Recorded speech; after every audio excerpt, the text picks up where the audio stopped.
Richert Memorial feature. Run of show here tonight will be just about the same as last night, again, minus the qualifying session for the bumper-to-bumper IRA Outlaw Sprint Car Series. We will have 410 hot laps, wingless hot laps, and qualifying. They do that at the same time, so no harm in doing qualifying for them. They do it in their hot lap sessions anyway. We'll go into opening ceremonies after that. Heat races for the 410s, wingless sprints will have their heat races after that. We will do the 410 dash redraw. I believe that will happen back at the IRA trailer in the pit area. Then we will have our UMSS wing sprint car heat races. The Wingless B feature, 410 dashes, 410 B-Mains. The UMSS B feature if needed, and then we will go into A-Main action here tonight for the wingless sprints, the IRA Outlaw sprint cars, and then the UMSS wing sprint cars.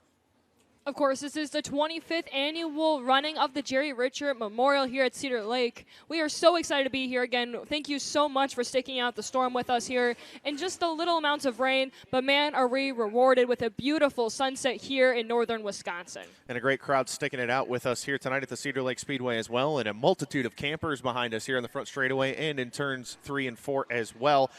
And again, we're ready to put on a fantastic show for you here tonight at the 3/8 high banked mile clay oval here at the Cedar Lake Speedway. Again, no qualifying tonight, but the track record here at Cedar Lake Speedway was set last season by Carson Macedo at a 10.721.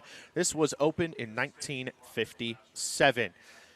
Feature winner last night, J.J. Hickle, back in the pit area here tonight, chasing $10,000. And, Maddie, the IRA point standings got shaken up again last night, with Blake Niemi continuing to extend that point lead, but it's still right around that 150-point marker between him and Jordan Goldsberry and Logan Julian. Yeah, and even behind those guys as well, Logan Julian moving up to 3rd, Jake Blackhurst 4th, Max Guilford 5th, Jake Newman 6th, Travis Aarons 7th, Scotty Neitzel 8th, Danny Schlafer moves up to 9th, and Kyle Shewitt drops to 10th. But again, it's anybody's ball game within just 10 points of one another or less. Yeah, there's so much to play for in that top 10 in points, and Blake Niemi has not by any stretch of the imagination wrapped up this championship yet at all. Still a long way to go here in the 2025 season.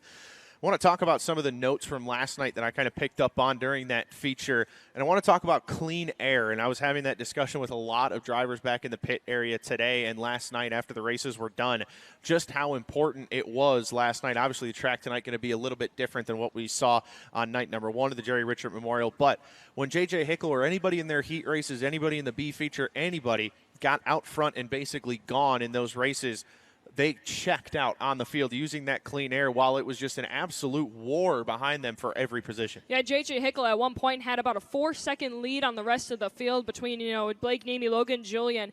Caleb Johnson even at the time, he had an opportunity to strike as well. He finished 2nd. He had a really fast car. Unfortunately, last night with missing the scales and ending up with a disqualification. But Caleb Johnson might be back for more tonight. Yeah, Caleb Johnson definitely going to be one to watch here tonight. Went 10th to 2nd before that DQ after the feature was done. Some of the IRA regulars that are absolutely players for that $10,000 here tonight. Blake Niemi, obviously a 2nd place finish last night. Very, very strong effort from the Captain Jim's Yacht Sales number 79 at a place that he hasn't enjoyed a huge amount of success at in the past. So sort of a surprise, but also it's Blake Niemi, so not a massive surprise seeing him on the podium last night. And then Logan Julian and Max Guilford, again, basically wherever we go, especially here in 2025, it seems like those two are right around each other, and both of those drivers put in a very strong effort last night. Yeah, earlier in our season when we took a trip to Bloomington Speedway in Indiana, Max Guilford was dominant on a very heavy track as well. Similar situation, Tonight yes. might be that similar situation for that 16C team with Greg Wheeler Motorsports. Max Guilford, one of our Honest Abe Roofing Hefner Racing Products Rookie of the Year contenders, he might be able to capitalize on this track here tonight. And I put Max Guilford down as, sort of a dark horse in the number 16C for tonight as he finished outside of the top 5 last night. But I think the speed is there. I mean, he showed it especially late in the feature. I was talking to him back here at the IRA Souvenir Trailer actually earlier tonight, and he said, man, I was fast late in that feature. He wished that thing was 40 laps because he felt like he had a car to win later in that feature. So we'll see what happens with Max Guilford here tonight. And Logan Julian last night, very impressive in his first real, feature here at the Cedar Lake Speedway. Had one last season, but wasn't really representative of his speed here in 2025. He hassled Blake Niemi for the 2nd spot early on in the race, tried the bottom a couple times, couldn't make it work, and got passed by Caleb Johnson later in that feature as well. But Caleb Johnson, I think, is the car to watch. That number 6K definitely looked like he had the speed to eventually catch up to the number 2M of J.J. Hickle. But again, a completely different situation tonight with the heavy racetrack. We'll see how it develops throughout the night. I don't know if it's going to stay super heavy throughout the night. It was very hard packed before the rain came, so it could develop into a very racy track here tonight. Yeah, some drivers that were out of that top 10 finish from last night's feature that I would definitely keep my add-on on would be that 25 of Danny Schleifer. He finished 12th, moved up 4 spots. And then Jake Blackhurst. We had both kind of tipped our head to the 96 Motorsports driver. He is really good on these heavy tracks with that high banking. You know, he has been fast all season. He only has 2 wins to his credit. I think Jake Blackhurst might be one that might flip a coin, and he could be up front tonight. Absolutely. He's definitely got a shot. Another driver that has a shot is the 65 at Jordan Goldsberry. He's been a runner-up in this event in the past two. The driver of the number 63 here tonight, Brooke Tatnall. Jordan Goldsberry has success here at the Cedar Lake Speedway in the past. Last night, both he and Jake Blackhurst kind of, fell behind the 8 ball a little bit with their qualifying efforts, made them run a B feature last night. But they both absolutely checked out in that B-Main. I was actually talking to Jordan today. He had run that car up to 9th in last night's feature and then had a Charlie horse halfway through the feature and fell back to 16th at the end because he simply was in too much pain. And if you watched after the race was done, he actually pulled over in turns 3 and 4 and stopped his car. He had to get out. He was in so much pain. Oh, I did not know that was the situation with Jordan. So Jordan Goldsberry, we'll see what the number 65 has here tonight. We know how good that car it can be here at the Cedar Lake Speedway. We'll see what happens with the Rockstar Energy Drink machine. Maybe here he should tonight. Stretch. Heel raises. I told him to drink some water. Yes. It wasn't even that hot, Jordan. No, in the fire suit, though, and in the car, it can get pretty steamy no matter how cold it is outside. But again, a little bit more mild temperatures here tonight. Obviously, these cars still going to be drinking through the fuel here at the Cedar Lake Speedway tonight. So a lot of fueling talks happening back in the pit area earlier today about what fuel pills and things like that guys are running, how rich they want to run these cars. And a lot of talk about gear yesterday as well. With how the qualifying session was, there wasn't really one defined line.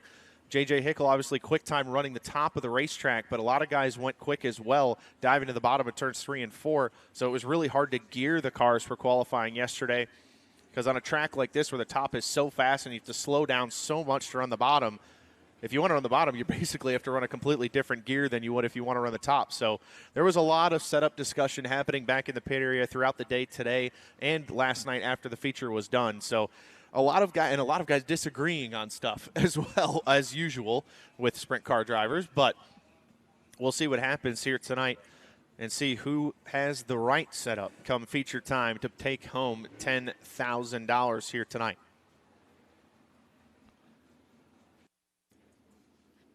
While we are sitting here rating, you can download the My Race Pass app with our new fantasy as well. I'm going to play fantasy right here while I'm waiting for our next couple cars to push out here as well. On the My Race Pass app, you can get lineups, driver information, press releases, and so much more, especially with our brand new format tonight with our 5 races and passes. The My Race Pass app is your one-stop shop to figure out everything you need to know, the same things that Lauren and I look at ourselves.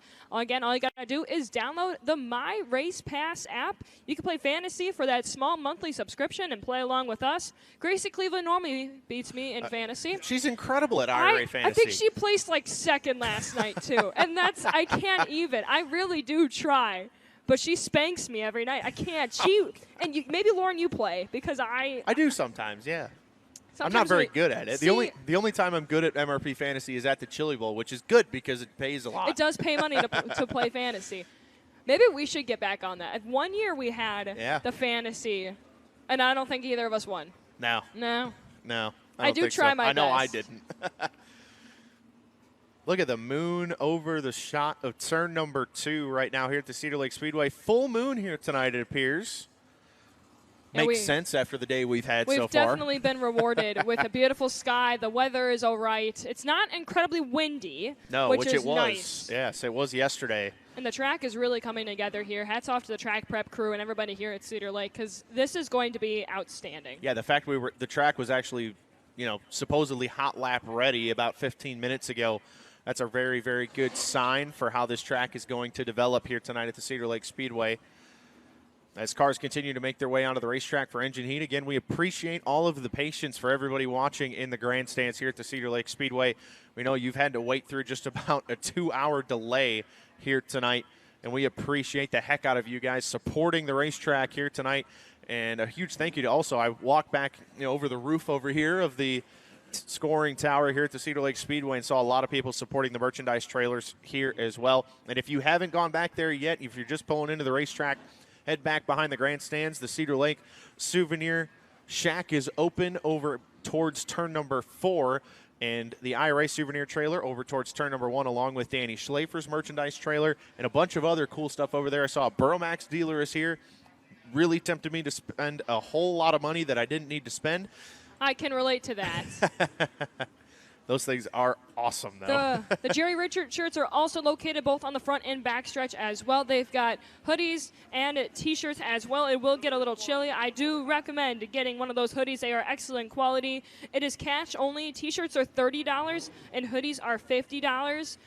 They are absolutely outstanding, great quality, and an awesome design. Again, located either behind us on the front stretch or located on the back stretch as well in the souvenir stand. Another update to the format here tonight. We will not be doing dashes for the bumper-to-bumper IRA Outlaw Sprint Car Series. We will be doing an invert for the feature. And the nose numbers will be 2, 3, 4, or 5 for the invert for the feature.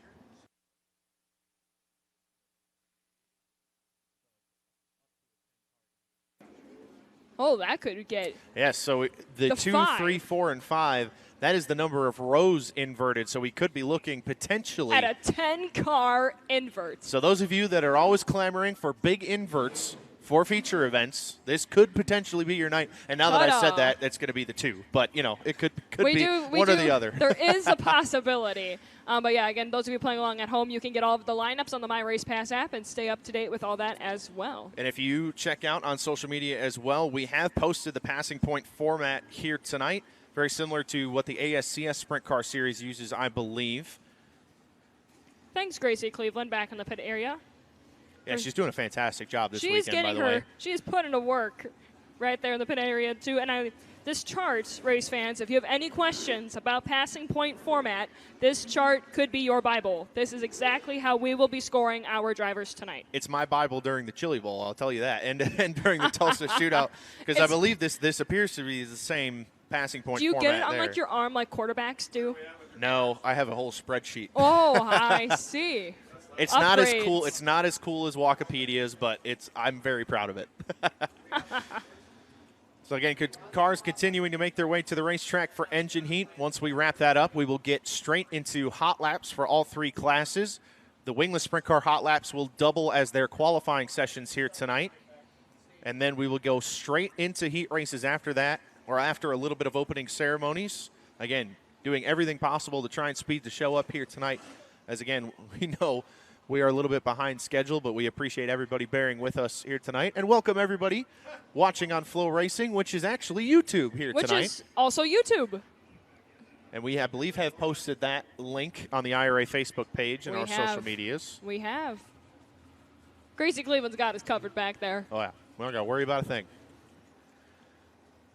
I see sleeping bags. I see hats. I see hoodies. Y'all are doing it right. Thank you so much for joining us here tonight. The sleeping bags is genius. My dad and I used to do that at Plymouth at the end of the year.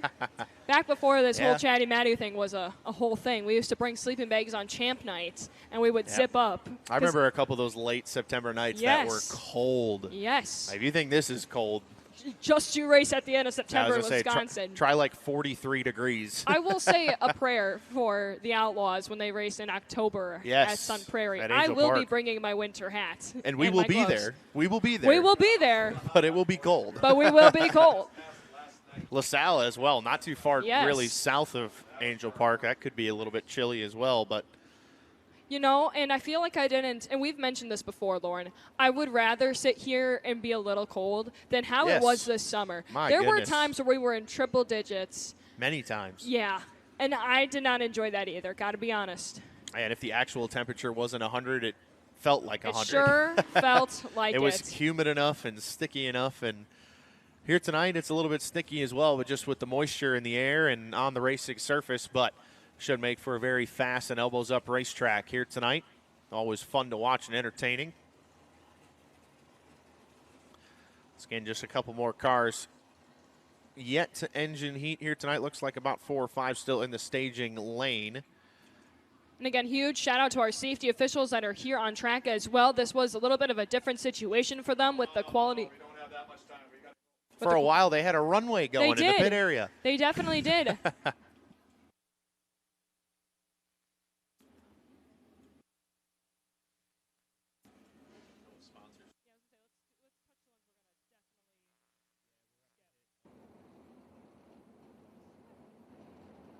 Carpet Safety Technologies is your one-stop shop for all top safety equipment brands to keep you or your drivers safe on track. Simpson, Impact, HRX, Alpine Stars, MPI, REI, and so many more. From helmets to nomics and everything in between, visit carpetsafetytechnologies.com for all your safety equipment needs. With many years of experience in local and national building projects, High Plains Building Division has earned the enviable reputation of being a dependable, no-nonsense company that consistently delivers rock-solid results on time and within their customers' budget. Visit them online at hpbuildingdivision.com or on Facebook at High Plains Building Division to see how they can help you or your company with your next project. Optimum Electric has offered quality electrical services for residential and light commercial clients in Sheboygan County and its surrounding area since 2016. As one of the area's most trusted and reliable electrical contractors, they pride themselves on quality craftsmanship and great customer care. Their team of experienced and licensed electricians are ready to start your next project. Christine Hartman Realtor is best known as every race fan's realtor and has over 25 years of experience selling real estate across Wisconsin. Her passion for racing is equal to her competitive drive and ambition as a realtor. If you see her at the racetrack, she'd love to talk about all things racing and realty. For all your real estate needs, race to Christine Hartman. Horizon Whiskey, crafted for those who appreciate quality, character, and a little adventure in every pour. Bold flavor, timeless tradition, it's Horizon Whiskey. Check them out at horizonwhiskey.com. Teams running the RT's fifth quarter decal will be eligible for $100 during each scheduled event for being the evening's hard charger. Additionally, RT's fifth quarter will award the true racer who battled through the field most frequently throughout the season $100 per each completed series event at the IRA Awards banquet. Yes, that's right. With 32 races scheduled, that could be an additional $3,200. All racing and sports fans are always treated to a friendly atmosphere, and sprint car racing is a feature at RT's fifth quarter, as FloRacing and Dirt Vision are on both of their screens. Any fan that stops over to watch a race will receive their second drink on the house. Visit them in Kewaskum, Wisconsin. A-Main Apparel and Diecast is not just your home for all IRA souvenirs and beyond. They are also your one-stop shop for custom apparel and more. From shirts, hats, koozies, keychains, and tumblers, A-Main has anything you could need or want to represent your team and sponsors. Contact them today on Facebook or gtennysonaMain@gmail.com. A-Main Apparel is also giving an additional $50 to the first non-transfer from the B-Main every night this season. Check them out behind the grandstands here on the front stretch or online today and take your gear to victory lane.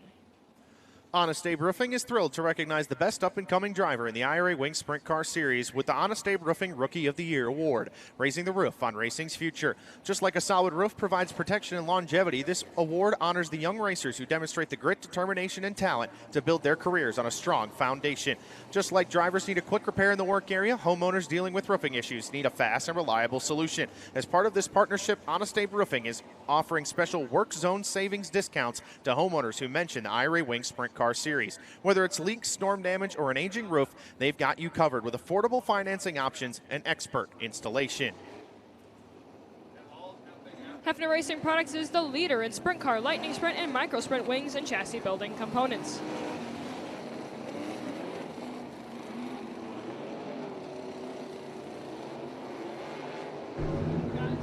V-Brock Performance Parts, UMSS Wing Sprint Cars, taking the green flag for their opening hot lap session. Cars beginning to go around the racing surface, taking in time.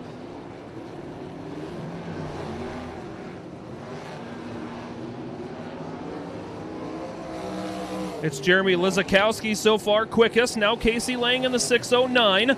Also out there, John Lowe in the 2J.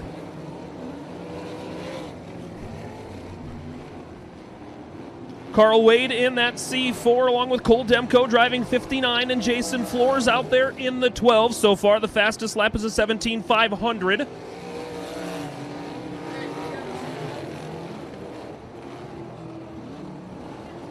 Lane continuing with a 17.5. Rolling the track in, the white flag will come out over our opening hot lap session.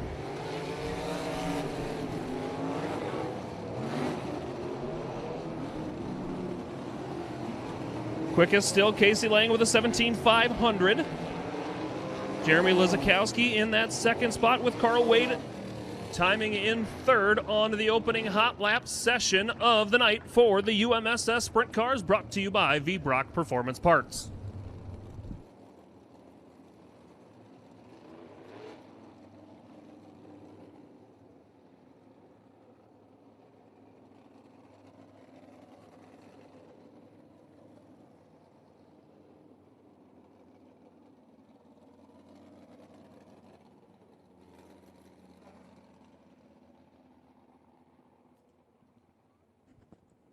Hot lap session number 2 about ready to roll on to the back straightaway for the UMSS Wings Sprint Cars.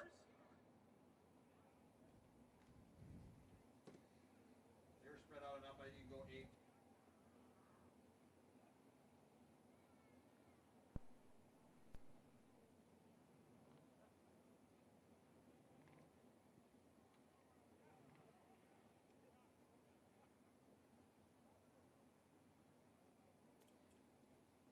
Out there on the racing surface from St. Paul, Minnesota, that's the 52 of Jake Lempolis.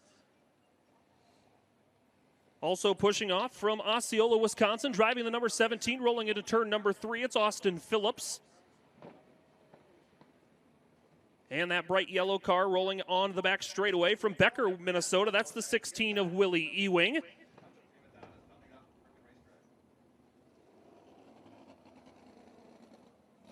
Push truck rolling now with that number 97. That's Carl Brunsvold from Stanley, Wisconsin. Also out there in the 309.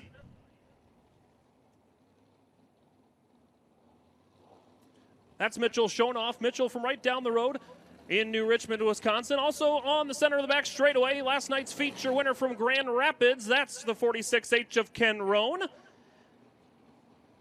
along with the number 7 of Keegan Koss. Keegan from Menominee, Wisconsin. And one of the grandsons of the great Jerry Richert Sr. That's the 63 of Ron Erickson out there. Ronnie Erickson in the 63 from Forest Lake, Minnesota.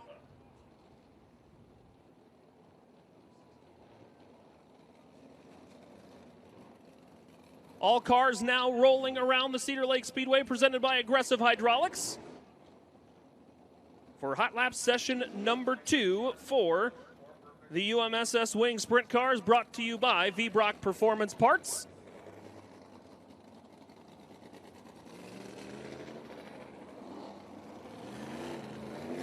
The yellow lights replaced with the green, and we are underway for the second hot lap session.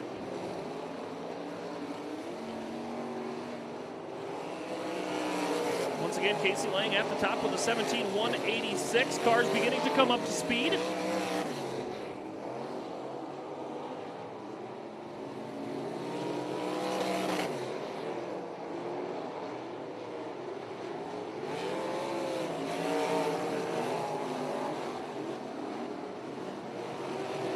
Ken Roan up to the second spot with Austin Phillips in third, and now Mitchell Schonoff up to the third position.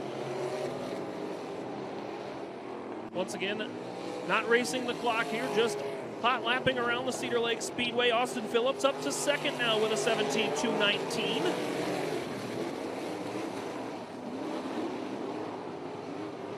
Casey Lang still at the top. Now Carl Brunsvold goes to the top with a 17,120. That'll put Lang to second. The white flag will come out now. Austin Phillips up to the second spot with a 17,150.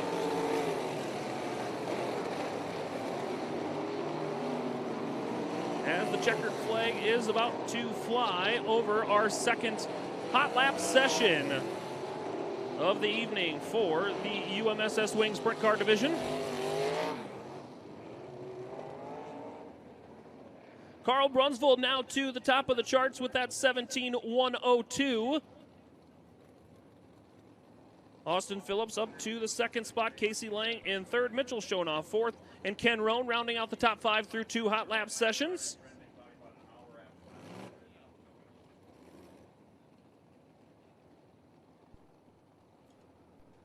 And the third hot lap session group rolls on to the back straightaway. They're led out by the 15-year-old and the second grandson of Jerry Richert.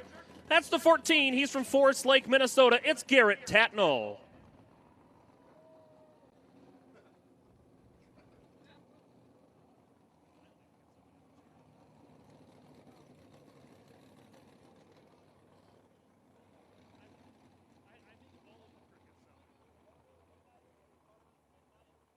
Out there as well in the 7B, that's Scott Brandt. Scott usually in a non-wing car, throwing the wing on for the first time this evening in his career.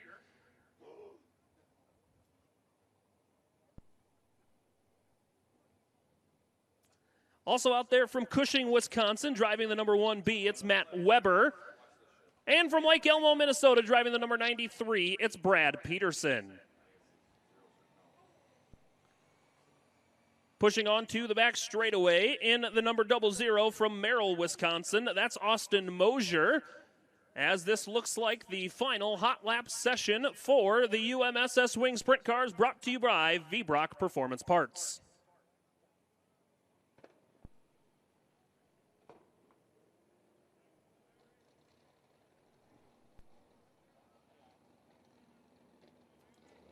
Everybody chasing Carl Brunsvold in that number 97, setting the fastest time in that second group.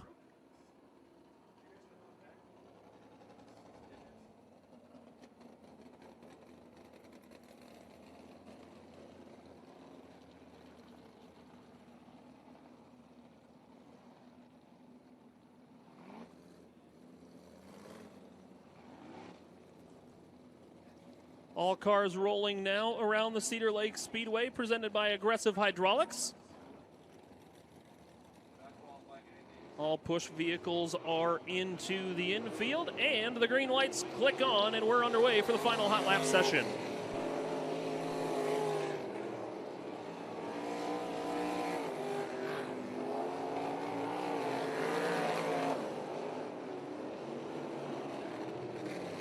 Cars coming up to speed around the Cedar Lake Speedway for the final hot lap session.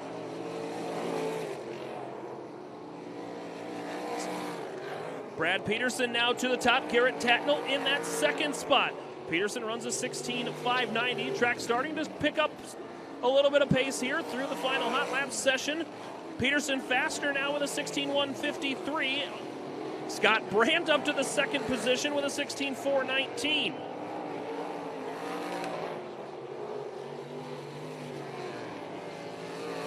White flag will come out here for the final hot lap session. Brandt now into the 15s with Peterson now into the 15s with a 15.963. Everybody picking up the pace here in the final hot lap session now as the checkered flag does come out. Fastest car in those groups was Brad Peterson with a 15.963. Second was Scott Brandt. Third is Garrett Tatnall. Matthew Weber in fourth. And Carl Brunsvold holds on to the fastest time, or the fifth fastest time through hot laps. Lauren, it's going to be an interesting night. It's going to be a fast racetrack for you guys with the IRA. Yes, it will. Hot laps coming up next for the bumper-to-bumper IRA Outlaw Sprint Car Series, and they are brought to you by Box 3 Media. Box 3 Media provides race teams across the U.S. with social media management, graphics for race days, sponsor announcements, professionally written press releases, exclusive product partnerships, and so much more. Take your reach and exposure to the next level for your team and your sponsors. Contact Box 3 Media today by emailing box3racing@gmail.com or calling 920-905-0268. First car rolling to the racetrack for Box 3 Media Hot Laps here tonight hails out of New Berlin, Illinois, in the Brandt Professional Agriculture. Darren Wood & Son Heating and Cooling. Jake Surratt, Country Financial, Kelly Construction, number 3N. That's Jake Newman.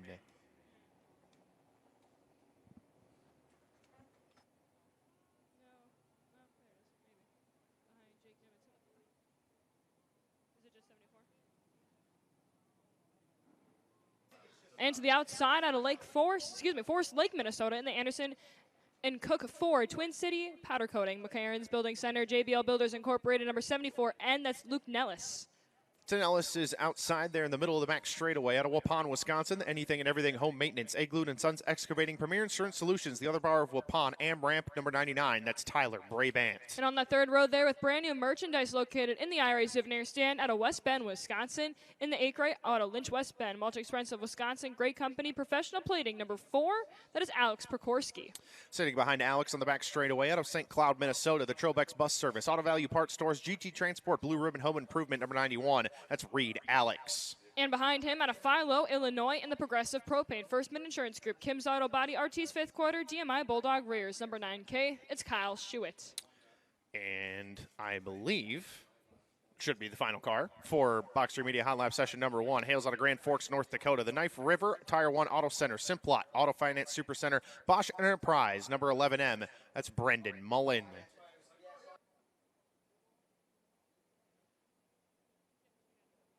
Those are the 7 cars you will see in Box 3 Media Hot Lap Session number 1 here tonight, the 25th annual Jerry Richert Memorial.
Checker flag out fastest in Box 3 Media Hot Lap Session number 1. Luke Nellis in the 74N, 14.883. Again, the track is still just a tad bit slimy. I was trying to say it in a nicer way, but it will develop quite well. I mean, we've already seen this track just turn a 180 from the rain showers earlier tonight. It's going to be an awesome track. I know Colin had said it earlier, but this is going to be a fantastic race here tonight. Group number 2 of Box 3 Media Hot Laps rolling onto the racing surface. The first driver to do so will hail out of Grand Forks, North Dakota. The Elk Construction Ewing Oil Budget RV Development Homes Gaming. Denny's Tavern, number 8H. That's Jade Hastings. And behind Hastings out of Waupun, Wisconsin, behind the wheel of the Mulch Express of Wisconsin, great company, AmRamp, Bespoke Fond du Lac, Rock River Eyewear, number GR8. That's Will Garrett's.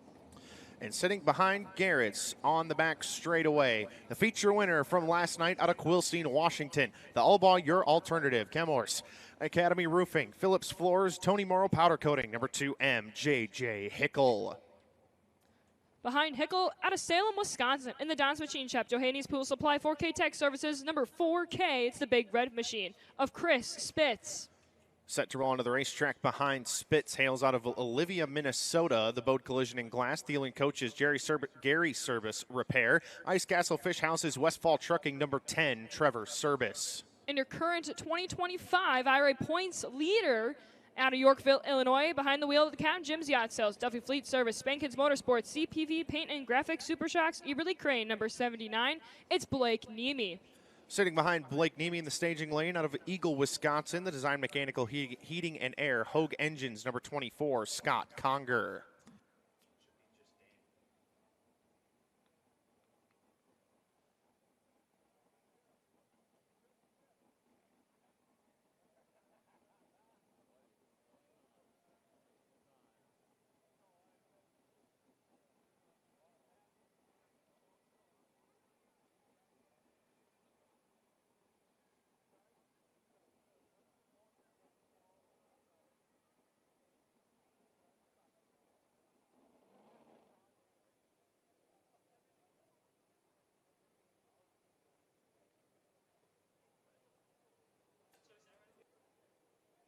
So those should be the cars that you will see here in Hot Lap session number 2 for Boxing Media Hot Laps. These drivers hot lapping in their heat race groups here tonight. Again, because of no qualifying, we are hot lapping and running heat races based off of pill draw here tonight at the Cedar Lake Speedway. It's going to make it interesting with passing points being the name of the game here tonight as well. I think that just opens up the playing field just a little bit.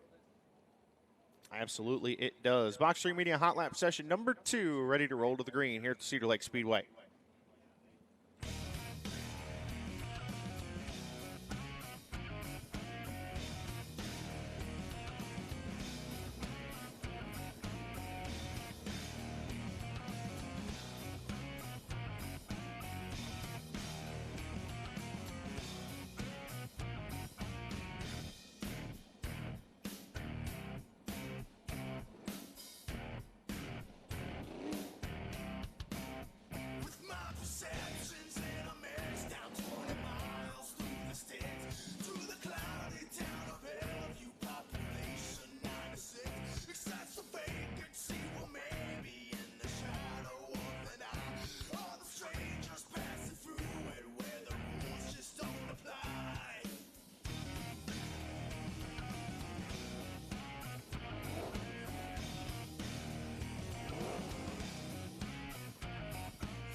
Into the 13-second bracket now in Boxing Media Hot Lap session number 2. Trevor Service, fastest overall so far. Jade Hastings, second quick. Will Garrett's third quick. Luke Nellis, fourth. And J.J. Hickel rounds out the top 5 after 2 out of 5 Boxing Media Hot Lap sessions here tonight for the bumper-to-bumper IRA Outlaw Sprint Car Series, as Hot Lap session number 3 will get set to roll to the racetrack.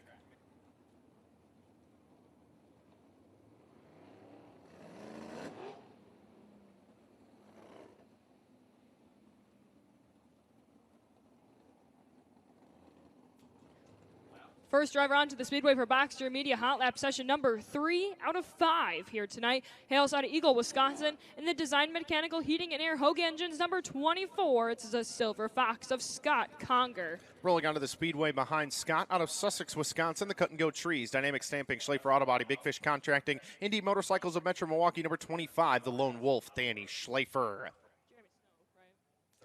And out of Princeton, Minnesota, in the wall-to-wall painting, Twin City Auto Glass, Ground Support Construction, IB, Holland Truck, and number 4S, it's Jeremy Snow. Sitting to the inside of Jeremy on the back stretch out of Circle Pines, Minnesota, the Norms Tire Sales, Blaine Brothers, Electric System Solutions, GRP Motorsports, Blood Lubricants, number 34, Double D. That's Brady Donahue. Your leading contender in your Honest Abe Roofing, Hefner Racing Products Rookie of the Year, hails out of Auckland, New Zealand. In the Honest Abe Roofing, Flint Trucking, Richard's Well Drilling and Repair, Elliott's Custom Trailer and Carts, number 16C. That is Max Guilford. Sitting next to Brady Donahue on the back straightaway out of Wapaka, Wisconsin, the Indian Crossing Casino, John and Michelle Stentz, Fieldhouse Bar and Grill, SCA Incorporated, Kits and File Ace Hardware, number 26, Tyler Tischendorf. And in the 68 rolling trackside out of Kenosha, Wisconsin, in the Lift Pro, McDevitt's Towing and Repair, Elite Tool Sales, UTEC Auto Repair, SCA Incorporated, Kaiser Wheels, number 68, that is Dave UTEC. I believe those are the 7 cars we should have here for Box 3 Media Hot Lap session number 3. Saw Jordan Goldsberry getting ready to roll on, but I believe he's going to be in the next Hot Lap group as Hot Lap group number 3 pushes off here at Cedar Lake.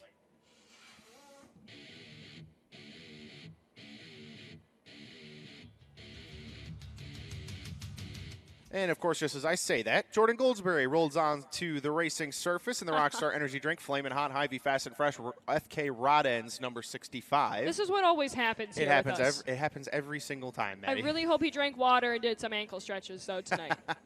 As we were with the music.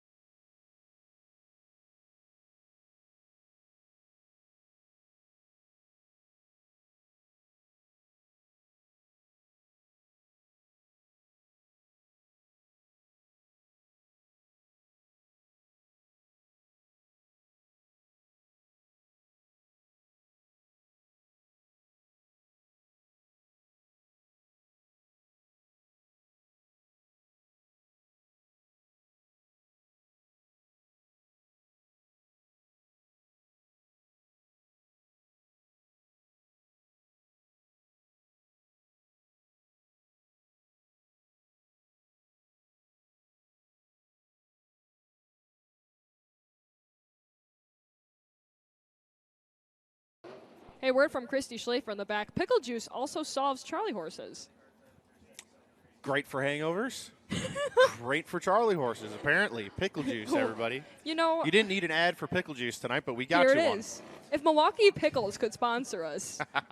Oh, man. Man. Give me some bread and butter Milwaukee Thank pickles. you. Oh. I'm a bread and butter pickle Yes. lover. Preston Rue is not, and he Really? does not know what he's missing out on. Ugh, that's disappointing, Preston. It is one of his fatal flaws. Hot Lap session number 3 comes to the green here at Cedar Lake.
Still on top of the Boxer Media Hot Laps board so far, but quickest in this group, the 65 of the Rockstar Energy Drink, Jordan Goldsberry. Fastest for him was a 14.219. Again, track still being worked in here a little bit, but man, is it looking great, Lauren. Absolutely. Jade Hastings, 3rd fastest. Brady Donahue up to 4th. Max Guilford rounds out the top 5 so far off after 3 out of 5 Box 3 Media Hot Lap sessions here tonight. It's Hot Lap session number 4 rolls to the Speedway. The first driver to do so hails out of Beaver Dam, Wisconsin. In the Northwest Cable Construction, Fable Auto, Emergency Starting and Towing, Anything and Everything Home Maintenance, Dave Olson Photography, 50th Anniversary. Number 2W, it's the Iron Man of Scotty Neitzel. Next driver rolling on to the racetrack, and Anasabe Roofing Hefner Racing Products Rookie of the Year contender out of Hebron, Indiana. The team Volkswagen Audi Gary James Trucking All-Star Performance, Lane Automotive Impact Racing Motor State number 12. That's Corbin Gurley. Rolling onto the speedway behind Gurley hails out of Plymouth, Wisconsin. In the Christine Hartman Pleasant View Realty, Shufflebomb Tree Service, The Dispensary, Metalcraft. Number 87A, that's Austin Hartman.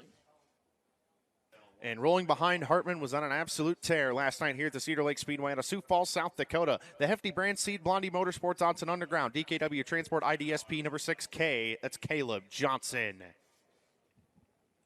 Next driver joining us out of West Burlington, Iowa, in the Lamb Pride Fent, Massey Ferguson Metalcraft Oregon Tradesman number 49. That's Josh Schneiderman.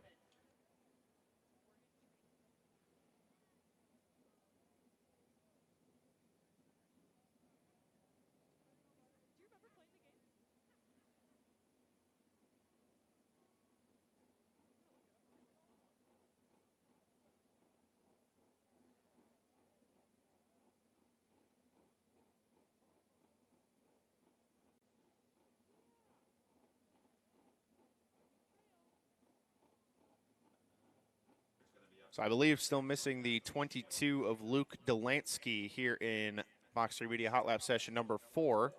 We did talk earlier back in the pit area that he put that car together in 2 days. Wow. Yeah, impressive is right. And they have just set to push him off unless there is the I'd say I think I see him. 20, that is the 29 JR machine. Out of Silver Lake, Wisconsin, the Temptations Racing Chrome Incorporated, Jared Breva, DSC Chassis, Super Shocks, number 29 JR. Ralph Johnson pulling double duty here tonight. These are the cars you will see here in Box 3 Media Hot Lap session number 4.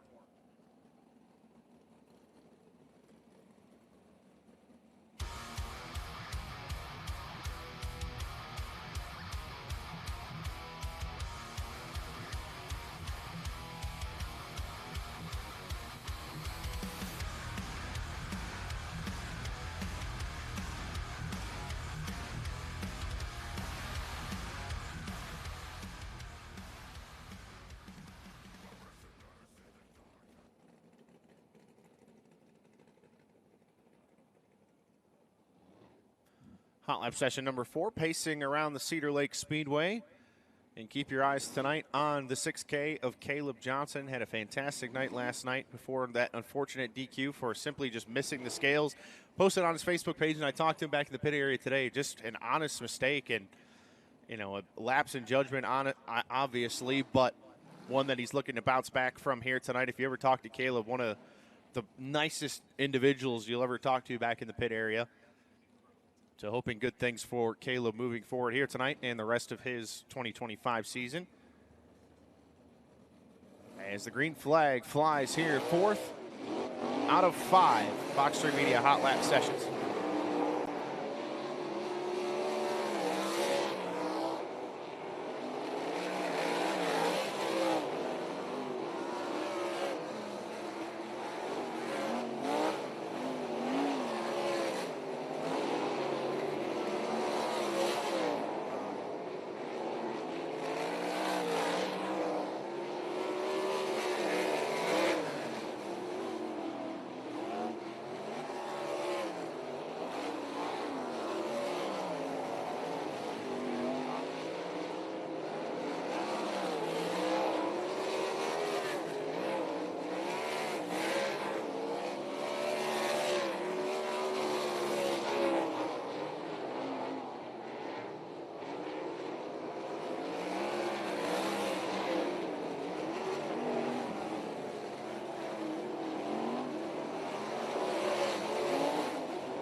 Corbin Gurley in the number 12 to the top of the speed charts, a 13:179.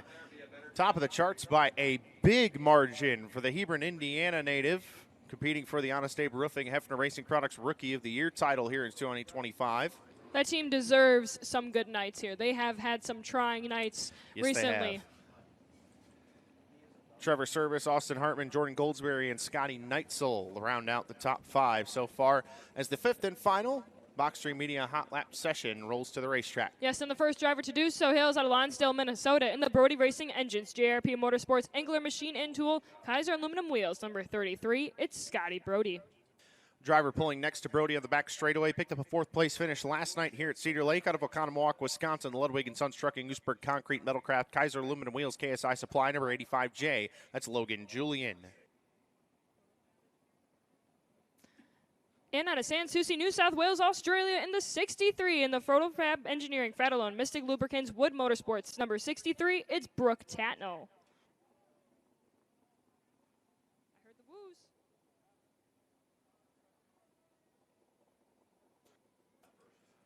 Driver pulling next to Brooke on the backstretch out of Hannah City, Illinois. The Rhine Auto, Marshall's Tap, CT Power Washing, Chalk 6 Torsion Bars, 96 Motorsports, number 96. That's Jake Blackhurst. And in the second row on the inside out of Brookings, South Dakota, in the Dobish Construction, Ron's Auto Repair, Paradise Pools and Spa, Jackrabbit Tire Service, Ostrom Landscaping number 9. That's Dominic Dobish. And next to Dobish on the back straightaway out of Knoxville, Iowa, the Quality Traffic Control, GRP Motorsports, Schilling Excavating, M&M Carruthers, Dual Racing, number 16, Riley Goodnow. And the final driver hails out of Waupun, Wisconsin, another one of your 2025 Rookie of the Year contenders in the Weiss Trucking, Busky Farms, Coal Oil and Propane, Jake's Village Bull, Hoff's Quality Meats, number 21H, it's TJ Hattie. Fifth and final Box 3 Media Hot Lap session. Ready to roll to the green here at the Cedar Lake Speedway. After this, we will get into our non-wing qualifying here tonight. And after that, into opening ceremonies here at the 25th Annual Jerry Richert Memorial.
Yellow out in Box 3 Media Hot Lap session number 5 for the 21H of TJ Hattie.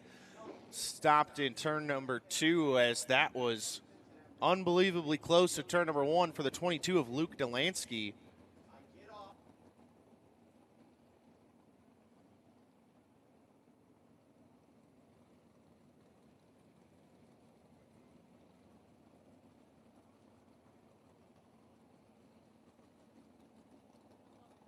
So the 21H will get pushed back onto the racing surface. Basically just got one lap in there in hot lap session number 5. And again, the 22 of Luke Delansky, I don't know if that was a brake failure or what that was, but a very fast exit in turn number 1.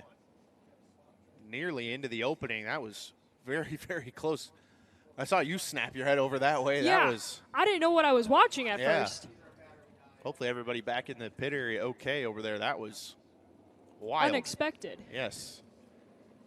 So not sure what the issue was on the 21H of TJ Hattie, but he's fired back off now in the Weiss trucking machine. Corbin Gurley still on top of the Box 3 Media Hot Laps chart, 13.179. After just one lap of group number 5, Riley Goodnow Logan Julian and Scotty Brody and Jake Blackhurst all breaking into the top 5. Track still picking up significant pace as the green flag backed out. 5th and final Box 3 Media hot lap session.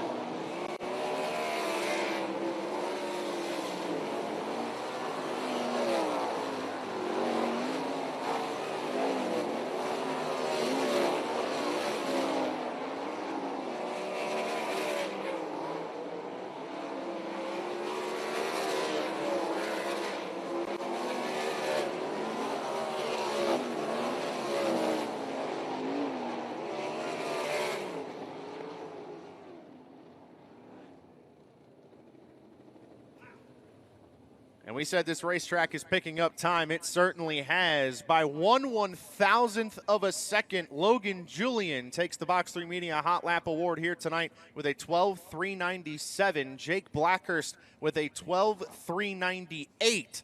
Second fastest overall in hot laps. Both of those drivers nearly 0.4 of a second clear of the 33 of Scotty Brody. After that, Riley Goodnow and Corbin Gurley round out the top 5. And ironically, Maddie, those were the 2 drivers we were talking about that could be very good on a track like this. Definitely. You know, you just had said it. 0.4 of a second faster than the rest of the group there. That is quite the impressive run by both Logan Julian and Jake Blackhurst. So now we will go into Autometer Wisconsin Wingless Sprint Car Series and Pertec UMSS Traditional Sprint Car qualifying here tonight. Group qualifying against the field for these drivers tonight. I believe 32 cars strong here tonight. Colin Lloyd, another solid group of cars for tonight's this little versus series between the Wisconsin Wingless and the UMSS Traditionals. It was highly entertaining last night. We talked about it last night, kind of to see how the rule packages would kind of blend together, and man, they blended together pretty darn well. Yes, they did. So cars rolling onto the racetrack for group number 1. I believe they will qualify in their heat race groups. Is that correct? I believe you are correct. So we'll go 8, 8, 8, and 8. Perfect. It makes it easy for us. That's right. First car out there from Goodhue, Minnesota. That's the 99. It's Brian Roach. The 17C of Hunter Colton out of Sandstone, Minnesota, also on the racing surface. Out there from Fanistel, Manitoba, Canada. That's the 25. It's Eric Guyett. The 1 Faribault, Minnesota's John Valancourt ready to take time in this session.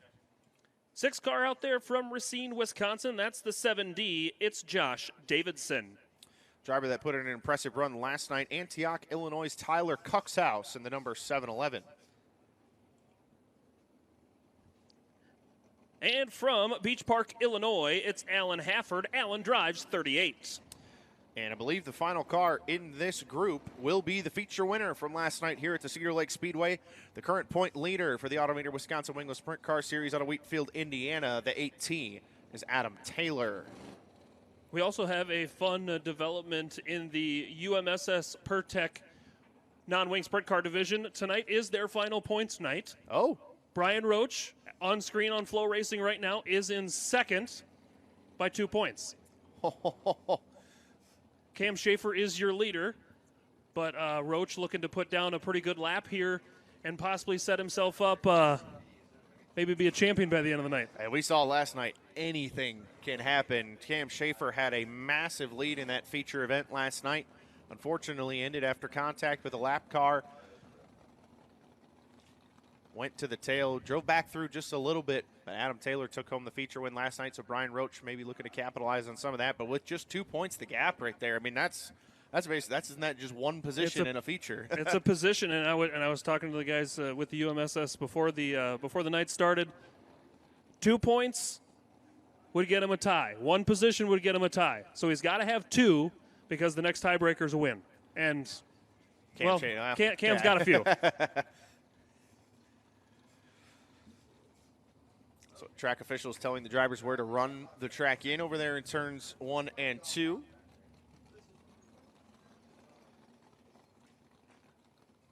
Getting ready to throw the green here in qualifying group number 1. Officials vacating the track surface.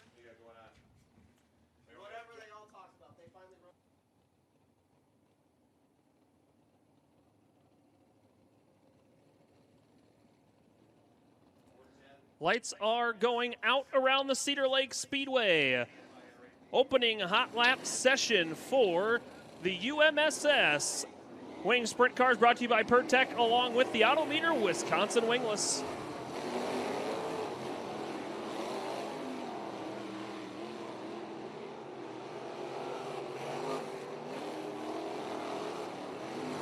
Slow on the back straightaway. Is that the 17C Looks of like Hunter Colton. We'll see if he can kind of limp it around, either gingerly get into the infield or possibly take it to Needs to get off the track here. And he is pulling in the infield.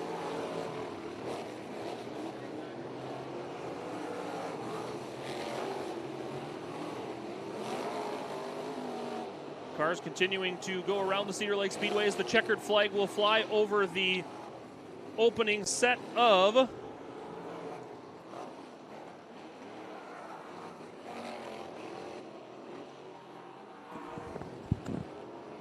cars taking time once again around the Cedar Lake Speedway. It's Adam Taylor will be fastest with a 15.782. And then it's Brian Roach in the second spot with Tyler Cuxhouse in the third position. Alan Hafford in fourth. Eric Guyett fifth. Josh Davidson in the sixth spot. Hunter Colton will come across in the seventh spot. Brian Roach right there in that qualifying group. Should set him up fairly well for the rest of the night. We'll see what Cam Schaefer can do in his qualifying session. As group number 2 rolls onto the Speedway, Colin. First car in the order will be the 9th car on the Speedway from Chaska, Minnesota. It's Lucas Grossinger in the 955. The 3K of Jeremy Kurzman out of Great Eagle, Minnesota, out there as well. Piloting the number 12 from Zion, Illinois, it will be Sean Swim. And in the number 5 from out of Menominee, Wisconsin, the 5 is Kirsten Koss. Next driver onto the raceway who got upside down in qualifying last night. He's from Osceola, Wisconsin. It's the 76 of Edison Aldrich. The 29 OG out of Pleasant Prairie, Wisconsin, Tom Eller. Last night's leader by a long ways, but ended up not getting that feature win. Is the next car onto the Speedway from Little Canada, Minnesota. That's the 54. It's Cam Schaefer. And what should be the final car in this qualifying group hails out of Grand Rapids, Minnesota. The 5J is Chris Lewis. Next set of 8 cars about ready to get pushed off on the back straightaway. Once again, timing against their heat race group. We have had a change in the running order here tonight. Again, we appreciate everybody's patience. It's obviously a very fluid situation, literally and figuratively, here at the Cedar Lake Speedway. The heat race order will be the UMSS winged sprint cars will have their heat races first, then the IRA 410s, then these traditional non-wing sprints. The B features will run as the 2 IRA Bs, 1 non-wing sprint car B feature, then the UMSS wing A-Main, the IRA Richert, and then the non-wing feature to close out the night here tonight. And like you said, I mean, it's ever-changing as the night rolls on, unfortunately, with the moisture that came down. And everybody's doing their best around the facility to make sure that the show is running smoothly, as we've got just a couple more qualifying sets here to go for the Autometer Wisconsin Wingless and the Pertec UMSS traditional sprint cars.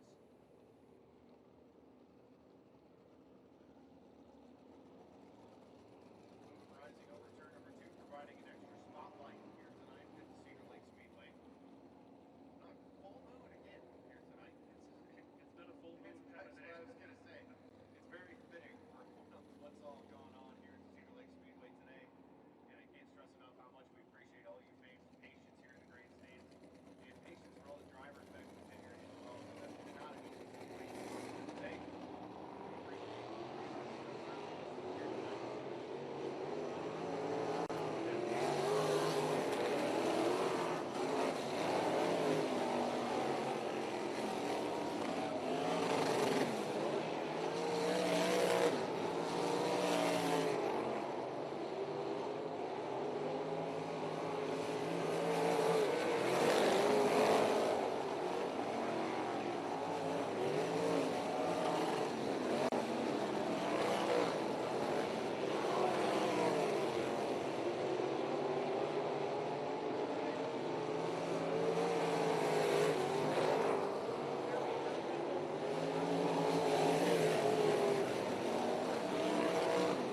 Next up to the Speedway, he drives the number 55 from North Branch, Minnesota. A part of the legendary Kuba Racing family, it's Joseph Kuba in 55.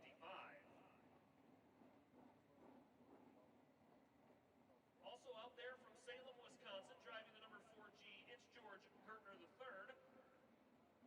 As well as Oak Grove, Minnesota's Dan Atkinson driving the 7X.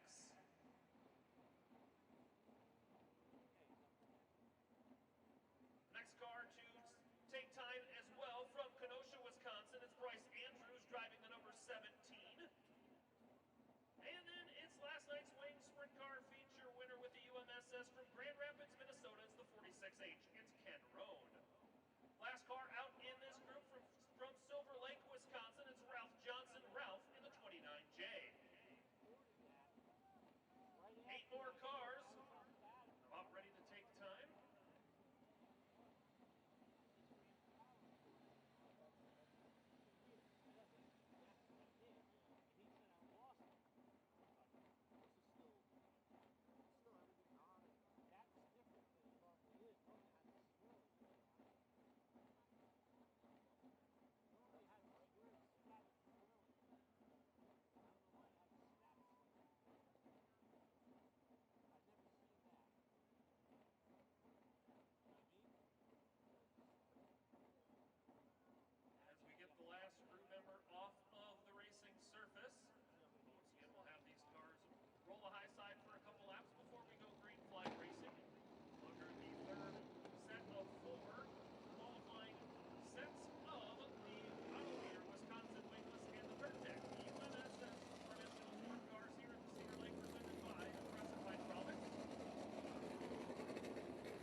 Richert out there from St. Croix Falls, Wisconsin, driving the 19S.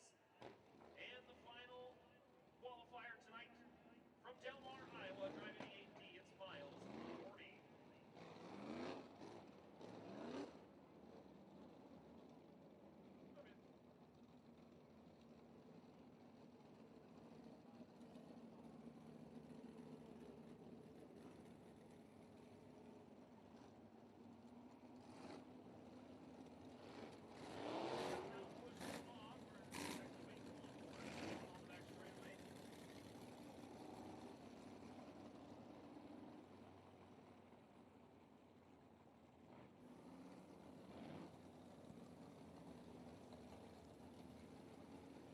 Now we've got all cars under power for the final qualifying session for the Pertec UMSS traditional sprint cars along with the Wisconsin Wingless, brought to you by Autometer.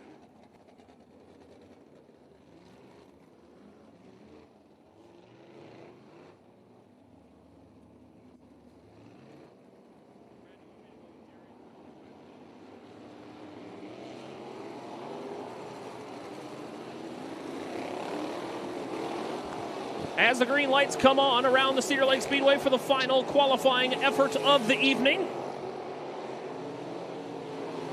Everybody chasing Bryce Andrews with a 15.260. Great shot on racingdirt.com of everybody coming down the front straightaway. You can see as they throw it into the corner, the mud still flying off of the tires, well into the air to catch the camera frame.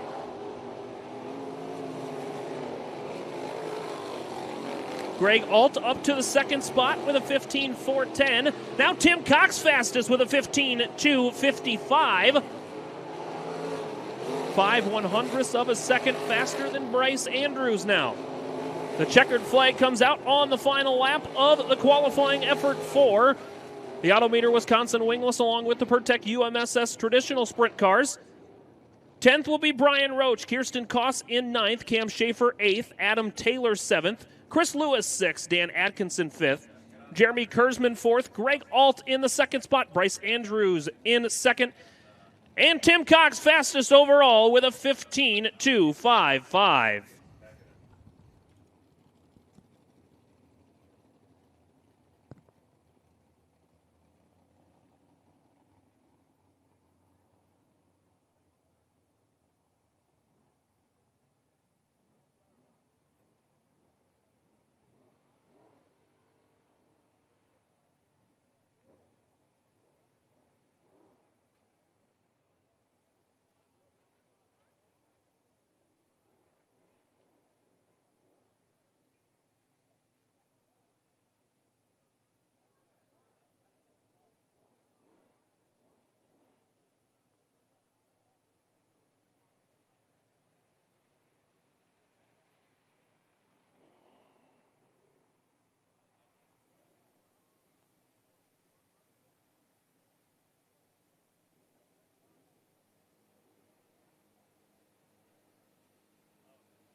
Next up on the program here tonight at the Cedar Lake Speedway will be opening ceremonies. Jesus Christ, I'm going to do that a bunch of times here this weekend. Colin Lloyd will make his way down into the infield for opening ceremonies tonight. Oh, he's bringing Jerry up here. Perfect. Fantastic news. So Colin's going to make his way back up to the scoring tower. We'll do opening ceremonies from up here tonight.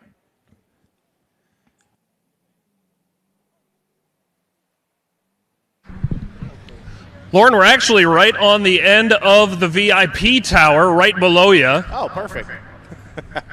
Take it away, Colin. Once again, everybody, welcome to the Cedar Lake Speedway and the 25th annual Jerry Richert Memorial. We're here with Jerry Jr. You have a great words at the start of every one of these. Jerry, take it away. I'll give it a try. This isn't one of my favorite things, but I'd like to welcome everyone to the 25th annual Jerry Richert Senior Memorial. I'm very fortunate to be able to hand out a fair amount of cash and other items to the drivers tonight. I want to thank all the sponsors. Some have been doing this for 25 years, and some are new this year, like Cath Fuel and Oil and Tri-State Bobcat. We appreciate all of them, and here's a list who contributed to the race this year. Big G-Man, Gail Dielman, Designs by Jeff, Direct Connect Tech Transport, Jim Harley, Diversified Machine, DNR Construction, Dan and Ron Newyer, Donahue Design, Pat Donahue, Doug and Nancy Poppins, Fratellone Companies, Frank and Tony Fratellone, Gillen Enterprises, Paul Gillen, Glenn and Ron Erickson, RP Motorsports, Hoosier Tire North, Jeff Westall, Cath Fuel and Oil Service, Larson Linda Larson, Protofab Engineering, Ready Landscaping, Rice Creek Building and Remodeling, Tri-State Bobcat, Winnick Supply, Wood Motorsports, and Zucker Well Drilling. I'd like to thank Dwayne Nelson for bringing the vintage car out tonight. And let's see. I'd like to read a little I'm not used to doing this. I can hear myself talk. I'd like to read an excerpt from the book Dirt Track Legends by Lee O'Brien. This is about my dad. Jerry was to capture the IMC driving count in '64 and '66, again in '68, to become one of the winningest champions in the hallowed history of the circuit. Over Jerry's fantastic driving career, he would win all the big events held in the IMC circuit, including the Hawkeye Futurity, Missouri Futurity, the 50-lap final at the Minnesota State Fair, Tampa, Terre Haute, Spencer, Iowa, Wausau, Wisconsin, La Crosse, Wisconsin, Minot, Huron, Allentown, Pennsylvania,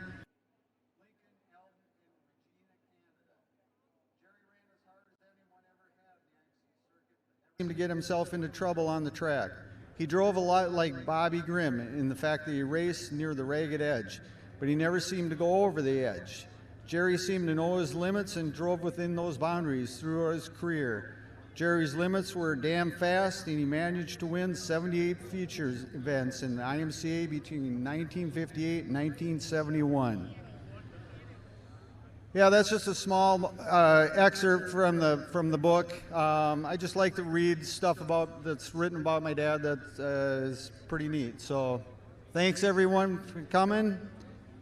And I'd like to, as they say at Knoxville Raceway, let's go racing! Yeah! Jerry, thank you very much. And now, if you are not on your feet, we ask you to please rise. With tonight's invocation, we have Lars Larson. Let's pray. Dear Heavenly Father, we thank you for this night. We thank you, Lord, that you have made it so that I could be here. And we ask, Lord, that you would watch over the drivers and the pit crews and all the people that are involved. And may the name of the Lord Jesus Christ be raised forever. Hallelujah.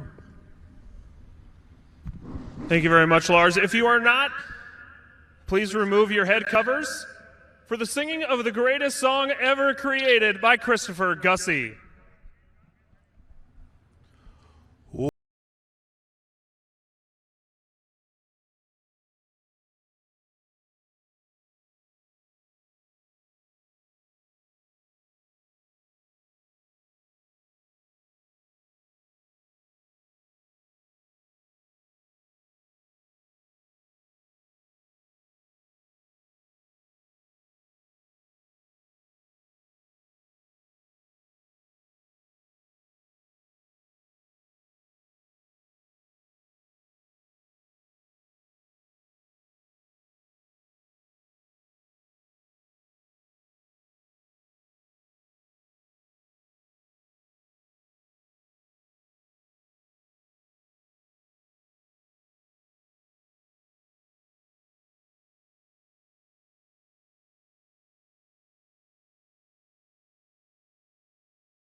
done. Thank you. Thank you.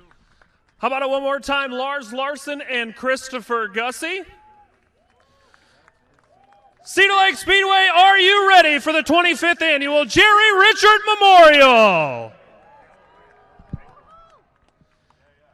The opening heat race rolling onto the back straightaway right now will be the UMSS Wing Sprint cars brought to you by V-Brock Performance Parts.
Right now, your point leader will start on the front row.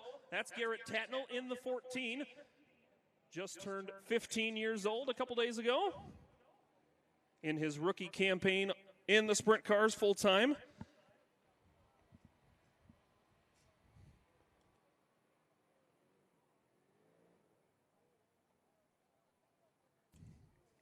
Last night's feature winner will start third. That's Ken Rohn in the 46H. Brad Peterson starts in the fourth spot. Brad earlier this season dealt with a little bit of health issues. Really good to see Brad back in the seat of a race car. But cars are firing off for the opening heat race of the 25th annual Jerry Richert Memorial on night number 2 with an incredible purse going up for grabs for the bumper-to-bumper IRA 410 Outlaw Sprint cars. But first, we've got to settle heat racing action for the UMSS Wing Sprint cars, brought to you by V-Brock Performance Parts.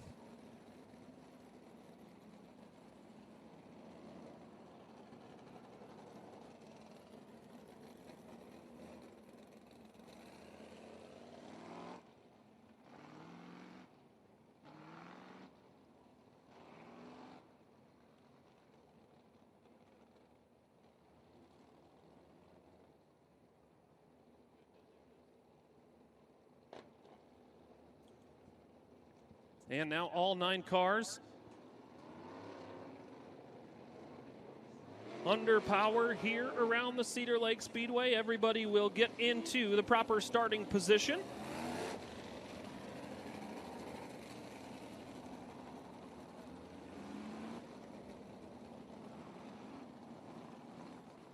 Heat race number 1 of 3 forming up.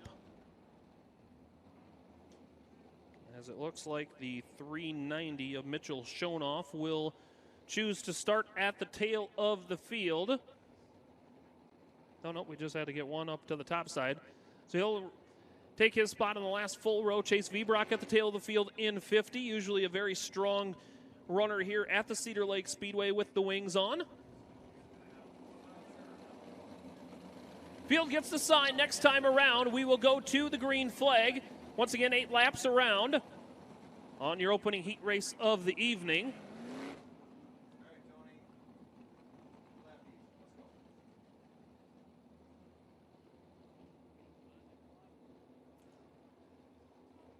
Tatnell and Martin will lead us into turn number 3. We usually have the Joe Provo start zone up, but with the precipitation, we do not. So we'll see the green flag out of turn number 4, and we're underway. Tatnall with the jump down the front straightaway. He'll lead into turn number 1. Peterson looks to the outside of Roan for the 3rd spot, as well as the 6th of Mark Martin. Martin holds on to the 2nd spot. Leading lap number 1, it's the 14 of Garrett Tatnall. Here comes Peterson to the outside of Mark Martin. He'll take the 2nd spot through turn 1 and 2. Martin shuffled back to 3rd, and then it's Ken Roan, Ronnie Erickson rounding out the top 5. Here comes Chase Vibrock now right to the inside of Ronnie Erickson. Vibrock tight through the center, unable to make a move. Lead starting to get a little bit shorter now for Garrett Tatnall out front, with Brad Peterson chasing. 3 laps down, 5 to go for Garrett Tatnall. Good battle here for the 3rd spot with Mark Martin, Ken Roan, and Ronnie Erickson. Halfway down, 4 to go. Garrett Tatnall has led all of them. Mark Martin in the 3rd spot, Ken Roan 4th. Ronnie Erickson 5th and Chase Vibrock 6th. The top 2 have a healthy lead over that pack. Garrett Tatnall's lead was a half a second last time by. This time by, it's right about the same. Vibrock struggled through turn 3 and 4. He's able to keep going. Will stay green. 2 laps to go now for Garrett Tatnall, as he'll have lap traffic in front of him. Peterson tucked to the inside. Not able to make an advance. They'll follow each other down the back straightaway. Peterson drives it hard into turn number 3.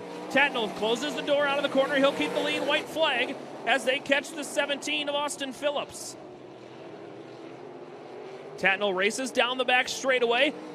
Peterson, one last effort into turn 3 and 4. It's not going to be enough for your opening heat race winners, the 14 of Garrett Tatnall. Second is Brad Peterson. Coming out of turn number 4, the 3rd spot will go to Mark Martin. Ken Roan in 4th. 5th will go to Ronnie Erickson. 6th will go to Chase Vibrock. 7th is going to be the 390 of Mitchell Schonoff. 8th will be Austin Phillips. And John Valancourt will be scored with the 9th spot. He led them all and will be the points champion in his rookie season in the division. He'll roll down the front straightaway. He's from Forest Lake, Minnesota, driving the Mystic Lubricants Protofab Engineering car number 14. It's Garrett Tatnall.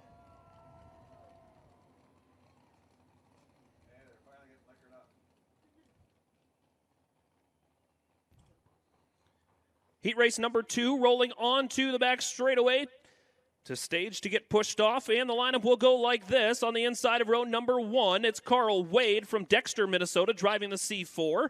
And to the outside from Cottage Grove, Minnesota, that's the 4H of Mitch Hagan.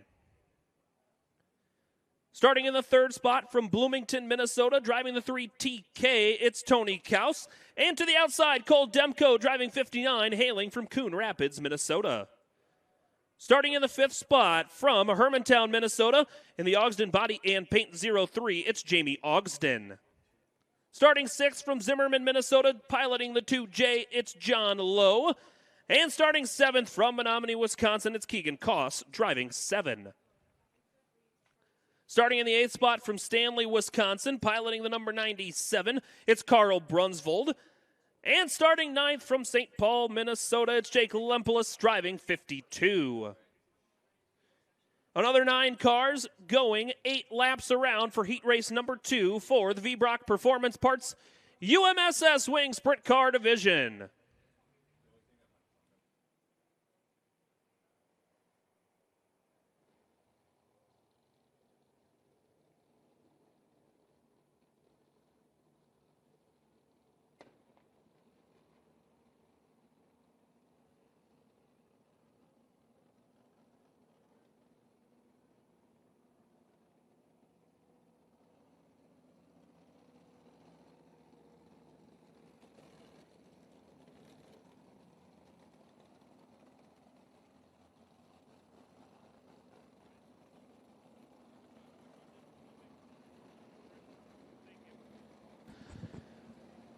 Unfortunate for Mitch Hagan, unable to make the call for heat race number 2. Mitch was scheduled to start on the outside of row number 1. So we'll just scooch everybody up.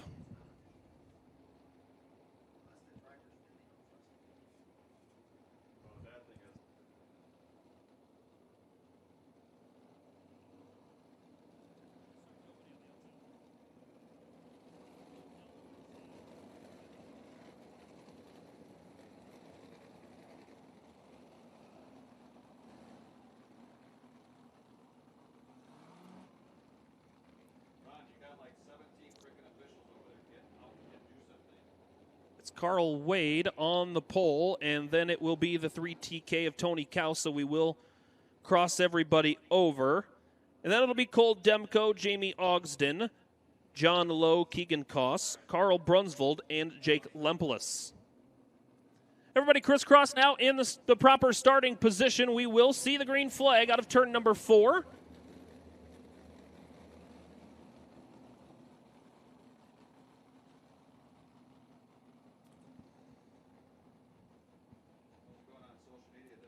Wade and Kaus now lead us down the back straightaway for heat race number 2 of the UMSS Wing Sprint Cars, brought to you by V-Brock Performance Parts.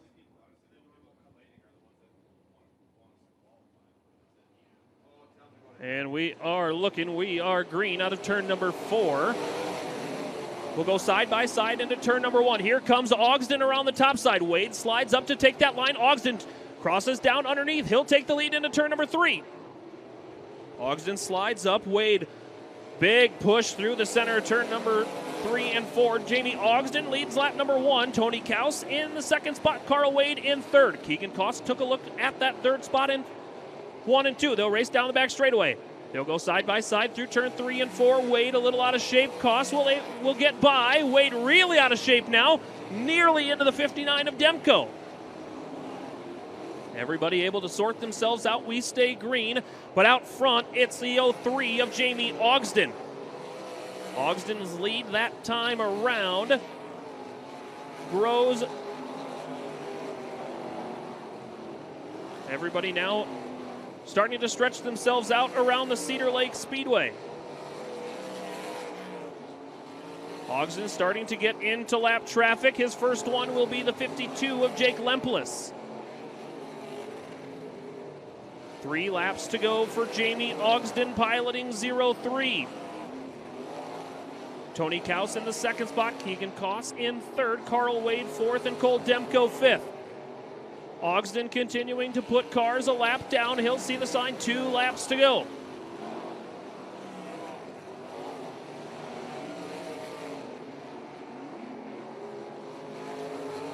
Everybody now fence post formation through out the Cedar Lake Speedway. White flag flies. 1 lap to go for Jamie Ogsden. He'll race down the back straightaway. He had a 4 3/4 second lead on the white flag. This time, checkered flag flies over Jamie Ogsden. Through turn 3 and 4, the second position will go to Tony Kaus. Third will go to Keegan Koss. We've got a good battle now for the 4th and 5th spot. Give the spot to Carl Wade. Cole Demko will come across in 5th. John Lowe in the 6th position. 7th will go to Carl Brunsvold. And your 8th and final finisher is Jake Lempelis in 52.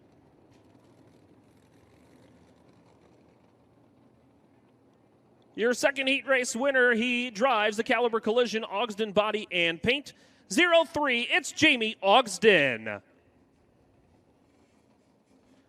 Final heat race about ready to roll on to the Speedway. Heat race number 3 of 3 for the UMSS Wing Sprint Cars, brought to you by V-Brock Performance Parts. And your lineup will go like this. Inside of row number 1 from Becker, Minnesota, that's the 16 of Willie Ewing. Starting the outside from Centerville, Minnesota, driving the number 3, it's Jack Loban. Starting third, it's Austin Mosier, driving the number 00 from Merrill, Wisconsin. Starting fourth, it's Jason Flores from Stacy, Minnesota, in the number 12. And starting fifth from Amory, Wisconsin, the 42X, is Brett Peterson. Starting in the 6th spot, his first wing sprint car start of his career from Andover, Minnesota, driving the 7B, it's Scott Brandt. And your 4th row will line up like this, the number 96. From Vasseliville, North Dakota, it's Jeremy Lizakowski. Starting in the 8th spot from Cushing, Wisconsin, it's Matthew Weber in the 1B. And your 9th and final starter from Linwood, Minnesota, driving the 609, it's Casey Lang. 9 cars going 8 laps once again for your 3rd and final UMSS Wing Sprint Car Heat Race.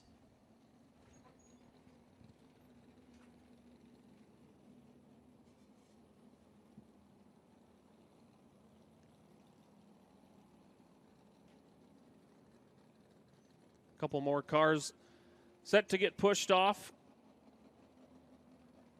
before we can get lined up for the 3rd and final heat race. 27 cars strong for the UMSS Wing Sprint Cars once again this evening.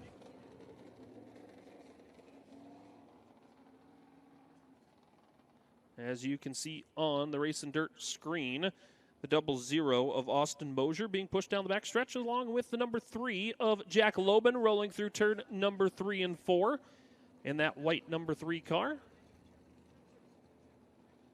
And let's see if we can get that final car pushed off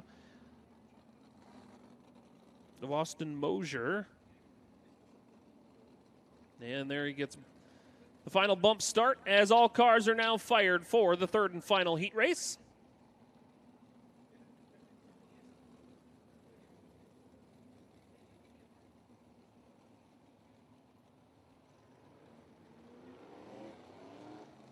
And everybody will catch the front row of Willie Ewing and Jack Loban. There's Willie Ewing on the RacingDirt.com broadcast. I'd like to thank everybody that's tuned in on FloRacing or RacingDirt.com. RacingDirt.com bringing you all of the racing action here at the Cedar Lake Speedway.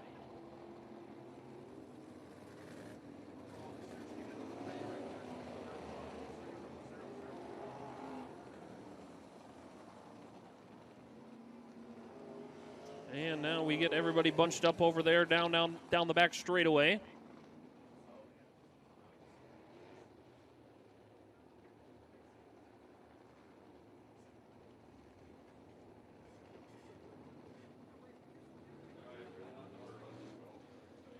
Everybody now in the proper starting position. We will get the sign next time around. We'll see the green flag over our final heat race for the UMSS Wing Sprint Cars. That is the Upper Midwest Sprint Series.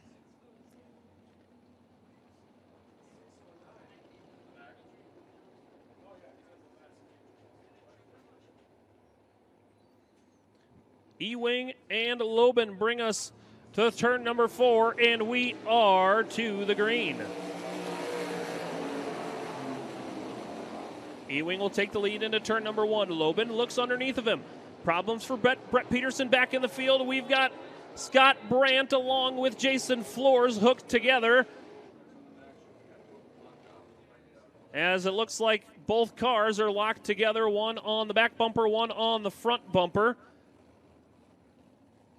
Brandt making contact with the number 12 of Jason Flores. Both cars stopped.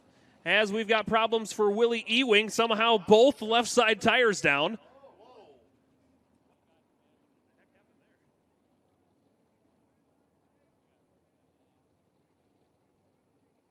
I don't know if I've ever seen that before for Willie Ewing. That might be the worst luck of all time.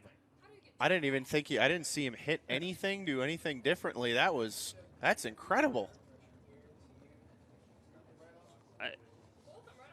I've seen a lot of things. I've never seen a car. It looks like the left front is just rolled up off the bead, and the left rear looks like maybe a wheel damage on the bottom. Here's the FloRacing replay. So we're following the top 2. Oh, big contact between the 16 and the number 3. So definitely a bent wheel on the left rear. And then the left front just kind of gradually going down and down and down, and there it goes. wild turn of events out front. Yeah. And unfortunately, the caution wasn't even on them. No. Willie already with the steering wheel out and the helmet off. He's going to climb out. Jack Lobin looks like his right side tires have stayed up. He'll continue on in the top spot.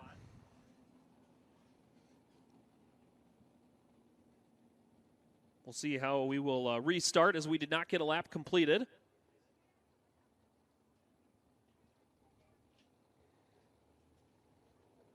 Once again, another FloRacing replay. As you can see right on the left tail end of the screen, you saw the contact between Jason Flores and Scott Brandt, which hooked those two together. And now you can see Jack Lobin rolling around in that number 3. Both of those right side tires are still inflated.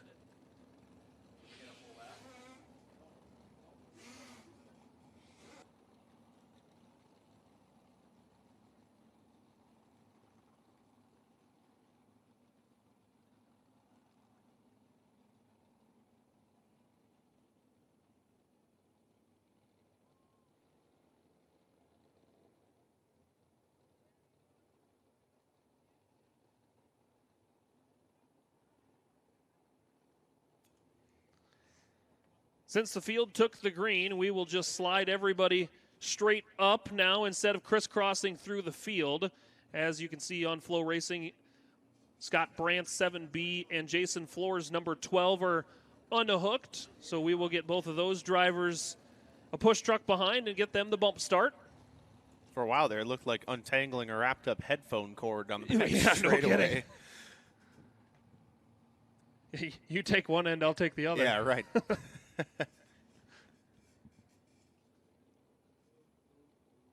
And everybody now getting pushed off from the incident scene on the backstretch. As I say that, now Scott Brandt's car moves. Ronnie Erickson helping out Scott with a top wing tonight to make his winged sprint car debut. I talked to him down in the pits, and he said, you know what, I was so bad last night, I think I'm just going to try something different. Which is a bold take to go from a non-wing sprint car to a wing sprint car, but Scotty's going to give it a try.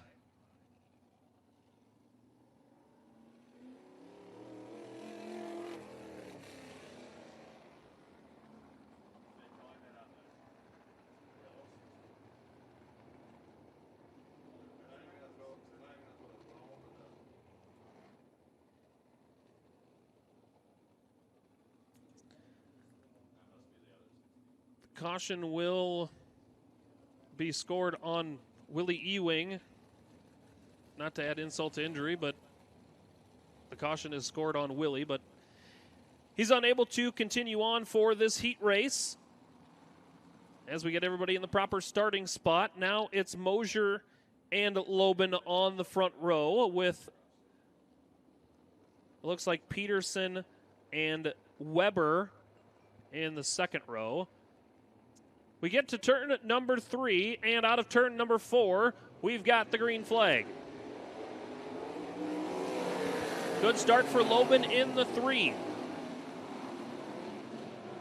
Mosier in the second spot. Here comes Peterson right to the back bumper. He'll back off. We're battling back in the field. A blanket over now the back 2/3 of the field. As Jack Lobin led lap number 1. Now here comes the 1B of Weber to the inside of Peterson.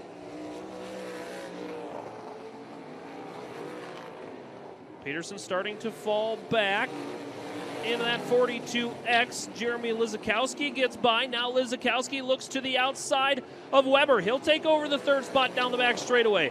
Big mover so far is Casey Lang in the 609. He'll take those passing points from the back of the field in 9th. He'll now take over the 4th position. Lobin now catching the back of the field in that number 12 of Jason Flores. Problems for Brett Peterson. He'll pull it to the infield. We'll stay green as we're 4 down, 4 to go. Scott Brandt slowing on the front straightaway. He'll pull it to the infield in the 7B. He actually will not. He's going to stop. We'll stay green, though. with 2 laps to go.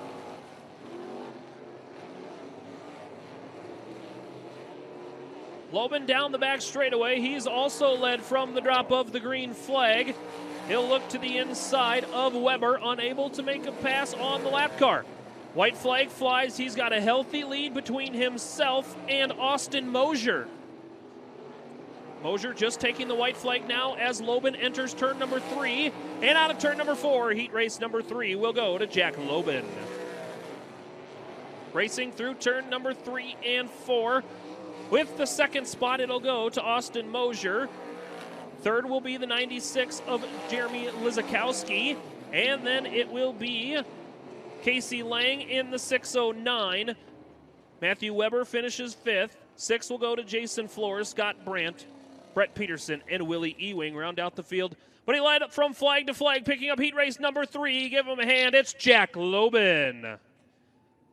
Next up on the card will be the IRA bumper-to-bumper 410 Outlaw Sprint Cars, as we'll go over to Maddie and Lauren. Thank you very much, Colin. Heat number 1 for the bumper-to-bumper IRA Outlaw Sprint Car Series is brought to you by Fox Lake Harbor and All-Star Performance. Fox Lake Harbor is an authorized Avalon, Crest, Lund, and Crown Line dealerships serving the Fox Lake area. They are proud to carry a large selection of new and pre-owned inventory. When you're ready to invest in a new boat, their friendly and knowledgeable sales, financing, service, and parts departments are prepared to make sure your experience is outstanding, from assisting while you're making your choice to ongoing maintenance and customization. Visit them online at foxlakeharbor.com. All-Star Performance doesn't just make items for race teams. While you'll find All-Star products on almost every car in every division, they also offer many items for your home garage and other performance applicacations. Check out allstarperformance.com, as you may be surprised at everything you'll find. Starting on the pole, Fox Lake Harbor presents All-Star Performance Heat Race number 1. Out of Waupun, Wisconsin, the anything and everything home maintenance, Eglund & Sons Excavating. Premier Insurance Solutions number 99 is Tyler Brabant. To his outside, out of West Bend, Wisconsin, the Inkrite Auto. Lynch West Bend Mulch Express of Wisconsin, Great Company number 4 is Alex Pekorski. Inside of row number 2, starting 3rd, out of Grand Forks, North Dakota, the Knife River Tire 1 Auto Center Simplot number 11M is Brendan Mullen. To his outside, out of New Berlin, Illinois, the Brand Professional Agriculture, Darren Wood & Son Heating and Cooling, Jake Sir Country Financial number 3N is Jake Newman. Inside of row number 3, starting 5th, out of St. Cloud, Minnesota, the Trobex Bus Service. Auto Value Parts Stores, GT Transport number 91 is Reed Alex. They is outside. Out of Philo, Illinois, the Progressive Propane. Firstman Insurance Group, Kim's Auto Body number 9K, the Philo Phenom, Kyle Schuett. Inside of row number 4, starting 7th, out of Forest Lake, Minnesota, the Anderson & Cook Ford, Twin City Powder Coating, McCarran's Building Center, number 74N is Luke Nellis. And to his outside, scheduled to be the 8th and final starter, out of Butterfield, Minnesota, the T&K Transport Heartland Real Estate, number 23W is Scott Winters. We believe Scott Winters is a scratch for the evening. So we will have 7 cars. Again, top 16 in passing points. We'll make it straight into tonight's feature. We'll have a invert draw for the A-Main to determine the final starting lineup. We'll have 2 Billing Racing Equipment B features a little bit later on to complete the starting order for tonight's 30-lap Jerry Richert Memorial feature.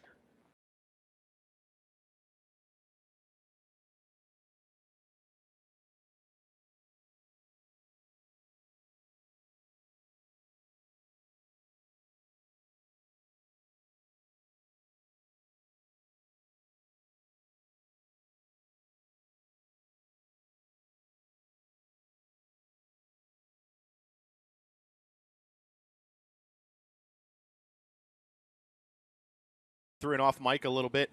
A lot of shaking up lineups due to the lineups being determined by pill draw here tonight.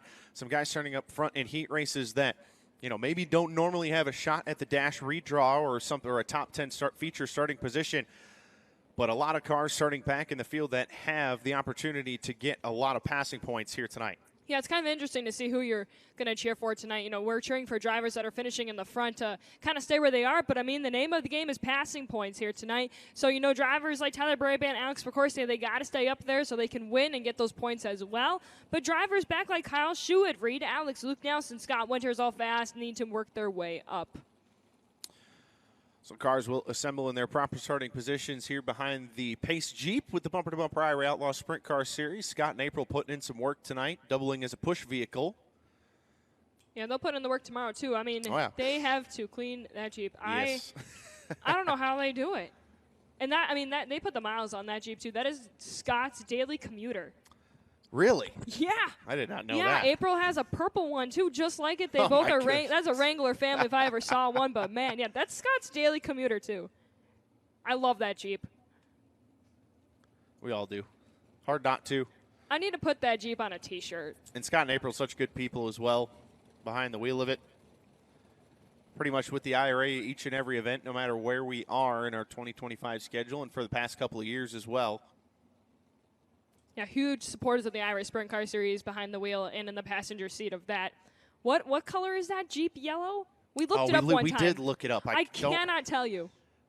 Is it chartreuse? It was a better name than that. Sorry. It was a specific color Jeep code yellow from Jeep. Look it up, Dakota.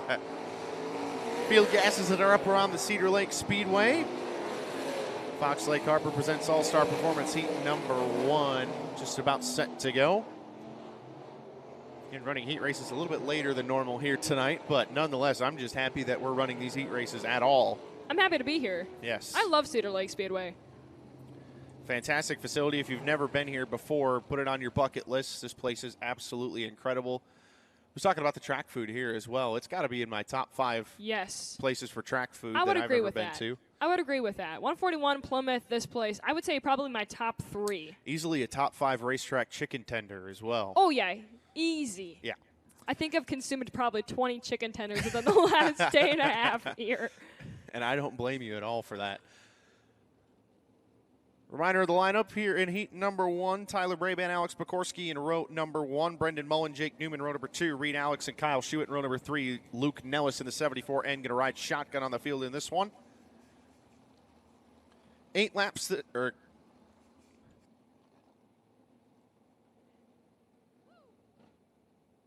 Excuse me, 10 laps the distance for heat races tonight for the IRA Outlaw Sprint Cars.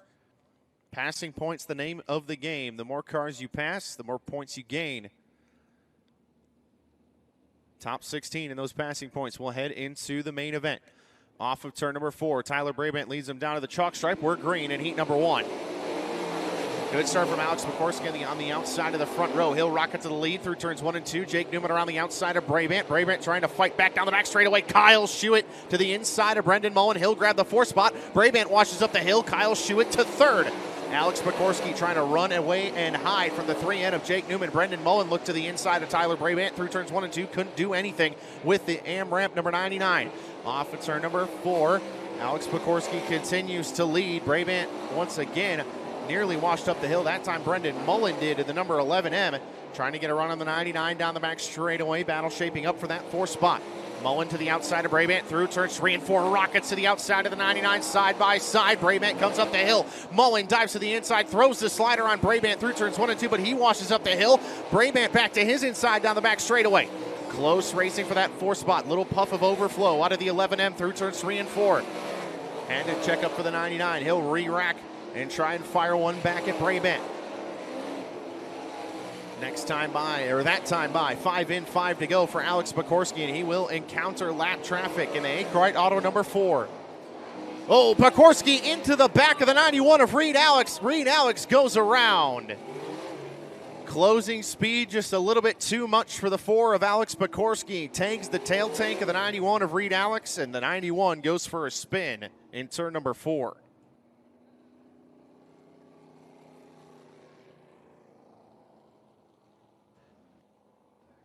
Alex Pekorski was out front and ripping. And unfortunately, ripped just a little bit too hard into turn number 3 with the 91 of Reed Alex right on his front bumper. And their bumpers meant the 91 went for a spin. So Reed Alex will tag the tail of the field. We'll re-rack this one. 5 in, 5 to go in heat number 1.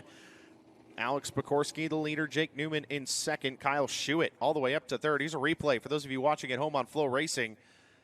And yeah, Pekorski just got into the corner way harder than Alex did and misjudged the closing speed there.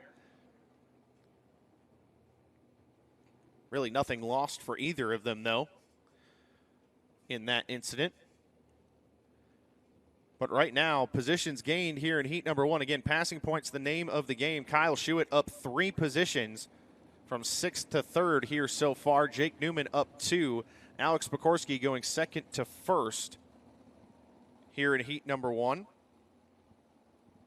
If you're on the MyRacePass app and you're watching that live timing, all you have to do to check passing points is go up to the top where it says running order. Hit the drop down arrow and then click positions gained, and that is how you can view what we see up here. So Alex Pokorski looking to bag a boatload of points here in heat number 1. He'll lead the field back to the green. 5 laps to go. Good restart from Pokorski. Schuett momentarily took a peek to the inside of Newman. Brabant all over him through turns 1 and 2. Brendan Mullen slides up the hill. Here comes Luke Nellis. Nellis to the inside of Mullen through turns 3 and 4. Mullen drifts up the hill again. The Knife River, number 11M, all out of shape, especially in turns 3 and 4. Nellis now looks to the inside of Brabant off of turn number 2 and down the back straightaway. 3 laps to go for Alex Pokorski in the number 4. As of right now, Alex Pokorski would be the high point man after heat race number 1 with a second to first run. 2 sticks high, 2 more laps to go for the number 4 of Alex Pokorski.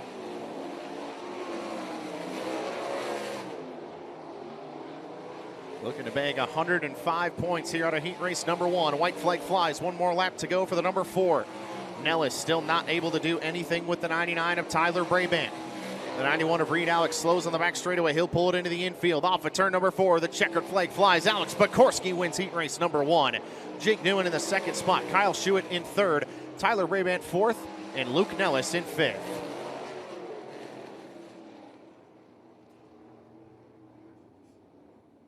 Heat number 1 going the way of West Bend, Wisconsin's Alex Pokorski in the Arkwright Auto number 4. He bags 105 points out of heat number 1.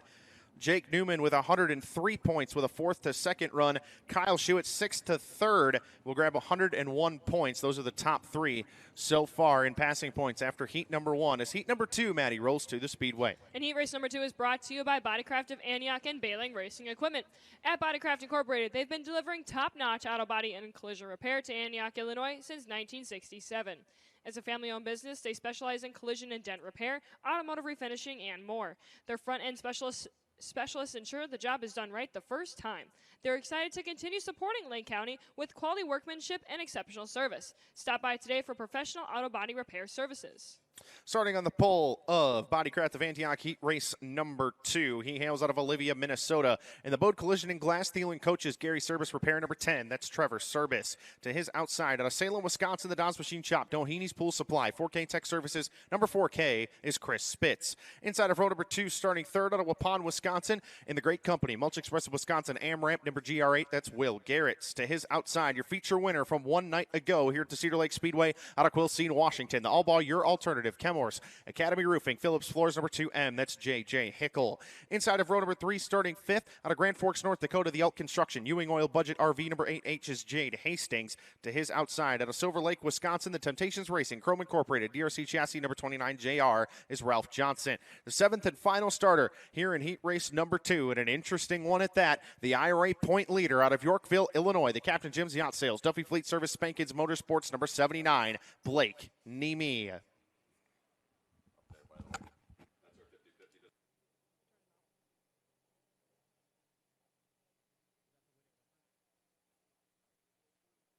Winning 50-50 ticket displayed on the big screen in turn number 1, taking home $995, 800845, 800845, the winning 50-50 ticket number here tonight as heat race number 2 at the Cedar Lake Speedway for the Bumper to Bumper IRA Outlaw Sprint Car Series pushes off.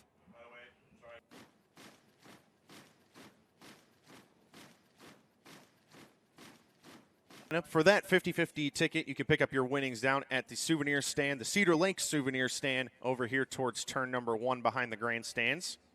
Blake Nemi starting tail of the field here in heat race number 2, Maddie.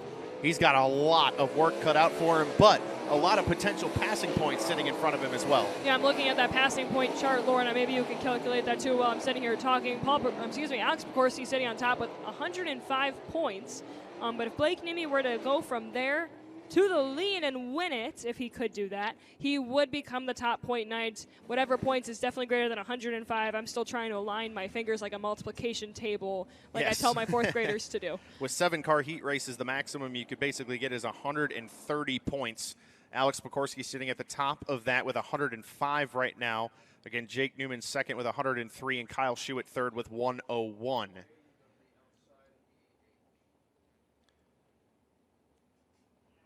So looking for more passing points here out of heat race number 2, and somebody who's eyeing up a bunch of them right now has to be that 2M of J.J. Hickel. If he wants to back it up here tonight at Cedar Lake Speedway and take home that $10,000, he's got to get through this heat race.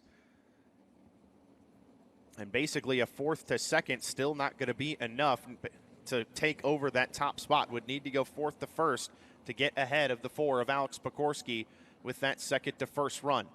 But some strong cars in front of him as well.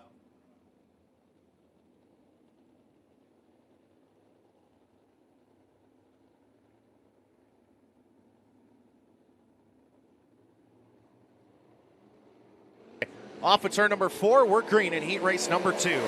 Great start from Trevor Service on the bottom of the speedway, and we call it back in. Huge contact between J.J. Hickel and Chris Spitz through turns 1 and 2, but the start called back anyway. J.J. Hickel went into turns 1 and 2, fed the right rear to the 4K of Chris Spitz, but again, called back for a jump start for the 10 of Trevor Service.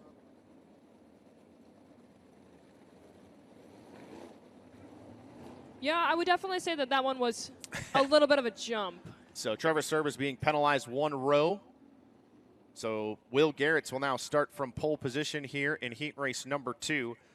Blake Niemi, correction, will start 6th in this heat race with Ralph Johnson electing to start at the tail. So now Will Garretts and Chris Spitz will lead the field through turns 3 and 4. Off of the corner, we're green in heat number 2. Good start from Garretts on the bottom of the front row. He'll go to the bottom through turns 1 and 2. Chris Spitz works to his outside through turns 1 and 2. Garretts to the lead down the back straightaway. Spitz up the hill. Here comes Service. Service to the inside of Spitz through turns 3 and 4. He brings J.J. Hickel with him. Will Garretts leads lap number 1. Trevor Service in the 2nd spot. J.J. Hickel to 3rd. Chris Spitz in 4th. Blake Niemi from 6th to 5th so far. Need to do a lot better than that. Gets by the 8-inch of Jade Hastings, but Hastings fights back at the 79 through turns 3 and 4. Chris Spitz calls it quits, pulls into the infield, slides into the infield to the number 4K, but gets off the racing surface. Will Garretts continues to lead in the great company, number GR8 down the back straightaway. Still good battle for that 5th spot. Or the 4th spot, Jade Hastings all over the back of Blake Niemi, had to get big time on the brakes through turns 1 and 2. Left rear brake rotor glowing on the 8H as they work through turns 3 and 4. Will Garretts out at the front of the field, absolutely checked out in the great company, number GR8.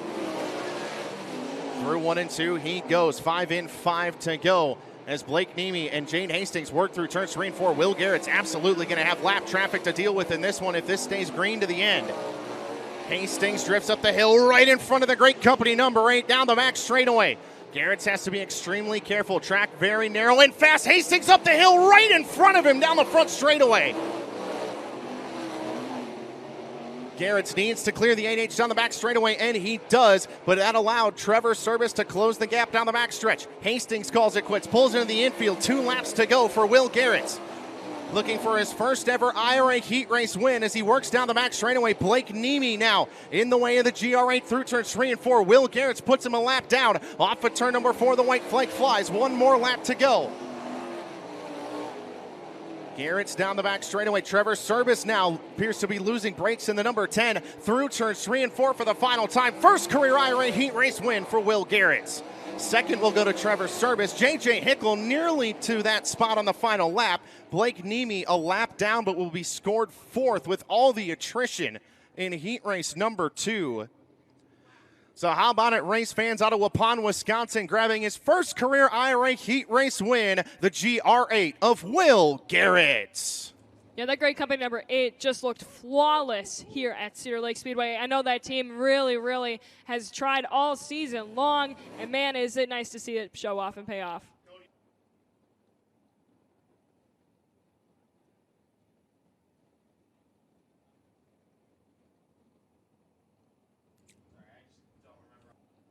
So we'll get a passing points lineup as soon as we can, Maddie, as heat race number 3 for the bumper-to-bumper IRA Outlaw Sprint Cars rolls to the Speedway. Heat race number 3 is brought to you by Game Day Men's Health and Angler Machine in Tool. Game Day Men's Health was created with only one purpose, fixing the root cause of many health issues plaguing the men in our society today. They do a no-gimmick premium testosterone replacement therapy, medical weight loss, joint pain relief, and ED treatment, combining the power of peptides and vitamins to help your body heal and cure from the inside. Find them in Libertyville, Illinois, and coming soon to Kenosha, Wisconsin. Heat number 3 is also brought to you by Angler Machine and Tools. Since 1980, Angler Machine and Tools has been at the forefront of the motorsports industry. World-renowned fuel injection systems, engine and chassis dyno tuning services, custom machining, and so much more. Our owner, Tim Angler's specialties. Angler is truly a household name in motorsports that provides elite products and service. Give them a call, 812-386-6254, or visit them at their Princeton, Indiana shop to bring your team's performance and horsepower to the next level. Starting on the pole of heat race number 3 here tonight, he hails out of Wapaka, Wisconsin, the Indian Crossing Casino. John and Michelle Stens, Nancy's Flippin' Do, number 26, Tyler Tischendorf. To his outside out of Auckland, New Zealand, the Honest Abe Roofing, Flint Trucking, Richard's Well Drilling and Repair, Elliott's Custom Trailers and Carts, number 16C, Max Guilford. Inside of row number 2, starting third out of Kenosha, Wisconsin, the Lift Pro, McDevitt's Towing and Repair, Elite Tool Sales, number 68 is Dave Utek. To his outside, out of Princeton, Minnesota, the wall-to-wall painting, Twin City Auto Glass, Ground Support Construction, number 4S is Jeremy Snow. Inside of row number 3, starting 5th, the driver out of Sussex, Wisconsin, the Cut and Go Trees, Dynamic Stamping, Schlafer Auto Body, Big Fish Contracting, number 25, Danny Schlafer. To his outside, out of Springfield, Illinois, the Rockstar Energy Drink, Flamin' Hot, Hy-Vee Fast and Fresh, number 65 is Jordan Goldsberry. The 7th and final starter here in heat race number 3 out of Eagle, Wisconsin, the Design Mechanical Heating and Air Hogue Engines, number 24, that's Scott Conger.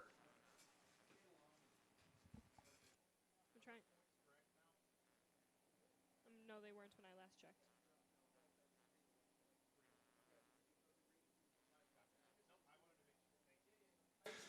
So after heat race number 2, Will Garretts finds himself at the top of the passing points charts with a third to first run.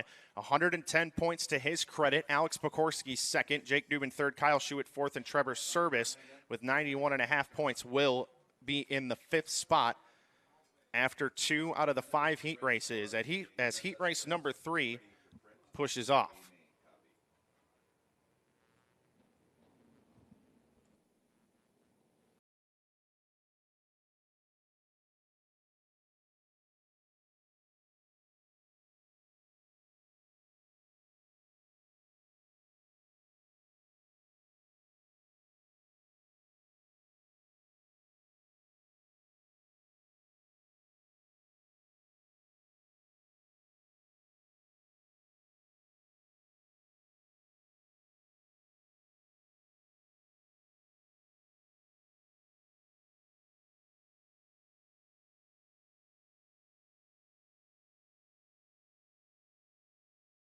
Here in this one, got to be eyeing up a second to first run to grab 105 passing points here. But, Maddie, 2 drivers in row number 3 with aspirations at big points here in heat race number 3. Yeah, Danny Schlafer, Jordan Goldsberry trying to score some points from that 3rd row. If they could move up, they will score big. And remember, top 10 in passing points will go to our redraw for the top 5 rows in our feature. And we will take the top 16 in passing points immediately to the A-Main. So any movement forward is what these drivers need. Field assembles in their proper starting positions. Tyler Tischendorf and Max Guilford. A couple of good friends on the front row here of heat race number 3. You think they were playing rock, paper, scissors in the pits? Could have been. They could have been. They're probably deciding on when to actually get on the gas at turn number 4. Yeah, right? Hey, so like if you start right there, I'll start just a second ahead. It's okay. Just drive with only your left hand. It's fine. A little 3-2-1 go situation right. or something. Stick your hand out the window so I know when you're going to go. Yeah. We'll see what happens on this initial start. Tyler Tischendorf, a 2-time feature starter in the Jerry Richert Memorial here at the Cedar Lake Speedway in 2022 and 2023. Max Guilford looking to lock into his first ever Jerry Richert Memorial feature here tonight. The 26 and the 16C work their way down the back straightaway. They'll roll down to the chalk stripe in turn number 4. Game Day Men's Health presents Angler Machine and Tool heat race number 3 is green. Good start from Guilford on the outside of the front row. Rockets are on the outside of the 26 through turns 1 and 2.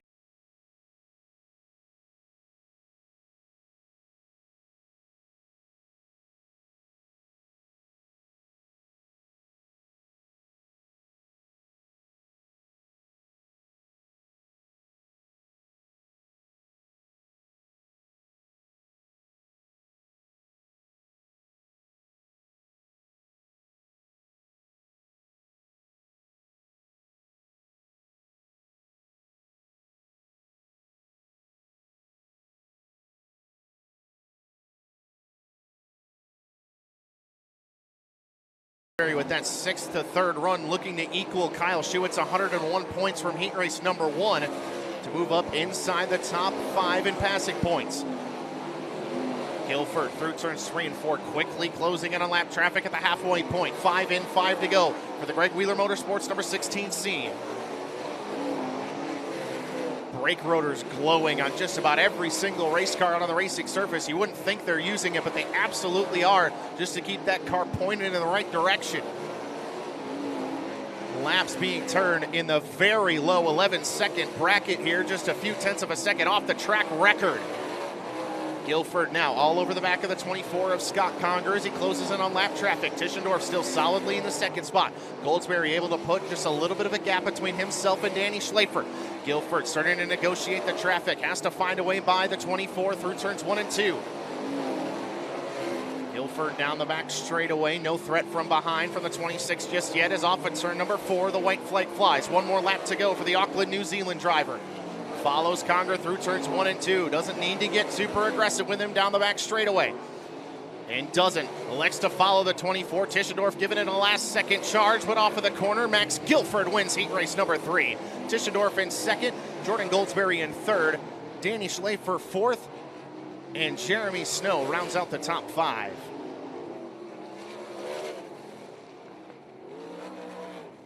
Second night in a row with a heat race win for the reigning New Zealand sprint car champion out of Auckland, New Zealand. Race fans, give it up for Max Guilford. Heat number 4 of 5 will push onto the racing surface. Maddie. Heat race number 4 is brought to you by BR Motorsports and King Racing Products. For over 20 years, BR Motorsports and King Racing Products have been manufacturing the finest sprint car parts out of only the finest materials. Family owned and operated by racers for racers, King Racing Products' attention to detail and precision manufacturing is what makes it the choice of champions. Racers designed and outlaw proven. To find out how you can get the same great products that top teams use, visit them at kingracingproducts.com and brmotorsports.com.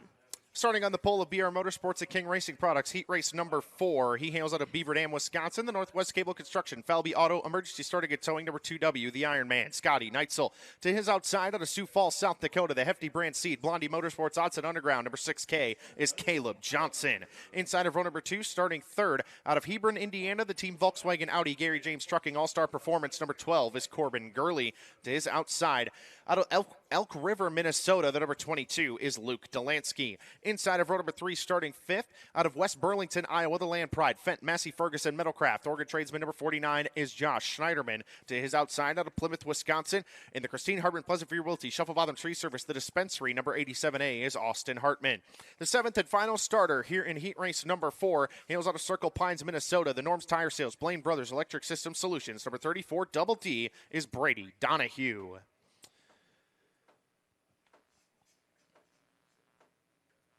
Max Guilford, the last driver out of that heat race, the highest out of those drivers. He currently sits in 3rd, but Will Garrett's in the GR8 still sitting on top of our passing points charts with 110 points, Lauren.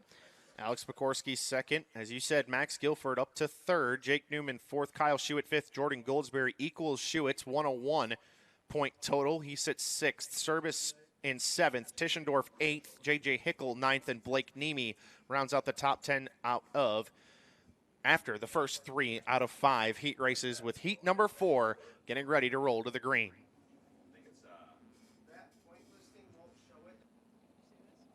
First run going to be Caleb Johnson starting on the outside of the front row here, Maddie. He was so fast last night. Corbin Gurley was very fast tonight in hot laps as well. Expect good things from the number 12.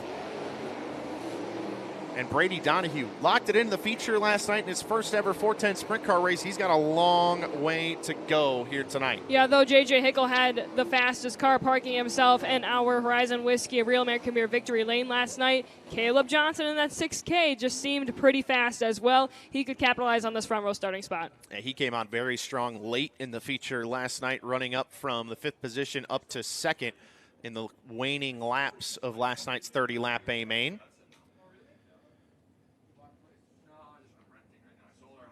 So BR Motorsports at King Racing Products heat race number 4 is assembled. Scotty Neitzel, Caleb Johnson in row number 1. Corbin Gurley, Luke Delansky in row number 2.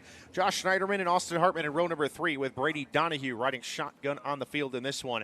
7 very solid race cars out on the racetrack here for heat race number 4. One more heat left to run after this, as Neitzel and Johnson lead the field down the back straightaway. A 2-time IRA champion and a former Houston Speedway track champion off of turn number 4. We're green in heat race number 4. Even start between the top 2. Neitzel to the inside of Johnson through turns 1 and 2, but Johnson rockets away down the backstretch. Side by side for third between Luke Delansky and Corbin Gurley. Gurley slides up in front of Delansky. He'll take the third spot down the front straightaway. Caleb Johnson trying to run away and hide for the 2W of Scotty Neitzel. Delansky slides himself through turns 1 and 2 and opens up the bottom lane for Josh Schneiderman, and Delansky upside down to the back straightaway. Massive hit for the 22 of Luke Delansky on the backstretch. No idea how that car didn't go completely over, but understandably the red flag being displayed here after massive contact with the outside retaining wall. Luke Delansky is okay on the back straightaway after that massive hit into the backstretch wall. Car got a little bit out of shape through turns 1 and 2, and on a track this fast right now, just slid up the racing surface. There it is, out of shape, slides up, catches the grip on the outside of the racetrack, just can't get the car turned, and massive, massive contact with the outside wall. See the right front wheel coming to greet him down the racetrack. Yeah, glad any other drivers didn't make contact with him after that as well.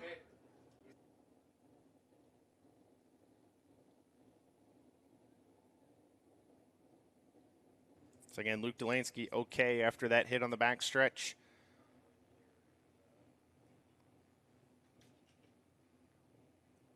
So we'll be 1 lap complete here in BR Motorsports King Racing Products heat race number 4.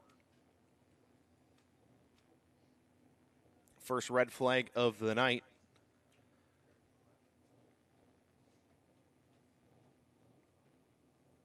One more heat race left to run after this. Caleb Johnson will be your leader when we go back to green with 9 laps to go. Scotty Neitzel in the second spot, Corbin Gurley third. Josh Schneiderman will move up to 4th, Austin Hartman to 5th, and Brady Donahue into 6th, with Luke Delansky being scored in the 7th position.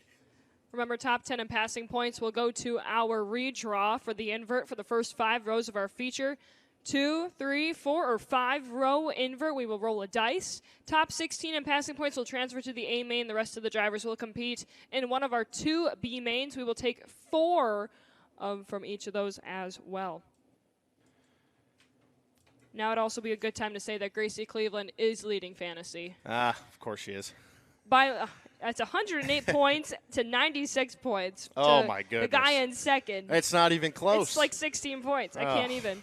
She's 46.1% correct. Okay, but they both are about 46%. I can't believe it. It's every time. I open the MRP fantasy standings. I just assume I'm going to see G-Wagon up at the top. You see G-Wagon on top of the charts. I want to give a big shout-out to the great company guys. You know, Will Garretts and Alex Pokorski sitting 1-2 right now in passing points. It's no secret they've had a pretty trying year here in 2025. And Russ from Great Company, I actually hear this weekend at the racetrack. It's good to see Russ here, and he's got to be loving what he's seeing out of his 2 drivers here tonight so far. Yeah, those 2 drivers are one of the hardest working individuals in the back there. They both have full-time jobs throughout the week, and they come to the track on the weekends with that great team. I know that they both have had engine issues, too, they've persevered all season long, and it's good to see them on top of the points charts for sure. Look behind them as well. Max Guilford and Jake Newman and Kyle Schuett rounding out the top 5 right now. Again, the top 10 in passing points will head to the invert draw, so to speak, and the top 16 overall will head into the feature. Right now, Brendan Mullen on the bubble in the 11M. IRA drivers kind of versing Knoxville regulars, Houston's regulars, and then just out-of-towners playing in general. IRA Sprint Car Series holding their own. I was going to say, they're doing pretty good right now. Just to put that out there, I mean, not to toot my own horn, but. There was a while going around after Travis Aarons picked up that win at 141. Obviously a big spotlight on the bumper-to-bumper IRA Outlaw Sprint Car Series after that. And there was a big trend going around on X or Twitter or whatever you want to call it. It was these IRA guys just can't stop winning.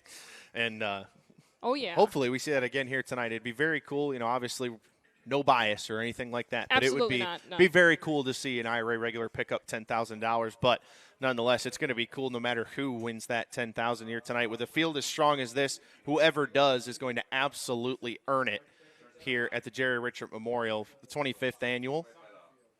And again, huge thank you to all of our fans that are braving the cold and a little bit of rain earlier this morning and into our early afternoon. Thanks for sticking out with us. We're glad that you've brought your blankets and hoodies and hats. However, if you are still feeling a little cold, we do have our merchandise trailer located behind the front stretch grandstands, as well as the FloRacing merchandise trailers behind there as well. Grab yourself a flannel. They've got brand new custom flannels, Lauren. They are outstanding. I will be ordering one. They are so cool, but if you're looking for more layers, go ahead behind the grandstands here on the front stretch and pick up yourself some brand new 2025 IRA season swag or some FloRacing Incorporated swag, as well as any other drivers you see on the track. I know it took a little while for the 22 to get up on the record, but that rear end was so knocked out of it that it was just incredibly difficult for the wrecker to pick that car up at all. So it is now headed its way back into the pit area.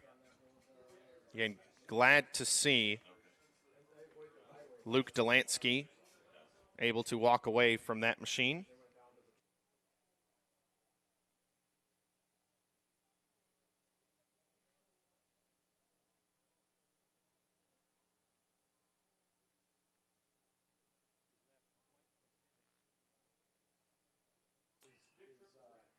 Again, one more time here. When we go back to green, 6K Caleb Johnson will start first on this race. Start 2W, second at the moment. Corbin Gurley third. 22 of Luke Delansky retiring for his heat race as well, which will move Josh Schneiderman up to fourth. Austin Harmon fifth. And Brady Donahue in the 34 Double D. We'll round out our field to start shotgun with only a few laps in heat race number 4 with 9 laps remaining. Not even a few, 1 lap. I do want to give a big shout out again to Will Garretts. He just informed me. I've been texting him a little bit after that heat race win. He just said, and I knew that this was a stat. I didn't know if it was still going or not. Since 2007, Will Garretts has won a race of some kind on a dirt track, whether it be go-karts, microsprints, sprint cars, something of that sort, either a heat race, B feature, A main, whatever it is. So for 18 consecutive years, Will Garretts has won, crossed the finish line first in some sort of dirt track race. Yeah, congratulations to that great company number 8, Will Garretts. Congrats.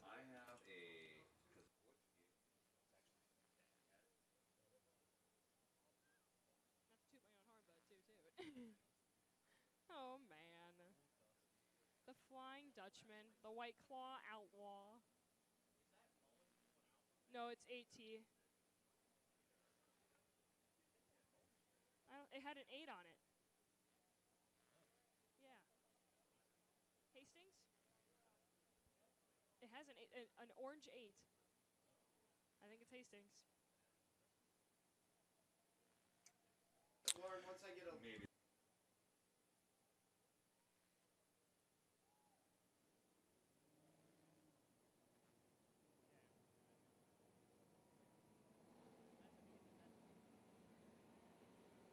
Field firing back off here from heat race number 4. Again, one more to go after this one.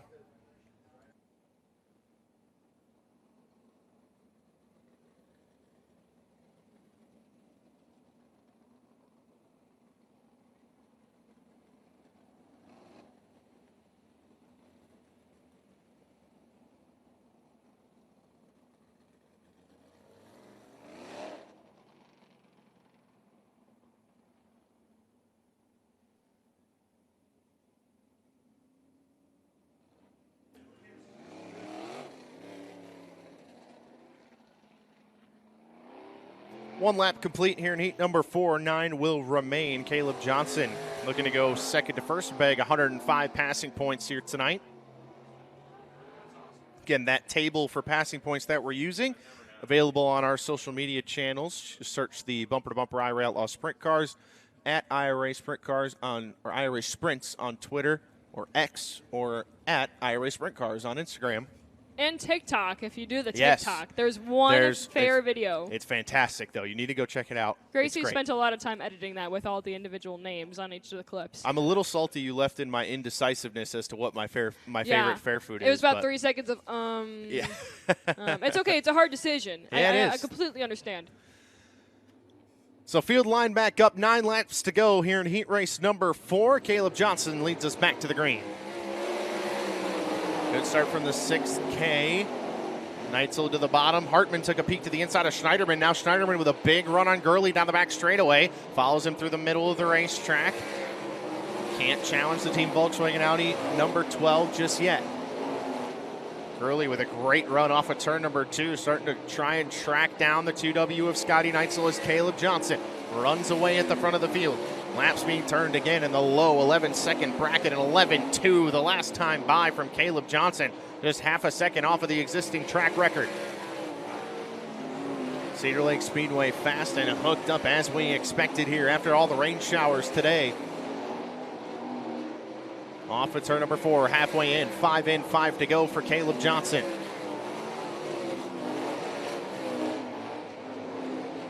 Battle shaping up for the 5th spot. Brady Donahue all over the back of the 87A of Austin Hartman as they work down the back straightaway. And just as I say that, Austin Hartman pulls a gap on the 34 Double D. Donahue in just his second ever 410 wing sprint car start here tonight. As Caleb Johnson continues to absolutely rip here at the Cedar Lake Speedway. It was dry slicking on the wall last night, and it's hammered down on the bottom tonight. It doesn't matter. 2 sticks in the high. 2 sticks high. 2 more laps to go. Smoke out the side of the 12 of Corbin Gurley. Stays under power though. Through turns 3 and 4 for the second to final time. White flag out. 1 more lap to go. Another puff of smoke out of the number 12. Appears to just be overflow at this point. Through turns 3 and 4. Caleb Johnson gonna win heat race number 4. Scotty Neitzel in the 2nd spot. Corbin Gurley 3rd. Josh Schneiderman will be in 4th, and Austin Hartman will round out the top 5.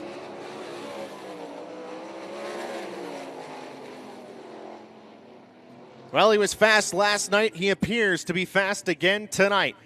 Give it up for heat race number 4 winner out of Sioux Falls, South Dakota, the 6K of Caleb Johnson. 5th and final heat race, ready to roll to the racing surface. And the 5th and final heat race will be brought to you by Carbon Safety Technologies and High Plains Building Division.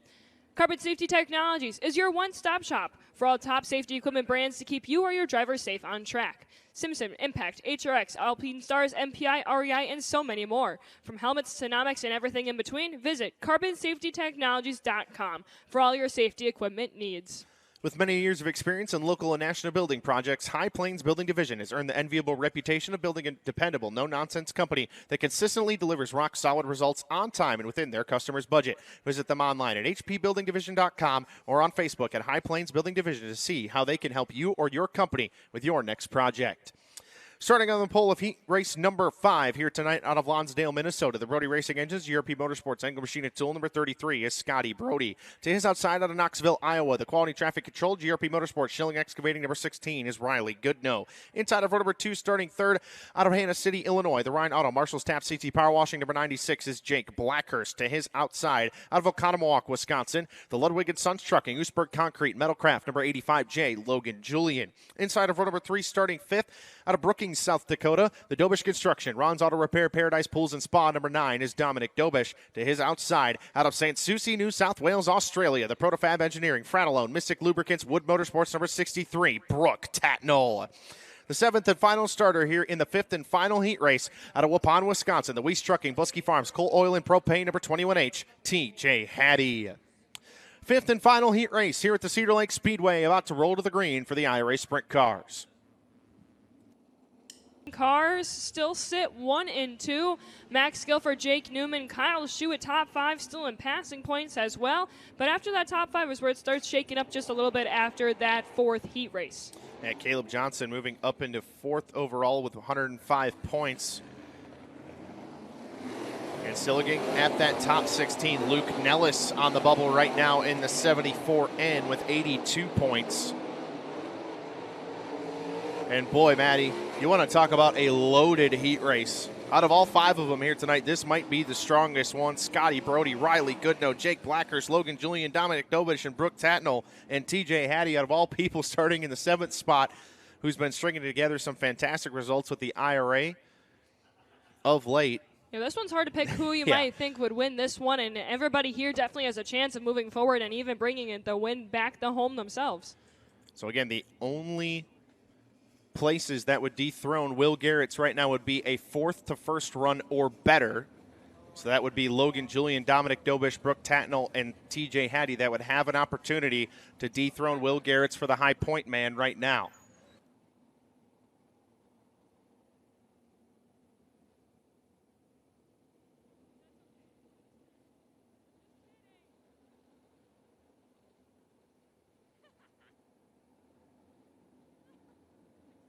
Scotty Brody and Riley Goodnow pace the field through turns 3 and 4.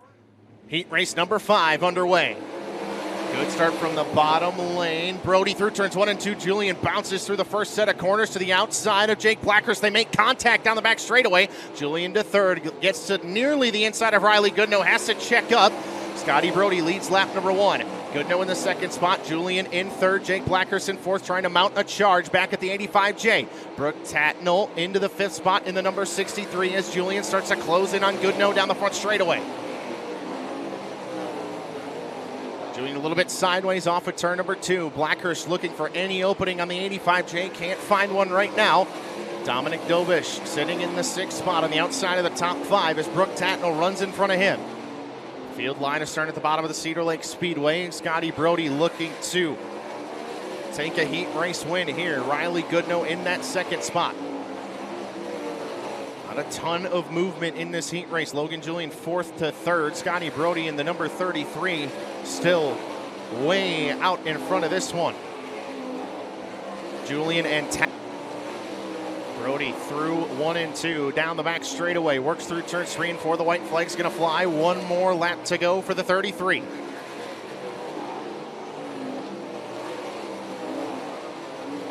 Down the back stretch, through turns 3 and 4 for the final time. Lonsdale, Minnesota, Scotty Brody wins the 5th and final heat race. Riley Goodnow in 2nd, Logan Julian in 3rd, Jake Blackhurst 4th, and Brooke Tatnall will round out the top 5.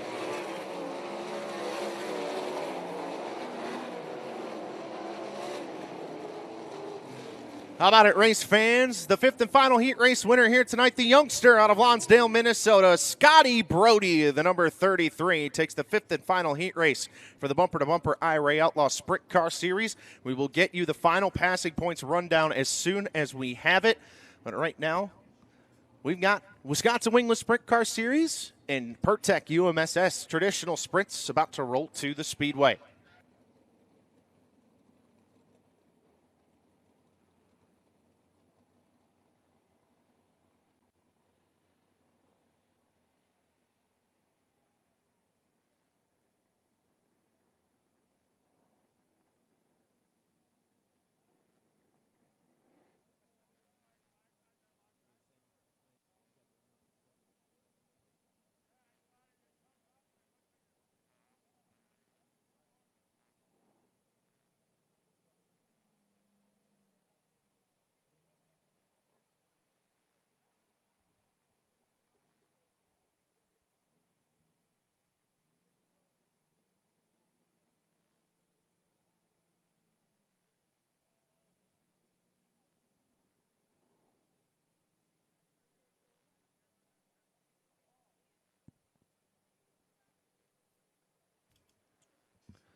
How much time you got on this one, Todd?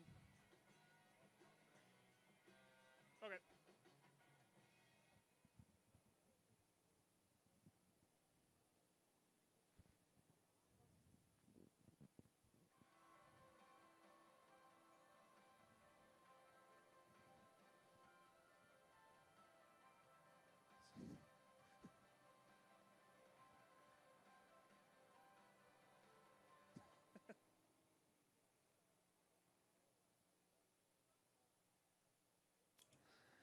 And welcome back, everyone, on RacingDirt.com to the Cedar Lake Speedway. Once again, next up onto the racetrack will be the Pertec UMSS Traditional Sprint Cars and the Autometer Wisconsin Wingless Sprint Cars. And your first lineup. Todd, you got the wrong one up there. We'll go like this on the inside of row number 1. He's currently second in the point standings by 2 points. He's from Goodhue, Minnesota. That's the 99 of Brian Roach. To the outside from Redondo Beach, California, that's the 11J of Jory Hughes. Inside of row number 2, it's the 3K from Great Eagle, Minnesota. It's Jeremy Kurzman. Starting in the 4th spot from Park City, Illinois, it's Tim Cox driving the number 14. And inside of row number 3 from North Branch, Minnesota, Joseph Kuba pilots 55. Outside of Joseph, from Fanisdale, Manitoba, Canada, driving the number 25, it's Eric Guyett. And your final row will go like this from Zion, Illinois. It's Sean Swim driving the number 12. And to the outside from St. Croix Falls, Wisconsin, that's the 19S of Noah Richter. 8 cars will go 8 laps around. We will take the top 5 directly into tonight's A-Main.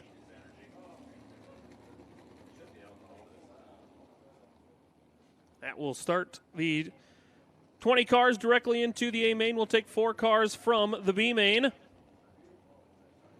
And we'll line up and go 20 laps later on this evening for the final event of the 25th Annual Jerry Richert Memorial.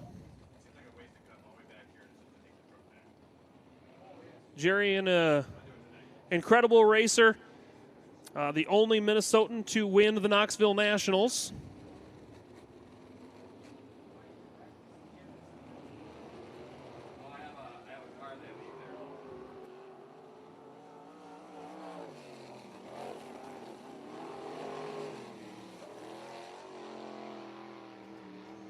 As the field bunches up down the back straightaway, we will get the sign next time around. We'll go to the green.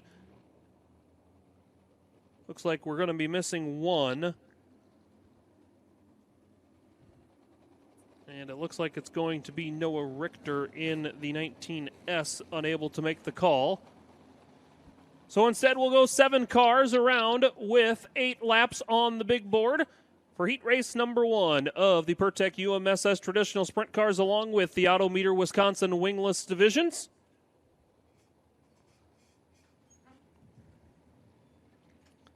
The field will hit turn number 4, and we are to the green. Good jump there from Brian Roach down the front straightaway. He'll lead into turn number 1. Field stacks up through the corner. Roach has the lead now. Here comes one down to the inside. Now they'll go side by side for the second spot. Brian Roach will lead lap number 1. Second will go to Tim Cox in the 14. Cox looks to the outside now. He's going to rocket around Brian Roach. He'll lead down the back straightaway. Roach stumbles a little bit through turn 3 and 4. He's able to hang on to the second spot. Jory Hughes running third. Eric Guyett in the 4th spot. Here comes Kurzman now to the inside of Guyett, unable to make a move. Huge run down the back straightaway for Guyett. He'll look to the outside now with Jory Hughes. They'll race for the 3rd spot at the line, give the 3rd position to Eric Guyett.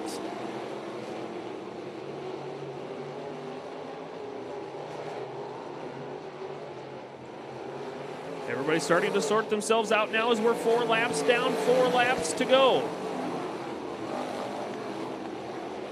Guyett gets by Jory Hughes. Now big run down the backstretch for Hughes. Hughes will fall in line into turn number 3. Guyett slips up, but able to hold on to the 3rd spot. Next time around, the field will see the 2 sticks in the air, 2 laps to go for Tim Cox in 14. Hughes right on the back bumper of Guyett. Kurzman right behind the both of them. White flag flies, 1 lap to go for Tim Cox. One last effort here for Hughes. He'll look to the inside, unable to make the pass. They'll go bumper to bumper down the backstretch, but picking up heat race number 1 will be Tim Cox in 14. Second will go to Brian Roach. Eric Guyett in the 3rd spot. Jory Hughes 4th. And the final transfer car will be Jeremy Kurzman in the 3K. He was able to capture the lead on lap number 2 using the high side. He'll roll down the front straightaway. Tim Cox picks up heat race number 1 in 14. Former Autometer Wisconsin Wingless Sprint Car Series champion and veteran of just about everything with open wheels. Driven everything's from IndyCar style race cars, midgets, just about everything, champ cars.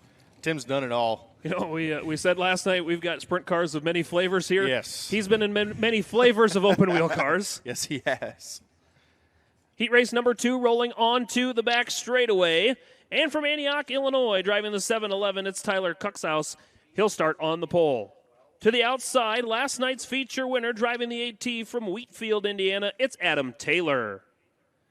Starting in the 3rd spot from Oak Grove, Minnesota, it's the 7X of Dan Atkinson. And to the outside from Kenosha, Wisconsin, it's Bryce Andrews in 17. Starting 5th in the number 38 from Beach Park, Illinois, it's Alan Hafford. And from Pleasant Prairie, Wisconsin, it's Tom Eller in the 29 OG, starting on the outside of row number 3. And your final row from Big Fork, Minnesota, the 51, it's Tyler Wass. And to the outside, your final starter from Faribault, Minnesota, it's John Valancourt in the number 1. 8 cars will go 8 laps for heat race number 2 for the Pertec UMSS traditional sprint cars along with the Autometer Wisconsin Wingless.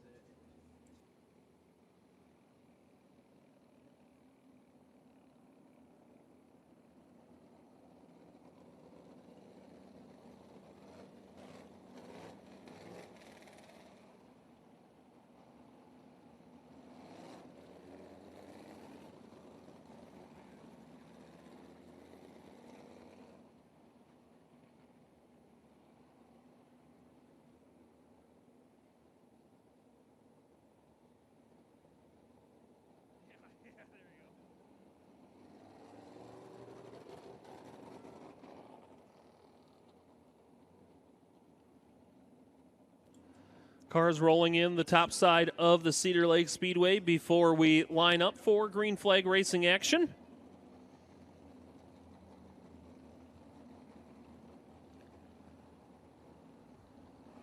Second of 4 heat races for this non-wing sprint car or traditional sprint car division here for the 25th annual Jerry Richert Memorial. And just huge props goes out to the Richert family, Sonny and Amy, for hanging on for 25 of them. These never get easy to promote or put on. I know Austin and I did 7 of them for my dad, memorial races, and they seem to get harder and harder every year. But it's huge props and a massive thank you for making it the event that it is here at the Cedar Lake Speedway, and $10,000 going to the winner of tonight's IRA Bumper to Bumper 410 Outlaw Sprint Car feature event. And increased purses across the board as well. No, I think they're doing $100 per each position in every other class. Yeah, which is just incredible. I mean, Yeah. the amount of time that it takes to put on an event like this is just a gigantic undertaking. All right, the field gets the sign. We will get the green flag out of turn number 4. All 8 cars making the call. It's Cuckhouse and it's Taylor on the front row. Both Wisconsin wingless drivers. As we'll get to turn number 4 and the green flag flies. Cuxhouse takes the lead through turns 1 and 2, but here comes Adam Taylor on the outside. The 2 Wisconsin Wingless Sprint Car Series drivers side by side on the back straightaway. Cuxhouse to the inside through turns 3 and 4. Taylor tries to cross him over. Tyler Cuxhouse leads lap number 1. Taylor will come in the 2nd spot, and then it is Bryce Andrews in 3rd, Dan Atkinson 4th. Cuxhouse looks to run away and hide down the back straightaway. He puts some distance between himself and the 18. Now a little bobble gets the 8T back in contention. Taylor trying to chase down the 7-Eleven as the rest of the field single filer on the bottom of the Cedar Lake Speedway. Good battle between Tom Eller sideways through turns 1 and 2, nearly looped it around. Off for turn number 4, Cuxhouse continues to stretch his advantage. Right now, the final transfer car is the 38 of Alan Hafford. Hafford with a 0.8 of a second advantage over the 6th place runner Tom Eller as we have 4 laps to go. 4 in, 4 to go for Tyler Cookshouse. He will encounter a little bit of lap traffic down the back straightaway. Lap car goes high. Cookshouse makes the last second decision to go low. Here comes Adam Taylor for the last minute or second half of the race charge at the 7-Eleven. Both the front 2 drivers able to get by lap traffic and run down the back straightaway. Everybody along the bottom side of the Cedar Lake Speedway, 2 to go. 2 to go for Cookshouse. Taylor starting to reel him back in just a little bit through turns 1 and 2. Cookshouse drifts up the back straightaway through turns 3 and 4. The white flag's going to fly. 1 more lap to go for the 7-Eleven. It was a half a second with 2 laps to go this time around. The lead grows to 1 second. Down the back straightaway, he's led the whole way around through turn 3 and 4. Tyler Cookshouse will win heat race number 2. Second will go to Adam Taylor. Third is going to go to Bryce Andrews. Dan Atkinson in the 4th spot, and holding on to the final transfer position, Alan Hafford in 38. He had a close encounter with a lap car, but he's able to get by and stay clean. The winner of heat race number 2, it's Tyler Cookshouse in 7-Eleven.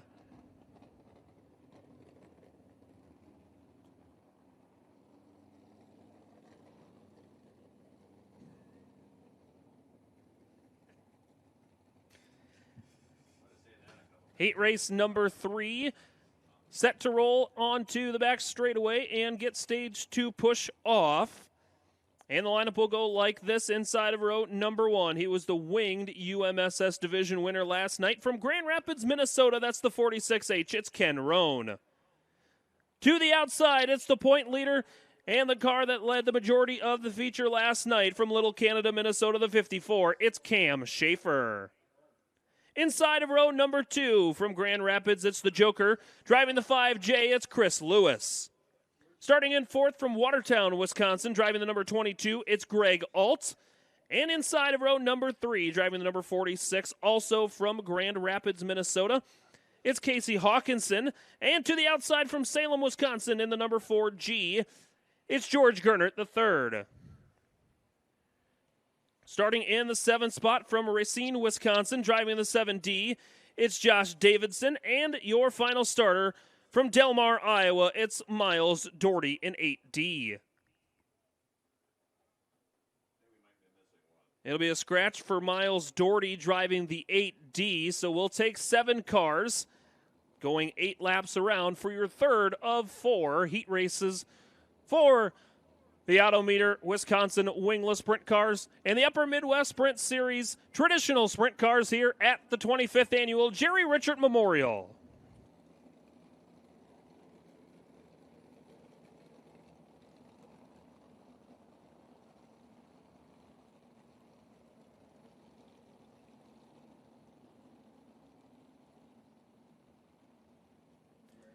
Having cars roll the top side of the Cedar Lake Speedway in once again before we line up for our third heat race. Roan and Schaefer, Lewis and Alt, Hawkinson and Gertner. Davidson will be all alone on the final row, with once again Miles Doherty unable to make the call in that 8D. I believe he is a scratch for the evening as well.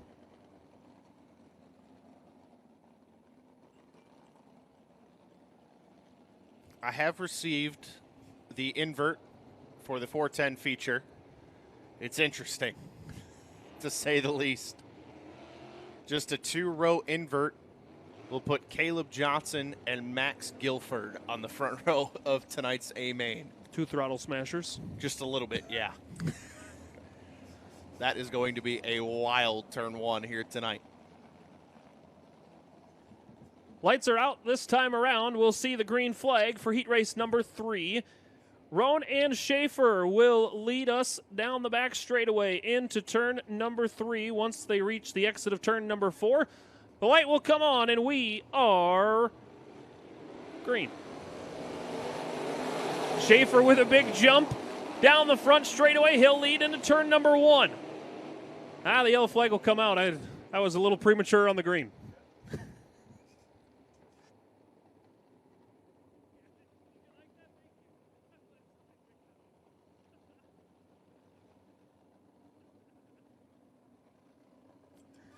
Yellow flag does come out. We will try it again out of turn number 4.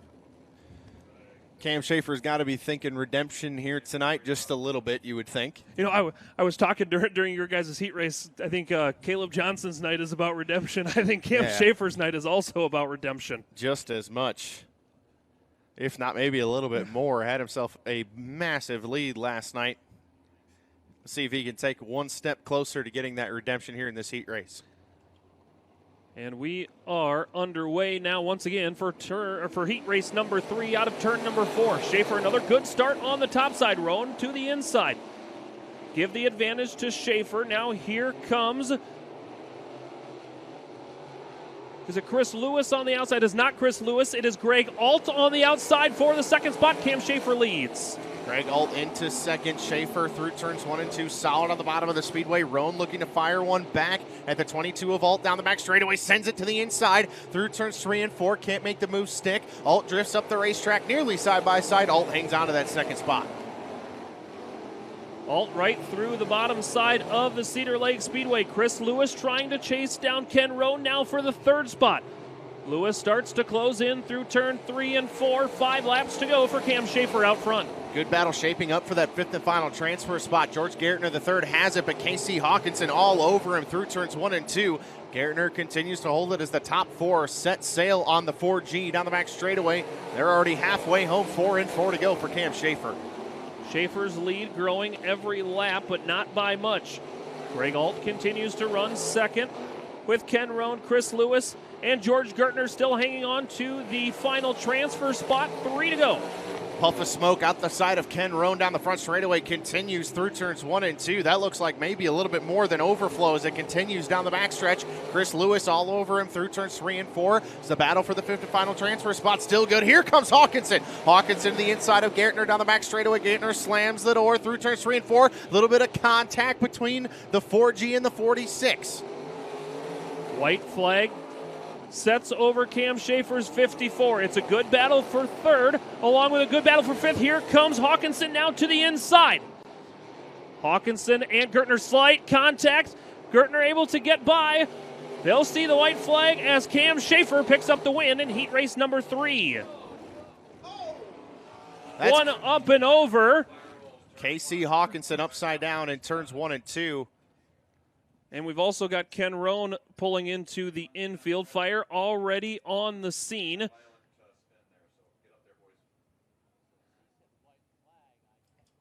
IRA safety team and Cedar Lake Speedway safety team on the scene. Where the 46 of Casey Hawkinson was doing battle with the 4G of George Gartner III for that 5th and final transfer spot.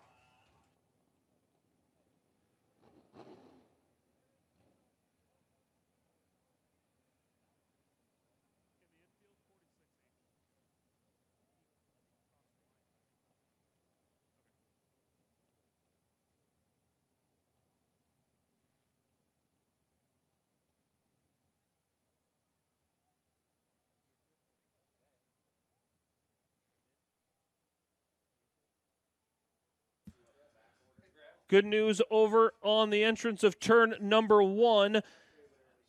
Casey Hawkinson okay inside of that 46 machine. A very mangled 46 machine on the top of turn number 1. When these wingless cars go over, they go over big 9 times out of 10. Good to see Casey Hawkinson able talking to safety officials over there in turns 1 and 2. Looks like he's out of the car, just kind of sitting on the frame, just catching his breath, talking with safety crews, making sure everything kind of adds up with Casey Hawkinson over there. See Andy Shufflebottom, one of the IRA safety officials, right there talking to him, as well as the Cedar Lake Speedway safety team as well. Again, just kind of sitting on the frame of the number 46. Always safety is paramount here. Now standing outside of the number 46. How about a big hand, race fans? Casey Hawkinson able to get out of the number 46 at turn number 1. And Lauren, like you said, these non-wing cars, once they go over, they don't tip over lightly. No. They don't have the wings to cushion them, so it just keeps rolling for seemingly forever. We'll get a replay for those of you watching at home on FloRacing. So George Gartner, the third, and Hawkinson cross the line. The white flag's out, follows him, and Hawkinson climbs the right rear of the 4G, and that is what sends him for that nasty ride in turn number 1.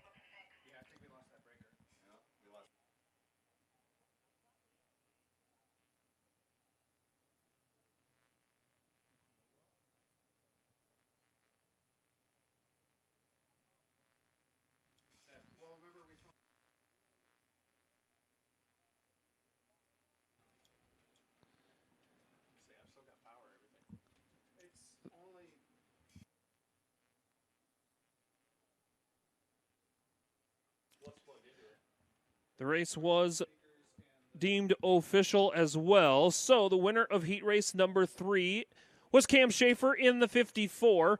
Greg Alt finishes second with the number 22. Chris Lewis in the 3rd spot. Ken Roan in 4th, and the 5th and final transfer spot went to George Gertner III in heat race number 3. I believe one more heat race for the Autometer Wisconsin Wingless Sprint Car Series and the PerTech UMSS Traditional Sprints on tap here tonight. Then we'll conclude heat race action. We will have 2 B-Mains for the bumper-to-bumper IRA Outlaw Sprint Car Series up next. 1 B-Main for this class you see on the racetrack right now. And then we will head straight into fixture action here at the Jerry Richert Memorial, presented by Cath Oil and TriStar Bobcat here tonight.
Next up onto the racing surface will be your 4th and final heat race for the PerTech UMSS Traditional Sprint Cars, along with the Autometer Wisconsin Wingless Sprint Cars.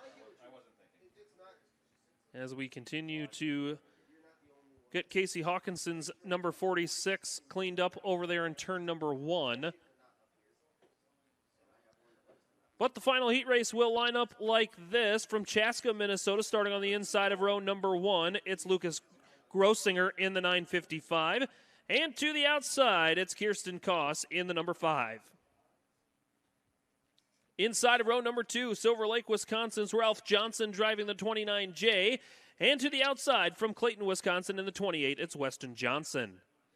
Inside of row number 3 from Lewisburg, Kentucky, driving the 41, it's Dennis Spitz. And to the outside, in your 6th and final starting position from Osceola, Wisconsin, driving the 76, it's Edison Aldrich.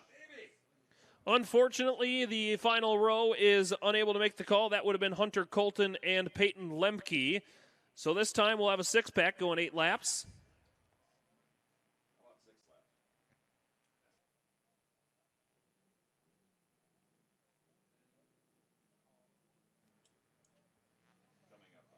As everybody getting cleared off of the racing surface from that 3rd heat race, as we've got everybody staged on the back straightaway, as we are about set to push off.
Slow pace being set by the field as we get the sign. We might take the green on Sunday. All right. It's Grossinger, Koss, Johnson, and Johnson. Not the baby products, but the drivers. Wow. That was great.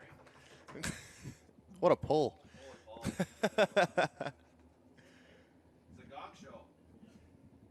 And then it spits.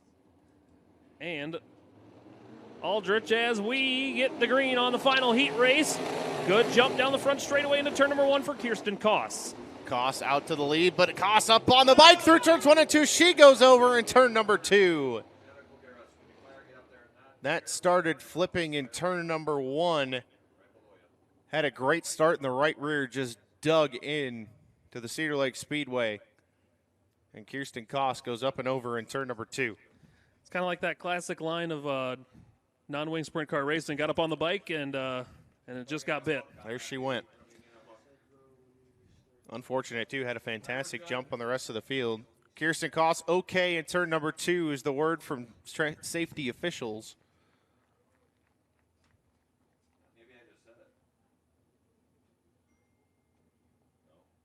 We'll work on getting the hook over on the exit of turn number 2. Here's the replay if you're watching at home on FloRacing. And there, it already got up on the bike. There it bikes again and slams back down. And at that point, she's just completely wrong for the ride. Nothing she could do to save the number 5 from going upside down.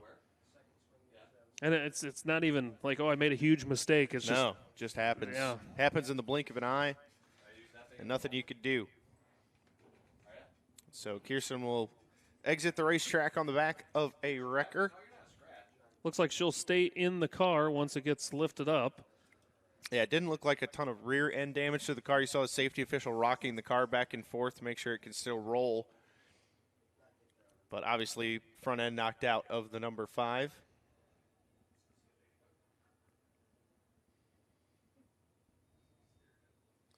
But good to hear Kirsten Koss okay over there in turn number 2. Safety crew getting their workout here tonight. The IRA safety team each and every night. Brought to you by Vandervert Concrete Products, Oostburg Concrete, Impact Racing, Shuffle Bottom Tree Service, Feldman Sales and Service, and Rennert's Fire Equipment. They follow us to each and every race on the Bumper to Bumper IRA Outlaw Sprint Car Series Tour, and we are so blessed to have them with us each and every week. It gives our drivers a lot of peace of mind to know that they're in good hands should something like this happen. Hey, you guys have an incredible team from somebody that grew up watching MedStar at Huset's and the surrounding area. You guys have an incredible safety team that you guys get blessed with, like you said, all over your guys' schedule. Yeah, we're very, like I said, we're very blessed to have it, and we're very proud of it as well.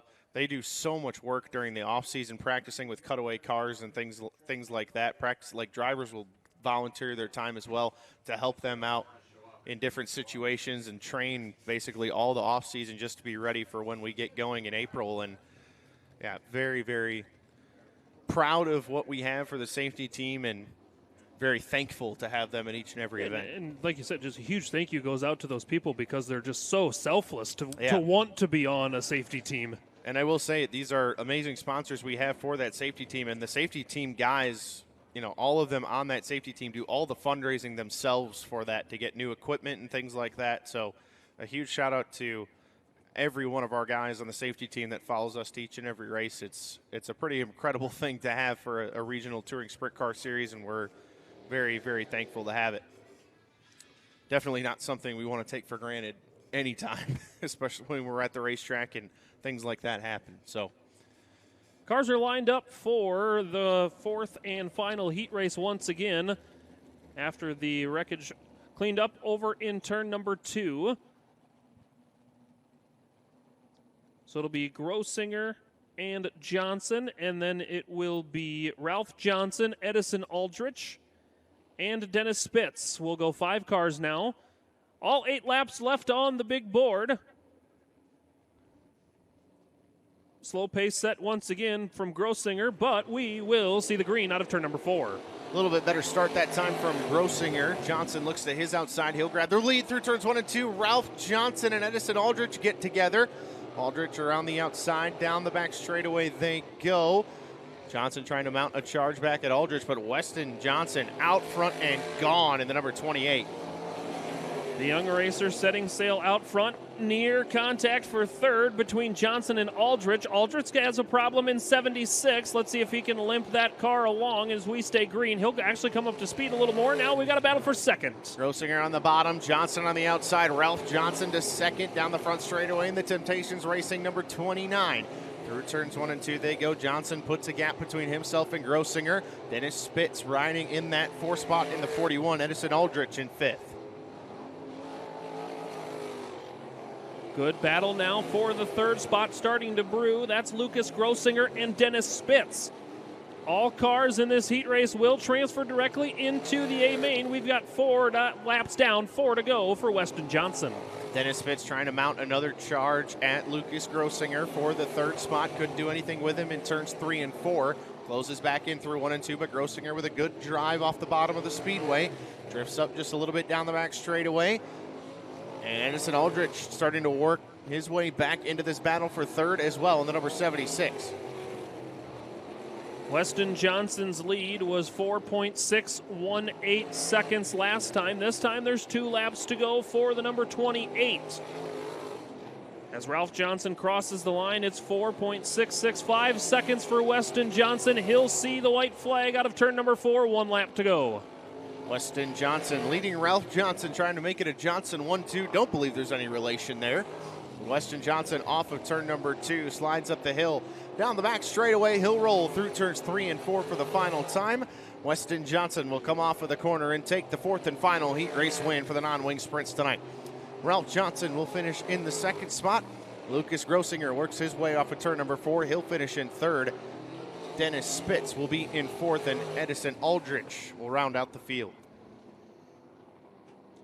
Heat racing action concluding for the evening. A few B-Mains to go, and the first B-Main onto the Speedway will be the IRA 410 bumper-to-bumper Outlaw Sprint Cars.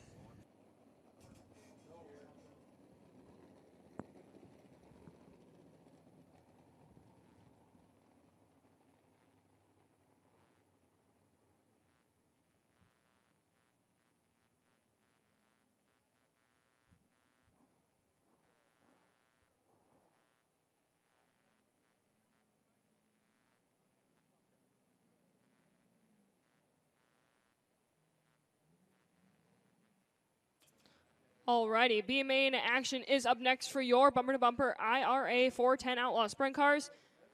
B-Main number 1 is brought to you by Bailing Racing Equipment. Bailing Racing Equipment has been providing race teams with all their parts and performance needs for decades. Doing business worldwide, Bailing can handle all of your racing equipment, component, and accessory needs, and is a proud sponsor of the IRA. Check them out at bailingracing.com. Starting on the pole of Bailing Racing Equipment, B feature number 1 here tonight out of Sussex, Wisconsin. The Cut and Go Trees Dynamic Stamping Schlafer Auto Body number 25, Danny Schlafer.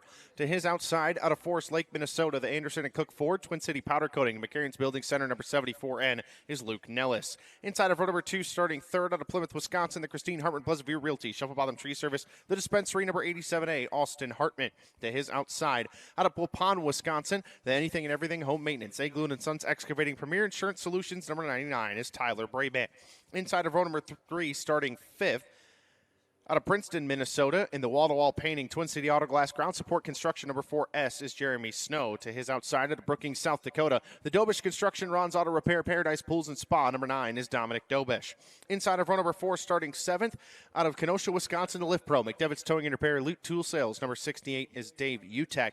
To Utek's outside, out of Silver Lake, Wisconsin, the Temptations Racing, Chrome Incorporated DRC Chassis number 29, JR, is Ralph Johnson. Inside of row number 5, scheduled to start 9th, out of Waupun, Wisconsin, Louise Trucking, Busky Farms, Coal, Oil, and Propane, number 21H is TJ Hattie, and scheduled to start 10th, but we believe he is a scratch for the evening, out of Elk River, Minnesota, the 22 is Luke Delansky.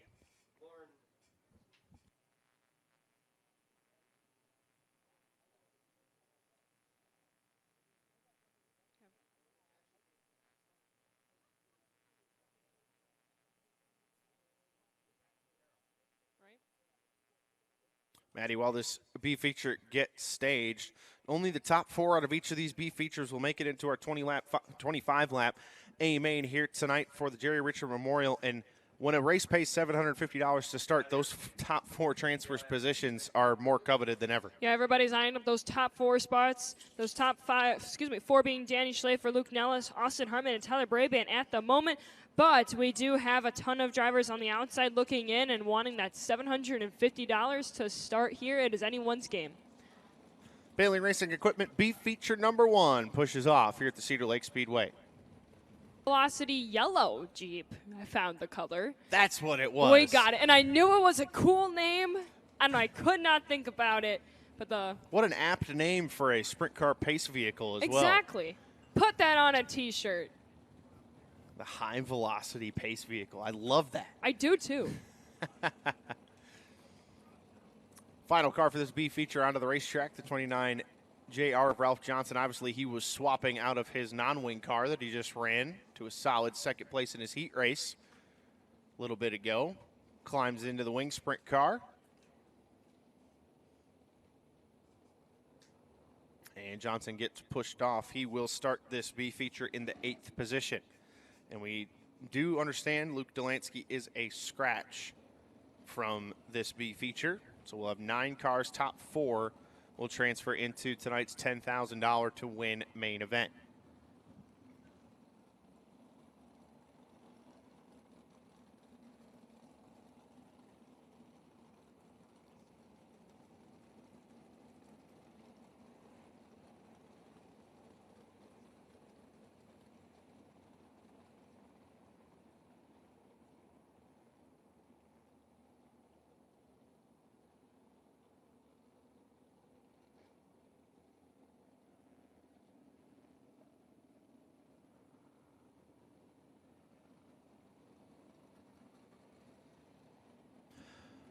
Entire field pushed off now for Bailey Racing Equipment B feature number 1. They'll gas it up. Assembled behind the high velocity pace vehicle. I absolutely love that. Yeah, big fan.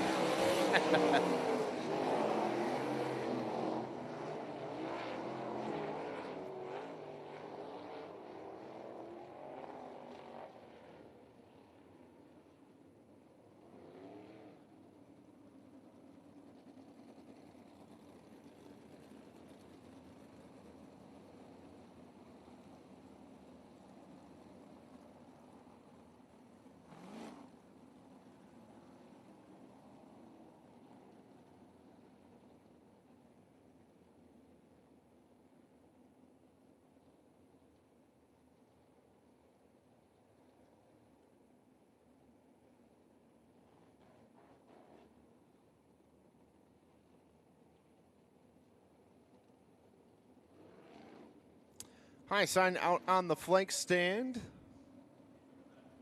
10 laps will be the distance in tonight's B features. Again, top 4 will transfer into the A-Main. Danny Schlafer and Luke Nellis both looked fast in their heat races, but just missed that top 16 cutoff to make it straight into the A-Main.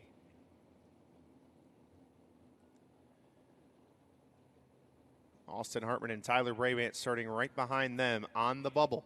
Top 4 to the show. The rest back to the trailers a little bit early. Off at turn number 4. We're green for 10 laps in the Bailey Racing Equipment B-Main number 1. Good start from Schlafer on the inside of the front row. Austin Hartman took a peek to the inside of Luke Nellis. He slides high. Here comes Tyler Brabant and Jeremy Snow down the back straightaway. Snow dives to the inside of Brabant, looking for that 4th and final transfer spot. Can't get the move done. Danny Schlafer leads lap number 1. Nellis through turns 1 and 2 in that 2nd spot. Hartman in 3rd, Brabant in 4th. Jeremy Snow on the outside looking in with Dominic Dobish. Right behind him in the number 9, TJ Hattie. Up a couple of spots right behind him as well. Schlafer down the back straightaway continues to lead. Both he and Nellis leaving the 87A for dust in the 3rd spot. Tyler Brabant with all kinds of pressure behind him from the 4S of Jeremy Snow. Snow got a little bit tight through turns 3 and 4. Here comes Dominic Dobish through turns 1 and 2. Dobish looking to cross over the 4S down the back straightaway.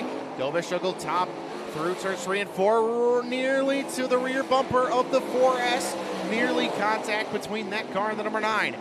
Dobish all over the 4S. Oh, TJ Hattie, massive contact with the wall.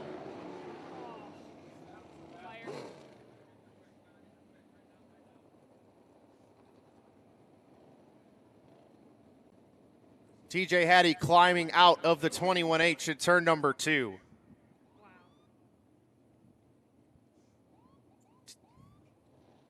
What an amazing sight to see. TJ Hattie out of the 21H already and walking back to the pit area, to the attention of safety crews in turn number 2. That was an absolutely massive hit to the outside wall. That car looked like it just bit into the racetrack at turns 1 and 2 and went absolutely dead straight into the outside retaining wall.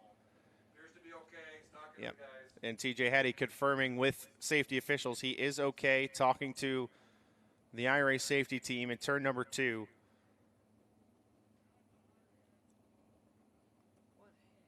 That was one of the hardest hits I've seen in a long time from a Wing 410 sprint car. Fantastic sight to see that TJ is out of that car and A-OK.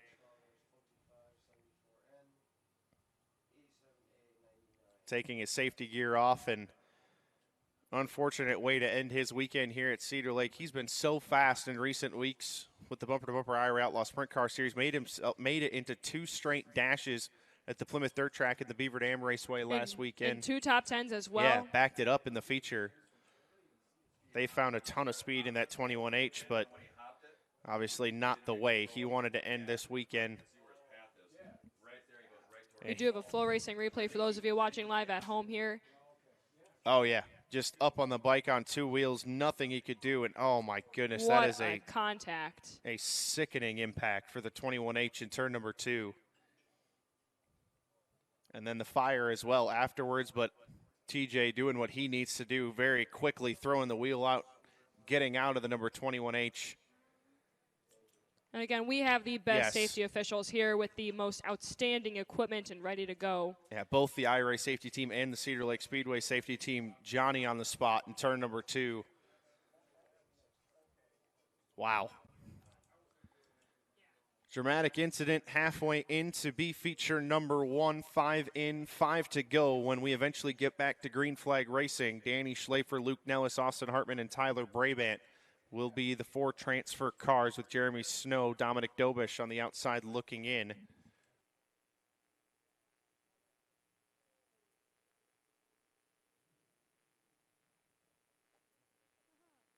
Remember, race fans, after the night is over, you're welcome to head down into the pit area for the after party at the Brook Tatnall trailer with the Richert family.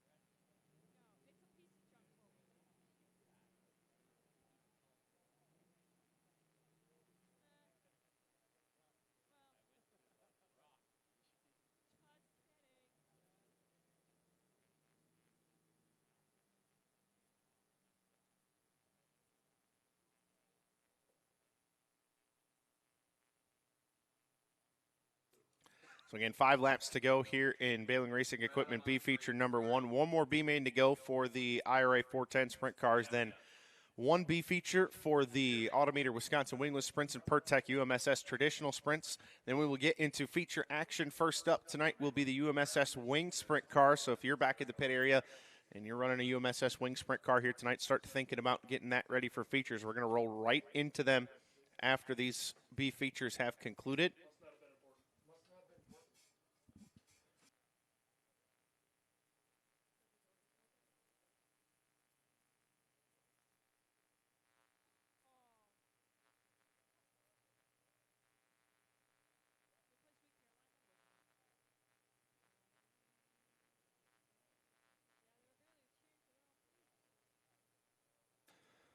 So TJ Hattie up on the hook. We'll get another replay here if you're watching at home on FloRacing. Again, that first bike in 1 kind of sent him up the racetrack. Then it just dug into, it's not really building a cushion, just kind of that grip patch in the middle of the racetrack. And just sent him along for the ride. And comes to a stop, and then the fire erupts on the 21H. And the safety equipment doing its job on that machine as it's carted off of the racetrack. You get a good look at it over here if you're seated towards turn number 1. And just about everything damaged on that car that you could think of. An unfortunate way for the youngster out of Waupun, Wisconsin, running for Rookie of the Year here in 2025 with the Bumper to Bumper IRA Outlaw Sprint Car Series. Again, impressive runs at the Beaver Dam Raceway and then again at the Plymouth Dirt Track as well for that team. I know Weiss Motorsports put together that team this year for rookie TJ Hattie, and they've been impressive in recent races. Yeah, it took a little bit for them to get going this year, but once they did, they were very, very fast with the IRA and top 10 contenders more often than not. So TJ's number 21H making its way back into the pit area. You see the speedy dry and other things of that nature going down onto the fluid that was left onto the racing surface. See the safety officials working that, dirt and other things in turn number 2. Again, 5 laps complete, 5 to go here in B feature number 1. Looking for 4 cars to put into the $10,000 to win Jerry Richert Memorial here tonight. We'll get 4 more out of B feature number 2. That will set our 24-car starting grid. The top 16 lineup has already been set by virtue of passing points from the heat races.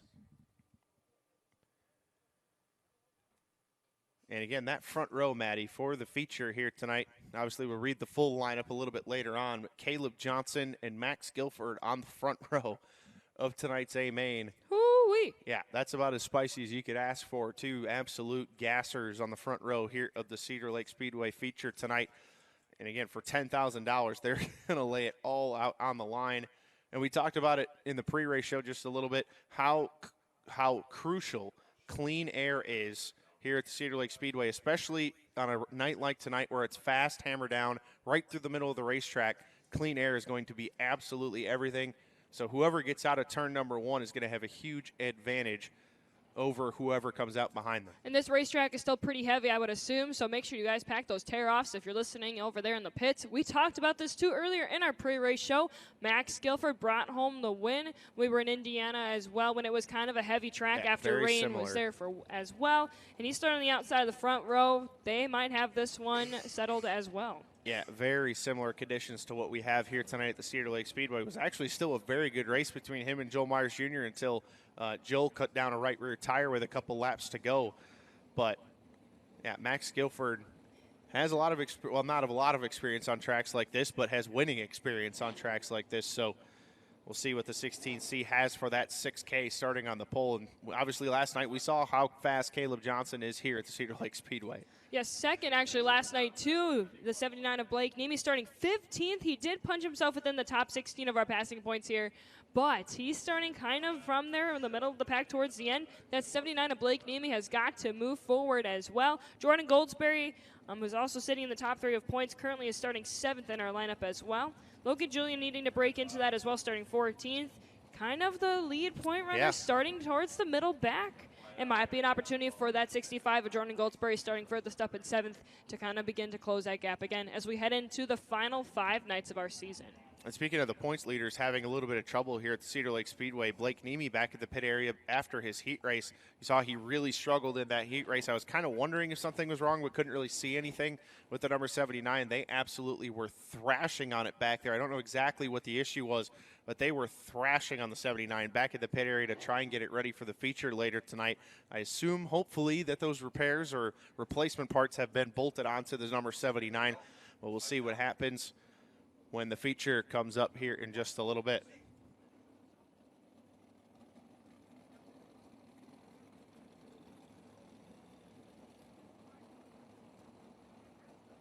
Five, four.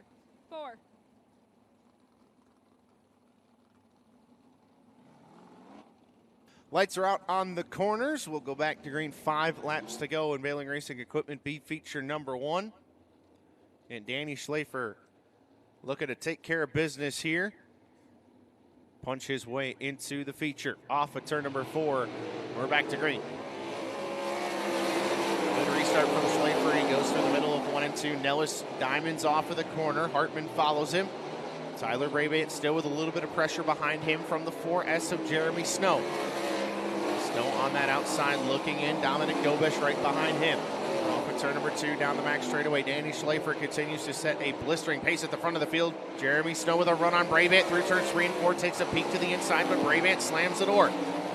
Dominic Dobesh going to be right on the tail tank of the 4S through turns 1 and 2. Snow again took a shot at Brabant through turns 1 and 2. Couldn't do anything with it.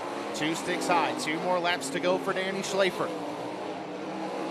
Dobesh all over the back of Snow, battling outside of a transfer spot. Off of turn number 4, the white flag flies for the lone wolf. Schlafer through turns 1 and 2 and down the back straightaway for the final time. Through turns 3 and 4, Danny Schlafer wins Bailey Racing Equipment B feature number 1. Luke Nellis in the second spot, Austin Hartman in third, and Tyler Brabant will come off of turn number 4 and take the fourth and final transfer spot.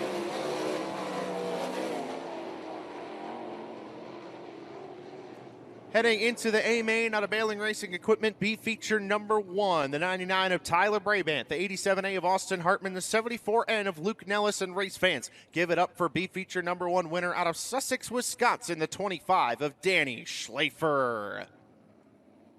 B feature number 2 rolling trackside, and that is brought to you by A-Main Apparel and Diecast.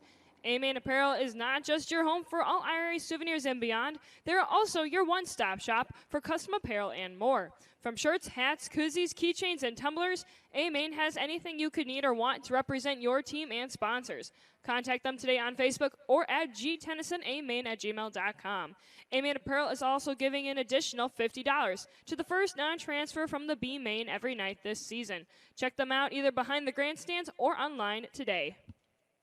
Starting on the pole of B feature number 2 here tonight, out of West Burlington, Iowa, the Land Pride, Fent Massey Ferguson, number 49, is Josh Schneiderman. To his outside, out of Hannah City, Illinois, the Ryan Auto Marshall's Tap 96 Motorsports, number 96, Jake Blackhurst. Inside of row number 2, starting third, out of Sans Souci, New South Wales, Australia, in the Protofab Engineering, Fratallone, Mystic Lubricants, Wood Motorsports, number 63, Brooke Tatnell. To his outside, scheduled to start to his outside, out of Grand Forks, North Dakota, in the Alt Construction Ewing Oil Budget RV, number 8H is Jade Hastings. Inside of row number 3, starting 5th, out of Circle Pines, Minnesota, the Norm's Tire Sales, Blaine Brothers Electric System Solutions, number 34, Double D, is Brady Donahue. To his outside, out of Salem, Wisconsin, the Dodge Machine Shop, Doheny Pool Supply. 4K Tech Services, number 4K, is Chris Spitz. Inside of row number 4, starting 7th, out of Eagle, Wisconsin, the Design Mechanical Heating and Air, Hogue Engines, number 24, is Scott Conger. To his outside, out of St. Cloud, Minnesota, the Trobex Bus Service, Auto Value Parts Stores, GT Transport, number 91, is Reed Alex. Inside of the 5th and final row, scheduled to start, out of Grand Forks, North Dakota, the Knife River Tire 1 Auto Center, number 11M, is Brendan Mullen. Is outside, out of Butterfield, Minnesota, the T&K Transport, Heartland Real Estate, number 23W, is Scott Winters. We understand the 8H of Jade Hastings, the 11M of Brendan Mullen, and the 23W of Scott Winters, we believe, are scratches for this second B feature. And the 91 of Reed Alex as well, scheduled to be a scratch for this B feature. So look at for 4 more cars to punch into the feature here tonight out of B feature number 2.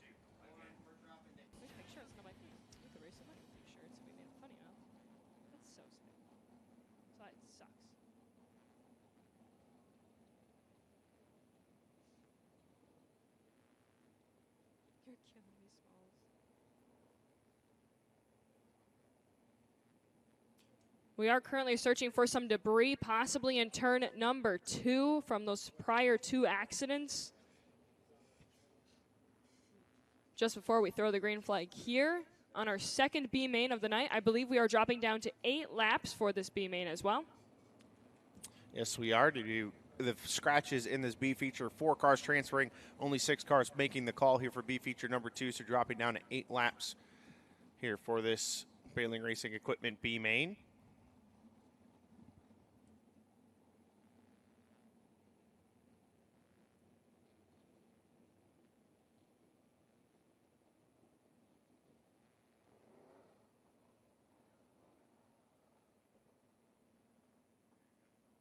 And there, the piece of debris has been found at turn number 2, or in between turns 1 and 2.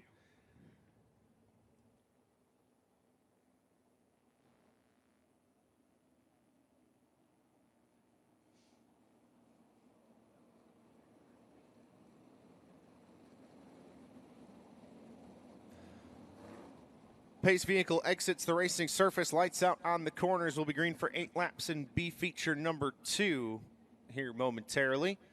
Josh Schneiderman, Jake Blackhurst, Brooke Tatnell, Brady Donahue, Scott Conger, and Chris Spitz set the field for 8 laps. The distance, again, top 4 to the show. Off at turn number 4, we're green in B feature number 2. Good start from Brooke Tatnell. Send a peek to the inside of Josh Schneiderman through turns 1 and 2. Jake Blackhurst rockets around the outside. Contact between the 63 and the 34 double D. Brady Donahue gets around the outside of Brooke Tatnell. Down the back straightaway. Through turns 3 and 4, they'll go this time by. Going to be 2 laps to go for Jake Blackhurst. Blackhurst just looking to take care of business, but lap traffic may be a factor for the number 96. Works to the outside of Scott Conger. Conger stays out of the way. Chris Spitz calls it quits, pulls it in the infield. The white flag's out. 1 more lap to go for Jake Blackhurst. Through 3 and 4 for the final time. Jake Blackhurst takes care of business. He wins B feature number 2.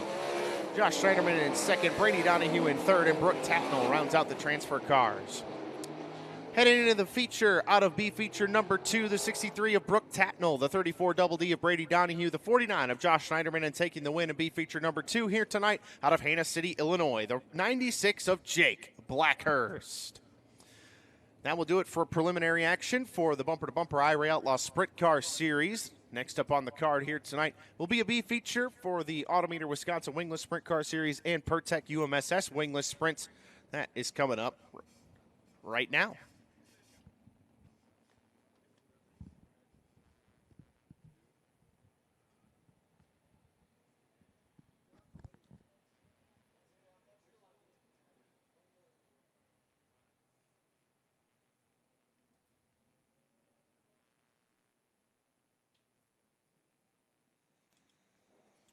Our last preliminary event of the evening, rolling on to the back straightaway.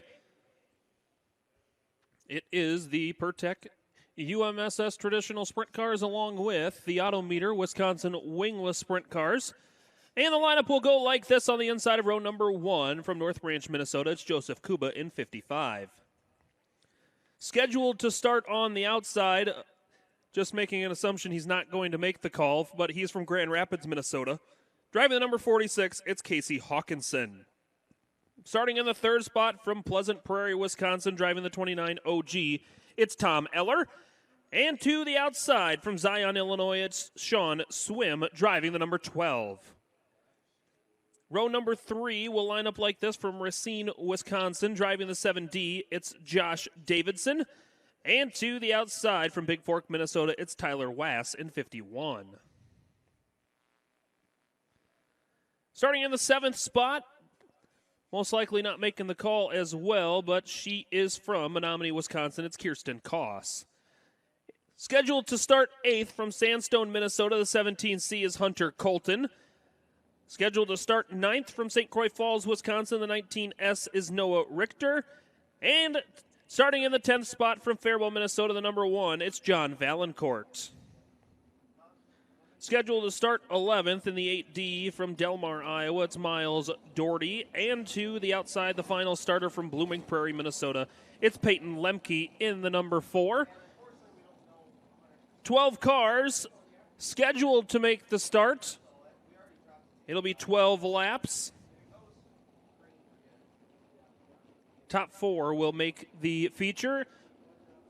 They will start 21st, 22nd, 23rd, and 24th. A few cars toward the back of the field unable to make the call. Right now we've got 6 cars on the Speedway on a scheduled 12 starters. Dakota, what did we cut it to? 8?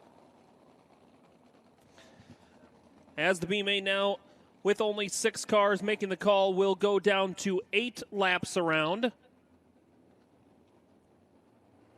With all the scratches, we'll get you a good lineup here in just a moment. See Joseph Kuba out there in the 55.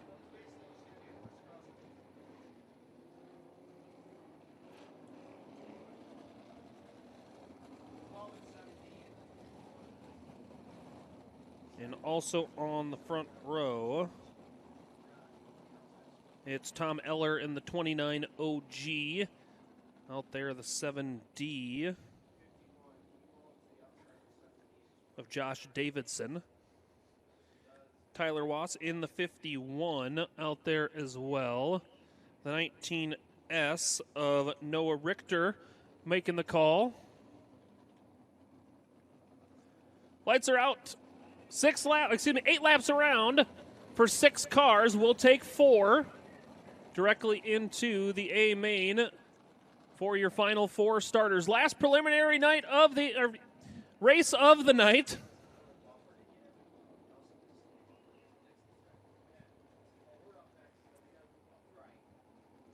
As Joseph Kuba sets the pace to turn number 3, and we see the green. Kuba with a good jump into turn number 1. He'll lead now down the back straightaway. Tom Eller looking to close in. A Sean Swim right behind him in the 3rd spot. Josh Davidson holding on to the 4th and final transfer as of now. Nearly contact between him and Tyler Wass off of turn number 4. Oh, and Kuba up on the bike through turns 1 and 2, but saves it somehow off of turn number 2. What a save from the 55. Kuba will hang on to the top spot. Now Sean Swim will take over 2nd. 3rd is going to be Tom Eller, and at the line, you've got a new transfer holder. That's the 51 of Tyler Wass. Josh Davidson unable to mount a charge back at Wass down the back straightaway off of turn number 4. Kuba continues to lead. Swim in that 2nd spot, running a little bit higher on the Speedway. That diamond line off of turn number 2, working well for the number 12 as he tries to close in on the 55 through turns 3 and 4. On the bike a little bit was Sean Swim. He's able to get all 4 tires back onto the racing surface. We've got 4 down and 4 laps to go for Joseph Kuba out front in the number 55. Going to be a little lap traffic to contend with if we stay green to the end. Richter slow at the back of the race, or at the back of the field. Kuba to the bottom through turns 1 and 2. Swim up on that middle groove. Tom Eller took a peek to the inside of the number 12. Couldn't do anything with him. Kuba boxed in by the lap car through turns 3 and 4. Swim and Eller trying to close back in on the number 55. 2 to go for Joseph Kuba in 55.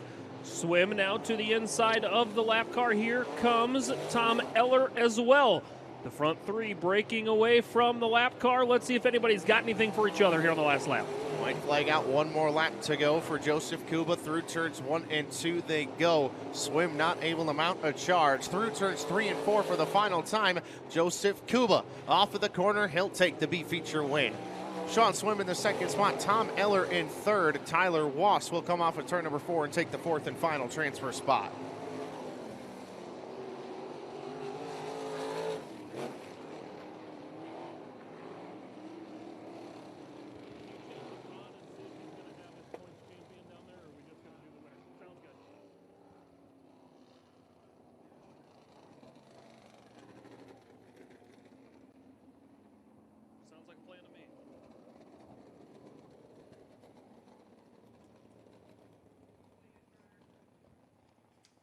Next up on the card will be the UMSS Wing Sprint Car Feature event. We'll give those guys a little bit of time here to line up in the chute and go out onto the racetrack.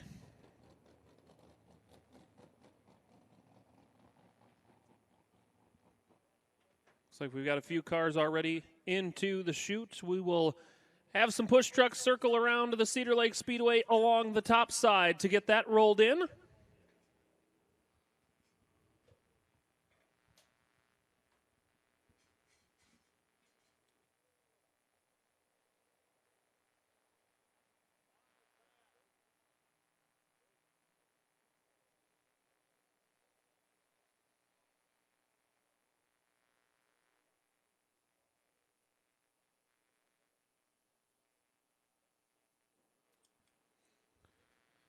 While everybody's getting staged, we will roll through the starting lineup tonight. 27 cars going 20 laps for the UMSS Wing Sprint Cars, brought to you by V-Brock Performance Parts. On the inside of row number 1 from Lake Elmo, Minnesota, that's the 93 of Brad Peterson. Starting to the outside from Linwood, Minnesota, driving the 609, it's Casey Lang. Inside of row number 2 from Forest Lake, Minnesota, he drives number 14. It's Garrett Tatnall. Starting in the 4th spot from Bloomington, Minnesota, driving the 3TK, it's Tony Kaus. And starting 5th from Centerville, Minnesota, Jack Lobin, driving number 3. Starting in the 6th spot from Hermantown, Minnesota, it's Jamie Ogsden. Jamie pilots the 03. Starting 7th from Menominee, Wisconsin, driving the number 7, it's Keegan Koss. And to the outside of row number 4, from Vesleyville, North Dakota, driving the number 96, it's Jeremy Lizakowski. Inside of row number 5, Austin Mosier pilots the 00 from Merrill, Wisconsin. And to the outside from Cushing, driving the 1B, it's Matthew Weber. Inside of row number 6, it's Mark Martin from Mahtomedi, Minnesota, in the number 6. And to the outside from right down the road in New Richmond, that's the number 50, it's Chase Vibrock. Starting 13th, it's Ken Rohn, last night's feature winner from Grand Rapids, Minnesota, piloting the number 46H. And to the outside from Forest Lake, Minnesota, he drives the number 62, it's Ronnie Erickson. Starting in the 15th position from Dexter, Minnesota, that's Carl Wade piloting the white number C4. And to the outside from Coon Rapids, Minnesota, in the 59, it's Cole Demko. Starting 17th from Zimmerman, Minnesota, he pilots the 2J, it's John Lowe. And to the outside from Stanley, Wisconsin, it's Carl Brunsvold in 97. Starting 19th from Stacy, Minnesota, piloting the number 12, it's Jason Floors. And starting 20th, it's Mitchell Schonoff from New Richmond in the 390. Starting 21st from Osceola, Wisconsin in the 17, it's Austin Phillips. And starting 22nd from Andover, Minnesota, that's the 7B of Scott Brandt. Starting 23rd, it's Brett Peterson, Brett from Amory, piloting the 42X. And starting 24th, it's John Valancourt from Faribault, Minnesota, in the 95. Your 25th starter hails from Becker, Minnesota, piloting the number 16, it's Willie Ewing. The 26th starter from Cottage Grove, Minnesota, it's Mitch Hagan in the 4H. And the 27th and final starter in the 14th row from St. Paul, Minnesota, he drives the 52, it's Jake Lempelus. 27 cars, once again, 20 laps around for the UMSS Wing Sprint Car Division, brought to you by Vibrock Performance Parts.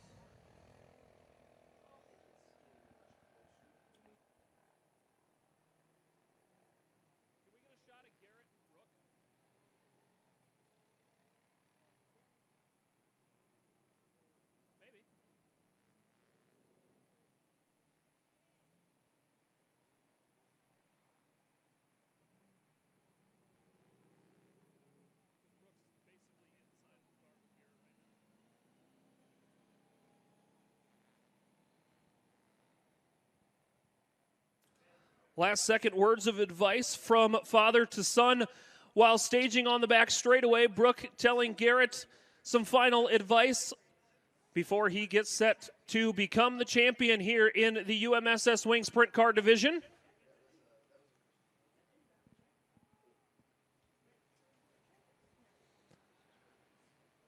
Cars being staged all along the Cedar Lake Speedway. That way we can get cars pushed off as quickly as possible.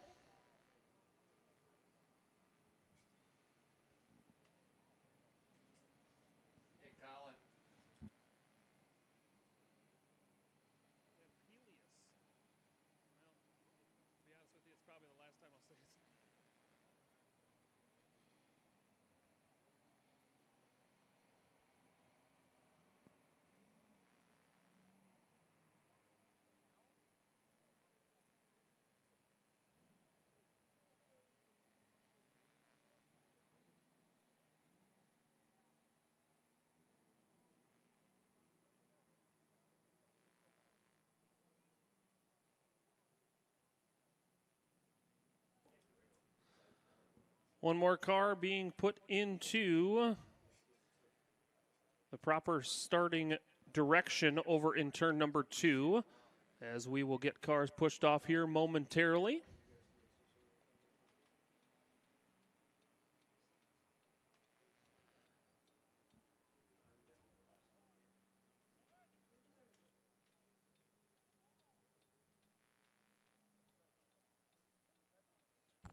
God, get off the track. Christ.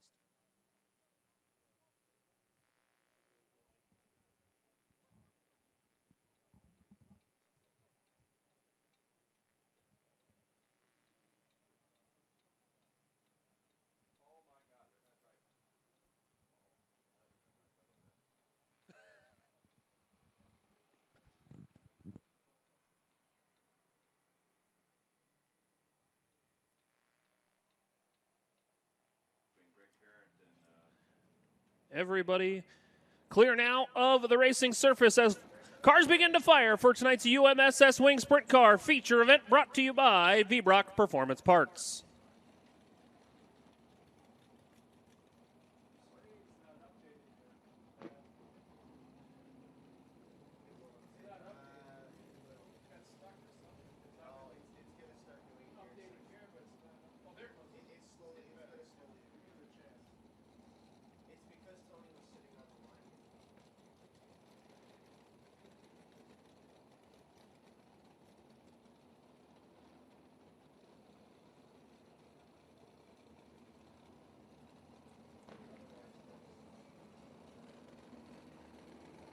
Just a couple more cars to fire off here before we get into the rows of two.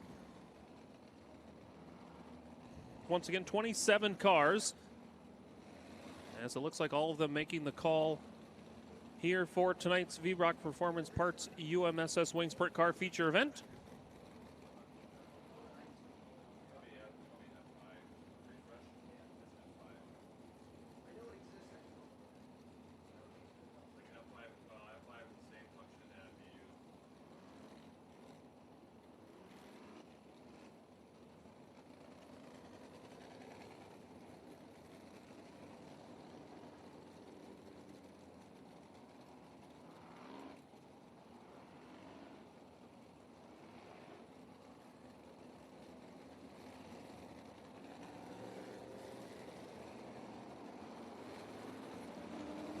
And now the field being told to start bunching up behind Brad Peterson and Casey Lang, who start on the front row.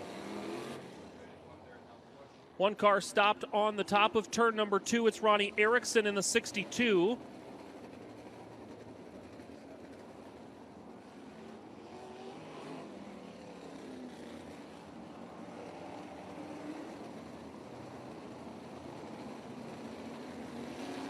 Looks like possibly a transponder issue on, or excuse me, not a transponder, but a receiver issue on Ronnie Erickson's 62 machine.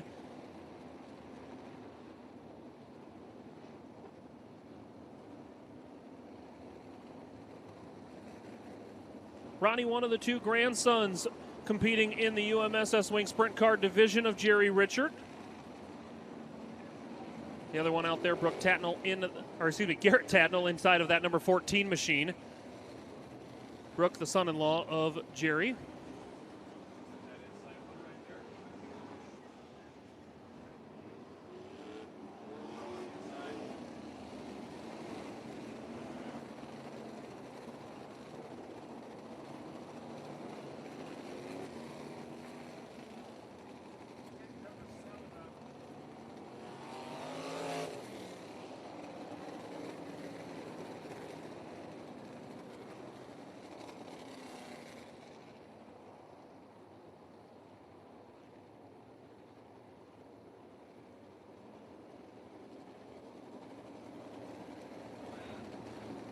And a couple scratches coming across now. Chase V-Brock's number 50, Scott Brandt's 7B, and Mitch Hagen's 4H unable to make the call. So there's our 24 starters now instead of 27.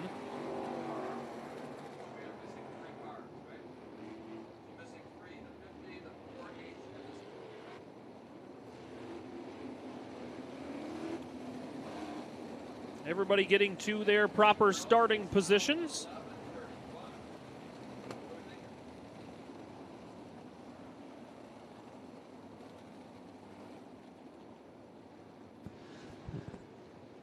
Cedar Lake Speedway, up onto your feet.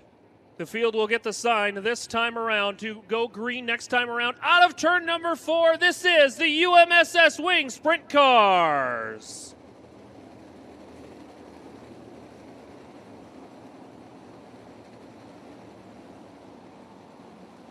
Peterson, Lang, Tatnall, Kaus, Lobin, Ogsden, Koss, Lizakowski, Mosier, and Weber will be your top 10 starters as Brad Peterson gets to the line on turn number 4, and we're underway.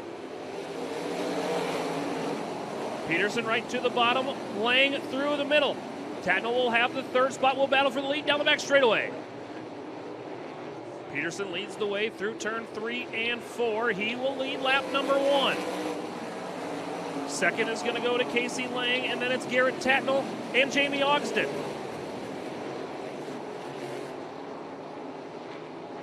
Top 4 starting to break themselves away. It's Tony Kaus in the 5th spot. Now Jack Lobin will take over 6th. Here comes Ogsden now to the outside of Tatnall. He's going to have to back out of it down the back straightaway. Tatnall now catches Casey Lang, 6:09 for the battle for the 2nd spot. Cars all over the Cedar Lake Speedway now, as we've got 3 in the books. Here comes Ogsden to the outside of Tatnall. He'll take over the 3rd spot. Now he'll look to the outside of Casey Lang in turn 3 and 4. Battle for 2nd at the line. Give it to Jamie Ogsden in 0-3. Brad Peterson continues to lead in 93. He's got a lap car between himself and Ogsden. Ogsden able to put the lap car between him and Lang. 3 wide now for the lead with a lap car. Give the top spot to Jamie Ogsden in 0-3. Ogsden running a lane higher than every lap car right now around the Cedar Lake Speedway. Peterson slips up through 3 and 4. Casey Lang looks to his inside. He's unable to make a move. Ogsden starting to stretch out the lead to a little over a 1.5 seconds that last time by. Tatnall gets by Lang in 1 and 2. He'll take over the 3rd spot now, and he'll set his sights on Brad Peterson.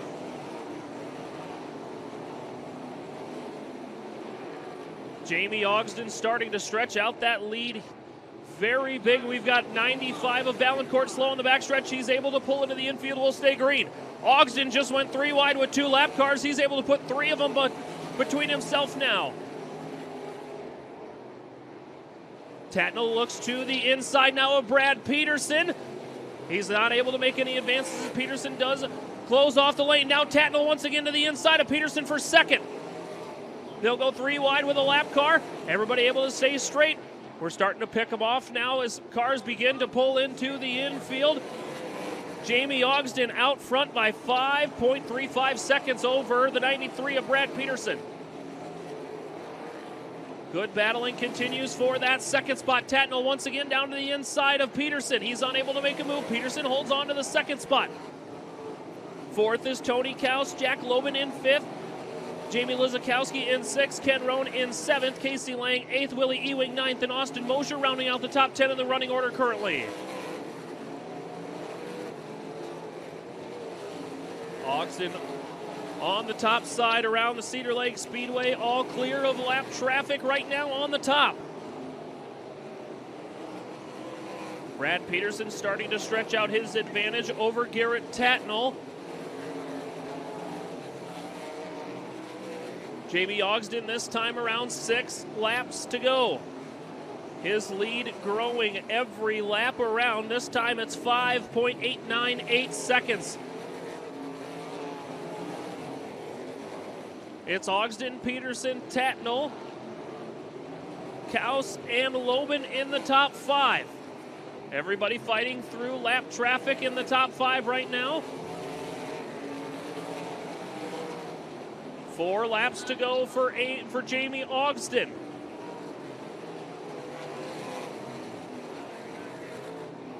A gaggle of lap cars in front of him now with 3 to go.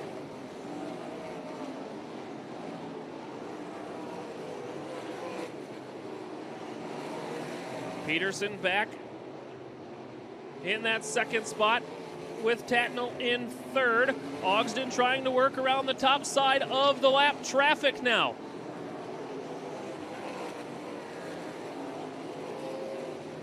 We've got one nearly around. It was Mark Martin.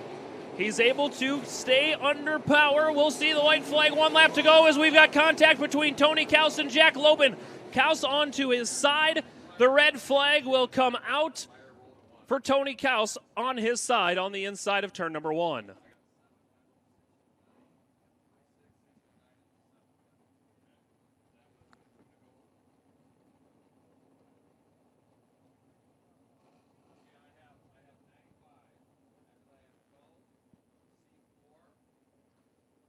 That was incredible that he did not just flip his ass off there.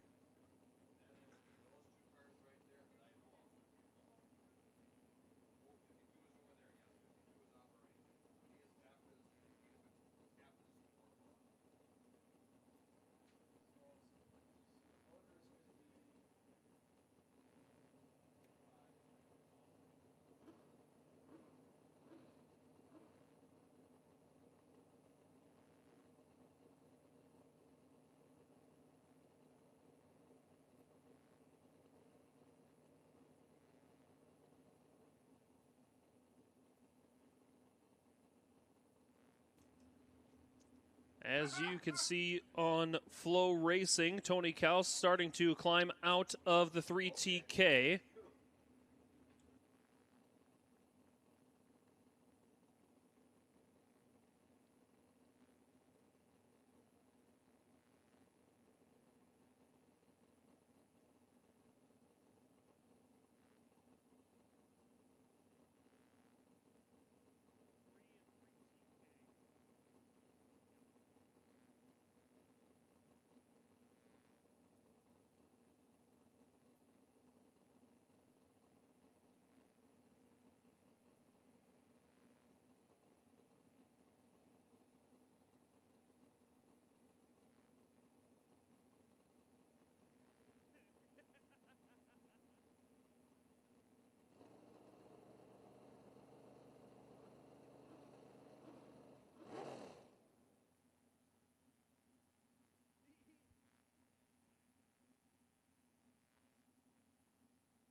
And with that red flag coming out, that will erase a 5-second lead for Jamie Ogsden. That'll put Brad Peterson back onto his back bumper. Garrett Tatnell will be in the third spot. And then it will be Ken Roan, Jeremy Lizakowski, Casey Lang, Willie Ewing, as we've got a replay from the speed shot on FloRacing right now.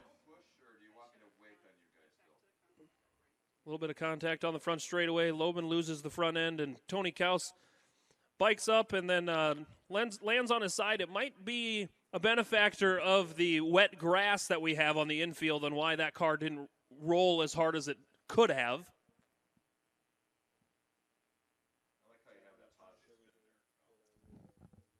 You know me. As I yelled at one guy earlier, let's move your fucking ass.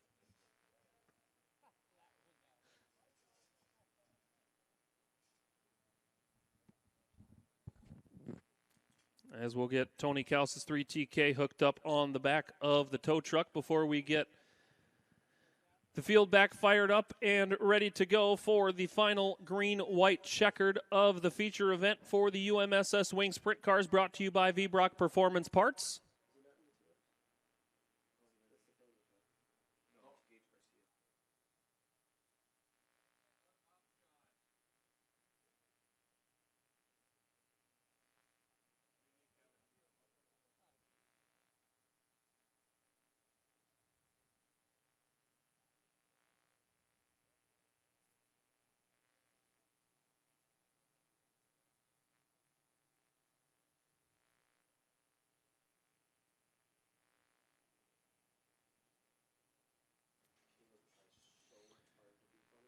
And now we are just waiting for another tow vehicle to hook up to Jack Loban's number 3. Let's wait for the 95.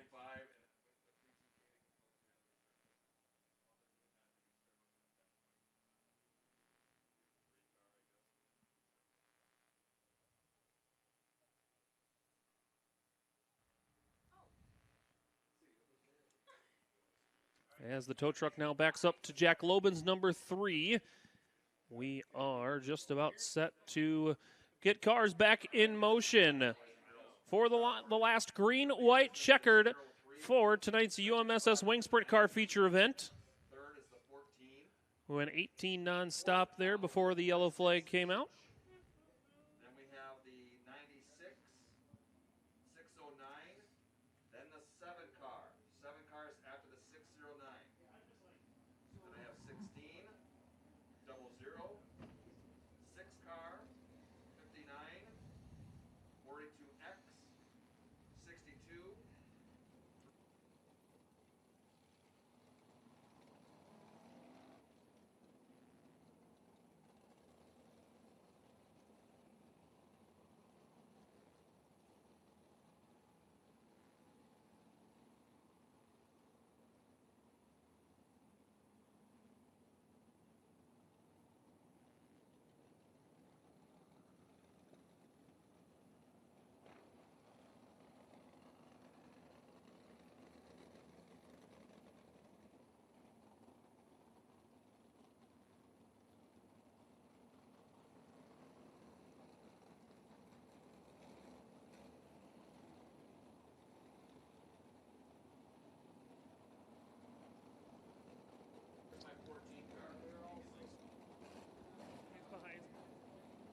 All cars back up and powered.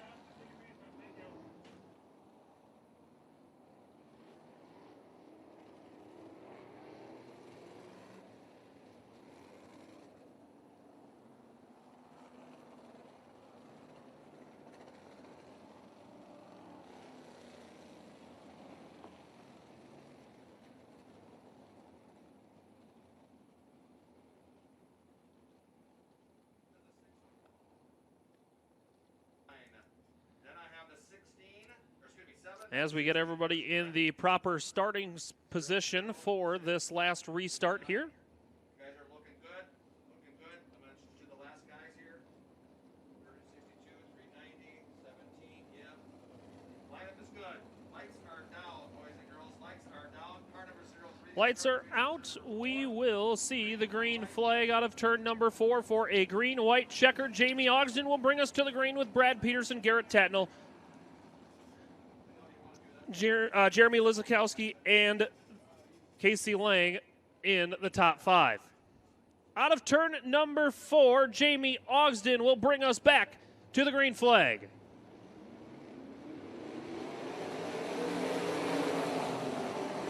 Ogsden with a good jump. Tatnell right to the back bumper of Peterson, unable to make a pass. He'll race down the back straightaway. Tatnell looks to the top side. He looks to diamond off. The white flag will fly for Jamie Ogsden in 03. Through turn 3 and 4 for the final time, Jamie Ogsden wins the 25th annual Jerry Richert Memorial with the UMSS Sprint Cars.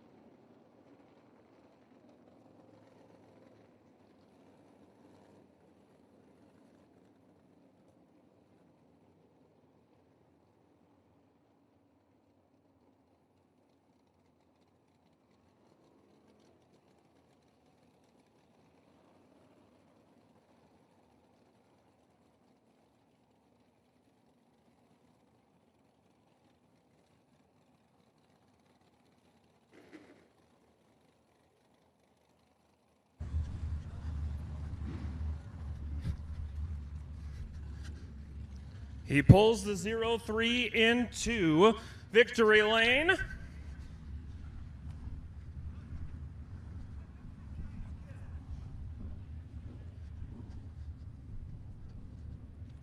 He's got the helmet off inside the car already.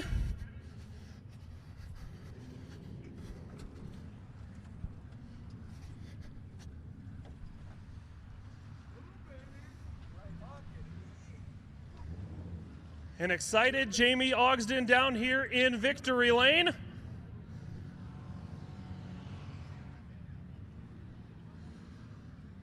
He gets the Hoosier Tire neckband and the checkered flag. Cedar Lake Speedway is going to go up top. Jamie Ogsden wins with the UMSS.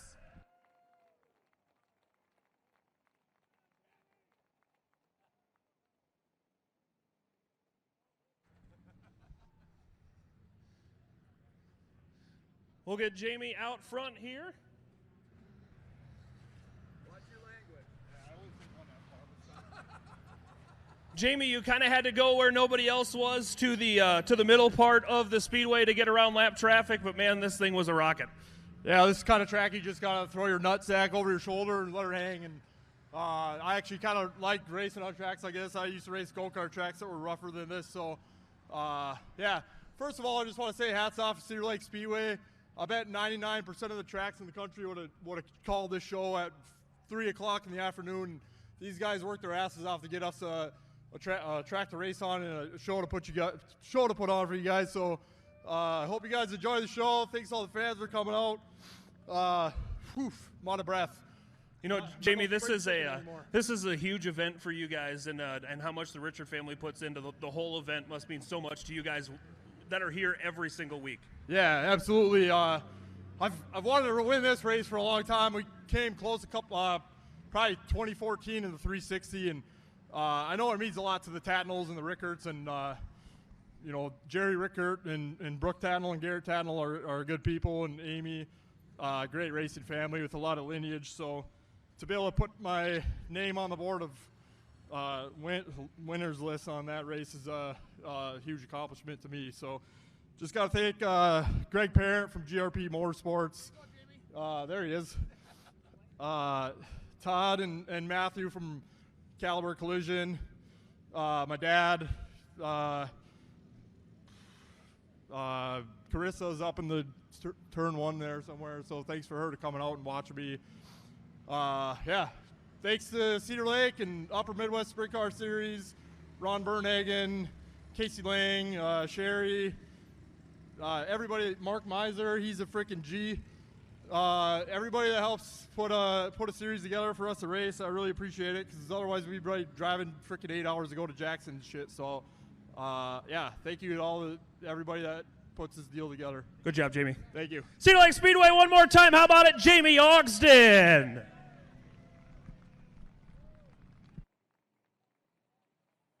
Next up on the card tonight will be the feature for the Autometer Wisconsin Wingless Sprint Car Series and the Pert Tech UMSS Traditional Sprint Cars. Here is how they will line up. Starting on the pole out of Clayton, Wisconsin, the 28 is Weston Johnson.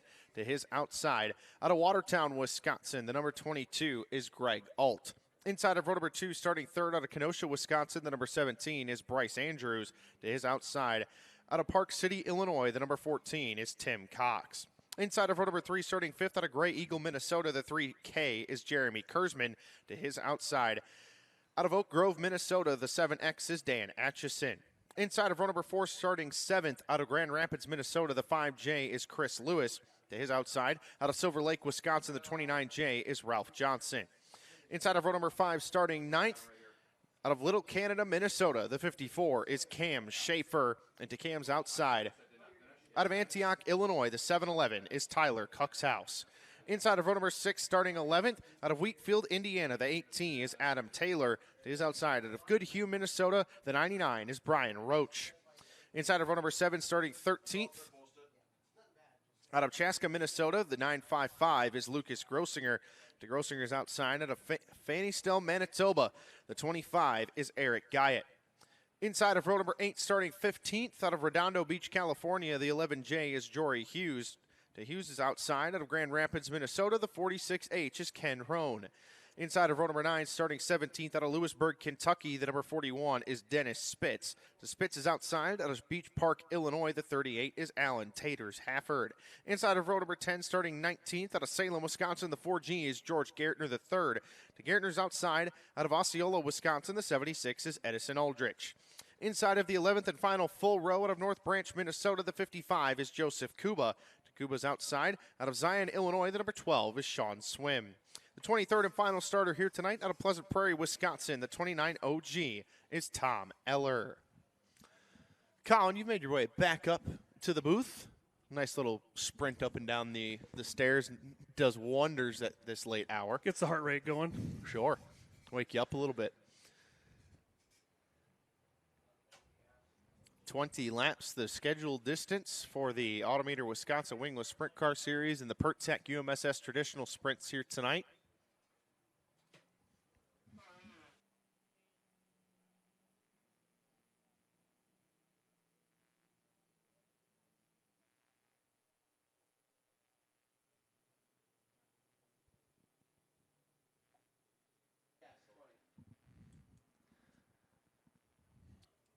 Jamie Oxen there with a entertaining interview for his feature win. You know, you never know with some of these guys. Sometimes it's tough to get a word out of them. Sometimes you just get the heck out of the way. Yeah, sure. That was the latter. Yeah, I would say so. Cars beginning to push off for tonight's main event for the Pert Tech UMSS Traditional Sprint Cars, along with the Autometer Wisconsin Wingless Sprint Cars.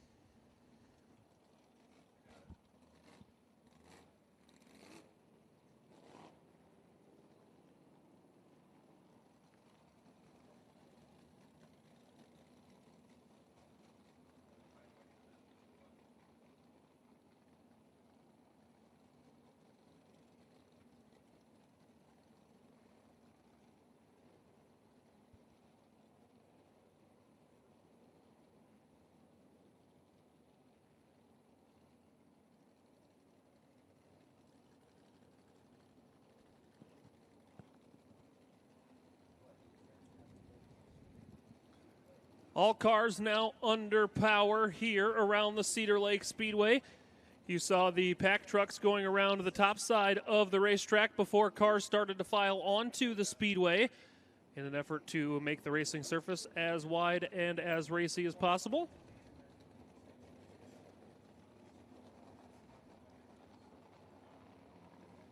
A good mixture of Wisconsin Wingless and UMSS cars once again in the starting order, just proving again they can run together. It works. And hopefully we'll get to do this again many times in the future with these two classes.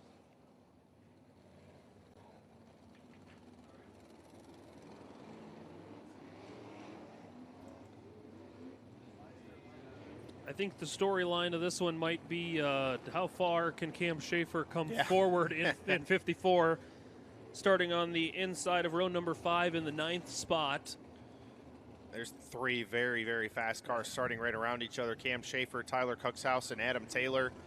3 experienced and very capable drivers and very fast, starting 9th, 10th, and 11th.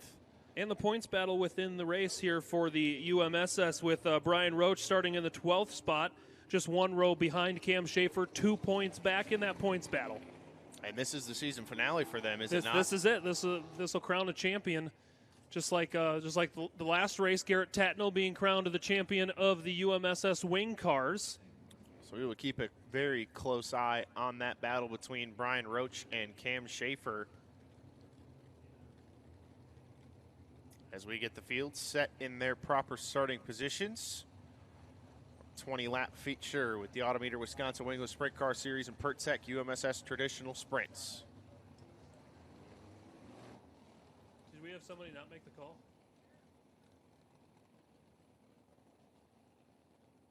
Beautiful. And he was supposed to start at the inside of row 3.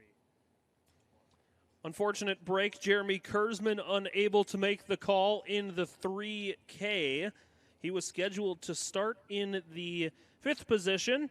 So race control getting all of the drivers swapped around into the proper starting positions. We do not simply just slide up at this point.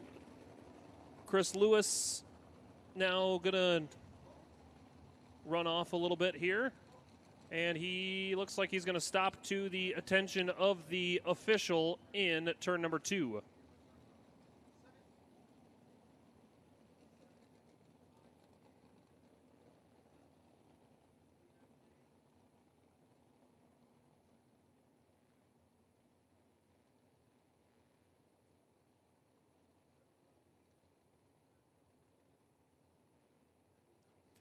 If I had to guess, it's possibly a safety issue or a starting position, as Chris is maybe questioning why the field is getting swapped, maybe not realizing Jeremy Kurzman did not make the call. And the Cam Schaefer you see hanging back on the outside of that 4th row right in front of him. That is where Chris Lewis should start. So he will head up there and slot into his proper starting position on the outside of row number 3. You see guys even under pacing, pulling tear-offs. That's kind of the hot word right now is tear-offs off of the visors for a lot of these race cars or race drivers, I should say. It's the hot topic right now back in the pit area. I'll guarantee it's a conversation in every trailer. Yes. Fit as many on there as you possibly can. Yeah. At what point can I not see? Well, let's do one less of that.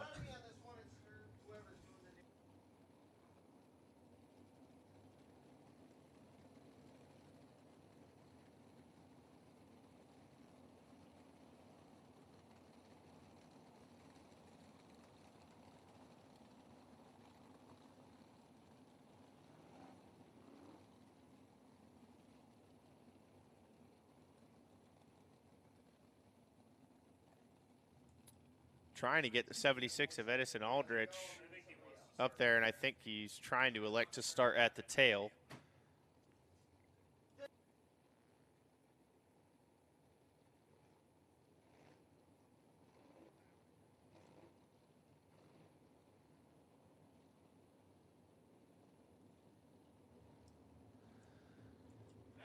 Everybody looking to still get sorted out in the back. But we will go green next time around. It will be 20 laps with everybody that has made the call for tonight's A-Main event. It's Johnson and Alt. Once again, another slow pace. I can't pull out the joke we're going to start on Sunday because we might. We might. Down the back straightaway, Weston Johnson and Greg Alt lead the field through turns 3 and 4. 20 laps the scheduled distance for the wingless sprint cars here tonight at the Jerry Richert Memorial. Off of the corner, we're green. Good jump for Weston Johnson along with the 17 of Andrews. Andrews now to the top side. He'll take over the top spot down the back straightaway. Johnson a little out of shape. Here comes the 22 machine now.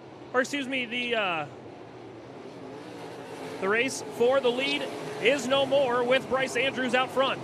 Greg Alt in the second spot, Weston Johnson in third. Here comes Chris Lewis on the top of the racetrack. He had to check up for the 28 of Weston Johnson. Tim Cox to his inside now. Through turns 3 and 4, Tim Cox going to grab the 4th spot down the front straightaway. Cam Schaefer up to 6th. He'll run right through the center of the speedway. He'll get a run on Chris Lewis. He'll have to back it off down the back straightaway. Lewis now to the outside of Tim Cox. Cox able to hang on to the 5th spot. That trio of drivers we were talking about a little bit earlier. Chris Lewis up on the bike into the wall. Somehow doesn't go over. Trying to drive it off of the wall in turn number 2. The yellow flag will come out for Chris Lewis in the 5J. Incredible how that car did not go flipping wildly. Unbelievable. On X Games mode, through turns 1 and 2, rail grinding on the Cedar Lake Speedway wall. He was playing Tony Hawk out there. He was. Little pro skater action. And obviously going to need the hook to just pull the car off the wall. Not sure on the damage. It's appeared to be fairly significant contact, but...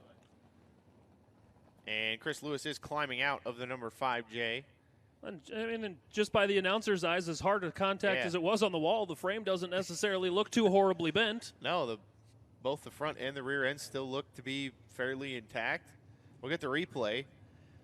And there's the bike, second bike. How did that thing not go over? I don't think there is front or rear end damage. It looked like he hit the wall square with the front end, or the front, Nerf bar of the car, and it just vaulted him up on top of it.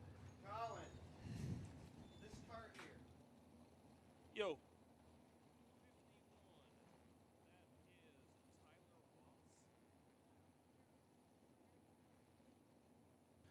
So they will extricate the 5J off of the turn 2 wall. And 3 laps complete, 17 to go. I was just about to say when that was happening, that trio of drivers we were talking about before the race started, Cam Schaefer, Adam Taylor, and Tyler Cookshouse, both moving up a significant amount of positions here in the opening laps. What a great start for Bryce Andrews now, your leader. Really kind of, I don't want to say jumped the start, but he jumped the start perfectly. Yes, timed it very, very well. And the outside lane kind of checked up. Looked like Greg Alt didn't get going how he wanted to on the initial start, and it just kind of opened up the floodgates for the 17 of Bryce Andrews to pounce and get to the lead early. And Bryce Andrews is a car that is extremely good in qualifying each and every night with the Autometer Wisconsin Wingless Sprint Car Series, so no surprise on a track that's as fast as this. He's out front right now, and it's going to be very difficult for anybody to get by the number 17 once he's out front. Greg Alt currently in the second spot. Your pole sitter, Weston Johnson, will be third, and then it's Tim Cox, Cam Schaefer, Adam Taylor, Tyler Coxhouse, Dan Atkinson, Lucas Grossinger, and Brian Roach rounding out the top 10. Cam Schaefer starting to build himself a little bit of a cushion here for the point battle for the last 17 laps. It's still a long way to go in this one, but yes, you're exactly right. Cam Schaefer up in the 6th, Brian Roach in the 11th spot. 5 positions separate those two. And as we talked about a little bit earlier, Brian Roach would need to beat him by 2 spots, I believe. 2 spots to fully secure the championship as the One spot would only get him, actually, well, I take that back. If he wins, he would be the champion.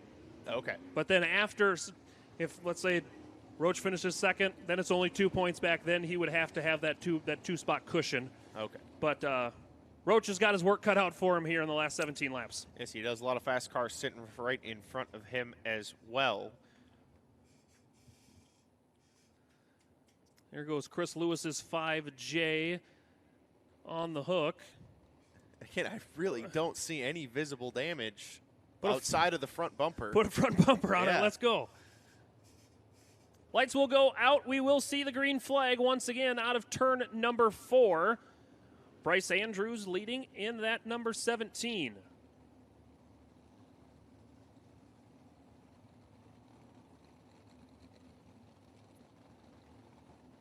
Another fairly slow pace being set by Bryce Andrews. That's the nice thing about the leader. You get to do whatever you want out there for a little bit. Tactics being played, obviously trying to back the field up, give him as much clean air as he possibly can. Through turns 3 and 4, Bryce Andrews is going to lead us back to the green with 17 laps to go here at Cedar Lake. Andrews hits the pedal out of turn number 4. We're back to the green flag. Good battle for the third spot now. Weston Johnson drifts high. He'll get a run down the back straightaway over Tim Cox. Good battling all the way through the field as Taylor now gets by Schaefer. Adam Taylor looking to break into the top 5. Clears the 54 of Cam Schaefer. Now goes to work on the 14 of Tim Cox. The 18 on a rail on that diamond line of the Cedar Lake Speedway as he closes in on that battle between Weston Johnson and Tim Cox. Good diamond line there from Taylor. He'll get by Cox and set his sights on Johnson. Here comes Coxhouse to the inside of Cam Schaefer as well. Good battling all over the Cedar Lake Speedway. 2 distinct lines developing, that diamond line and then just kind of roll the bottom down the back. Straight away they go. Johnson on the inside, Taylor on the top. Taylor tries to circle around the outside of the 28. He's got the third spot down the front straightaway. Bryce. Oh, Weston Johnson up on the bike, nearly goes over. Incredible save by Weston Johnson. We're able to stay green. Bryce Andrews continues to lead out front in 17 with Greg Alt, Adam Taylor, Weston Johnson, and Tim Cox in the top 5. Bryce Andrews starting to see lap traffic. Couple of lap cars running the bottom right in front of him. Alt still in the second spot, but Adam Taylor closing fast in the 8T. Tyler Coxhouse has passed the 14 of Tim Cox. He's up into the 4th position in the 7-11. Adam Taylor has that diamond line working off of turn number 2.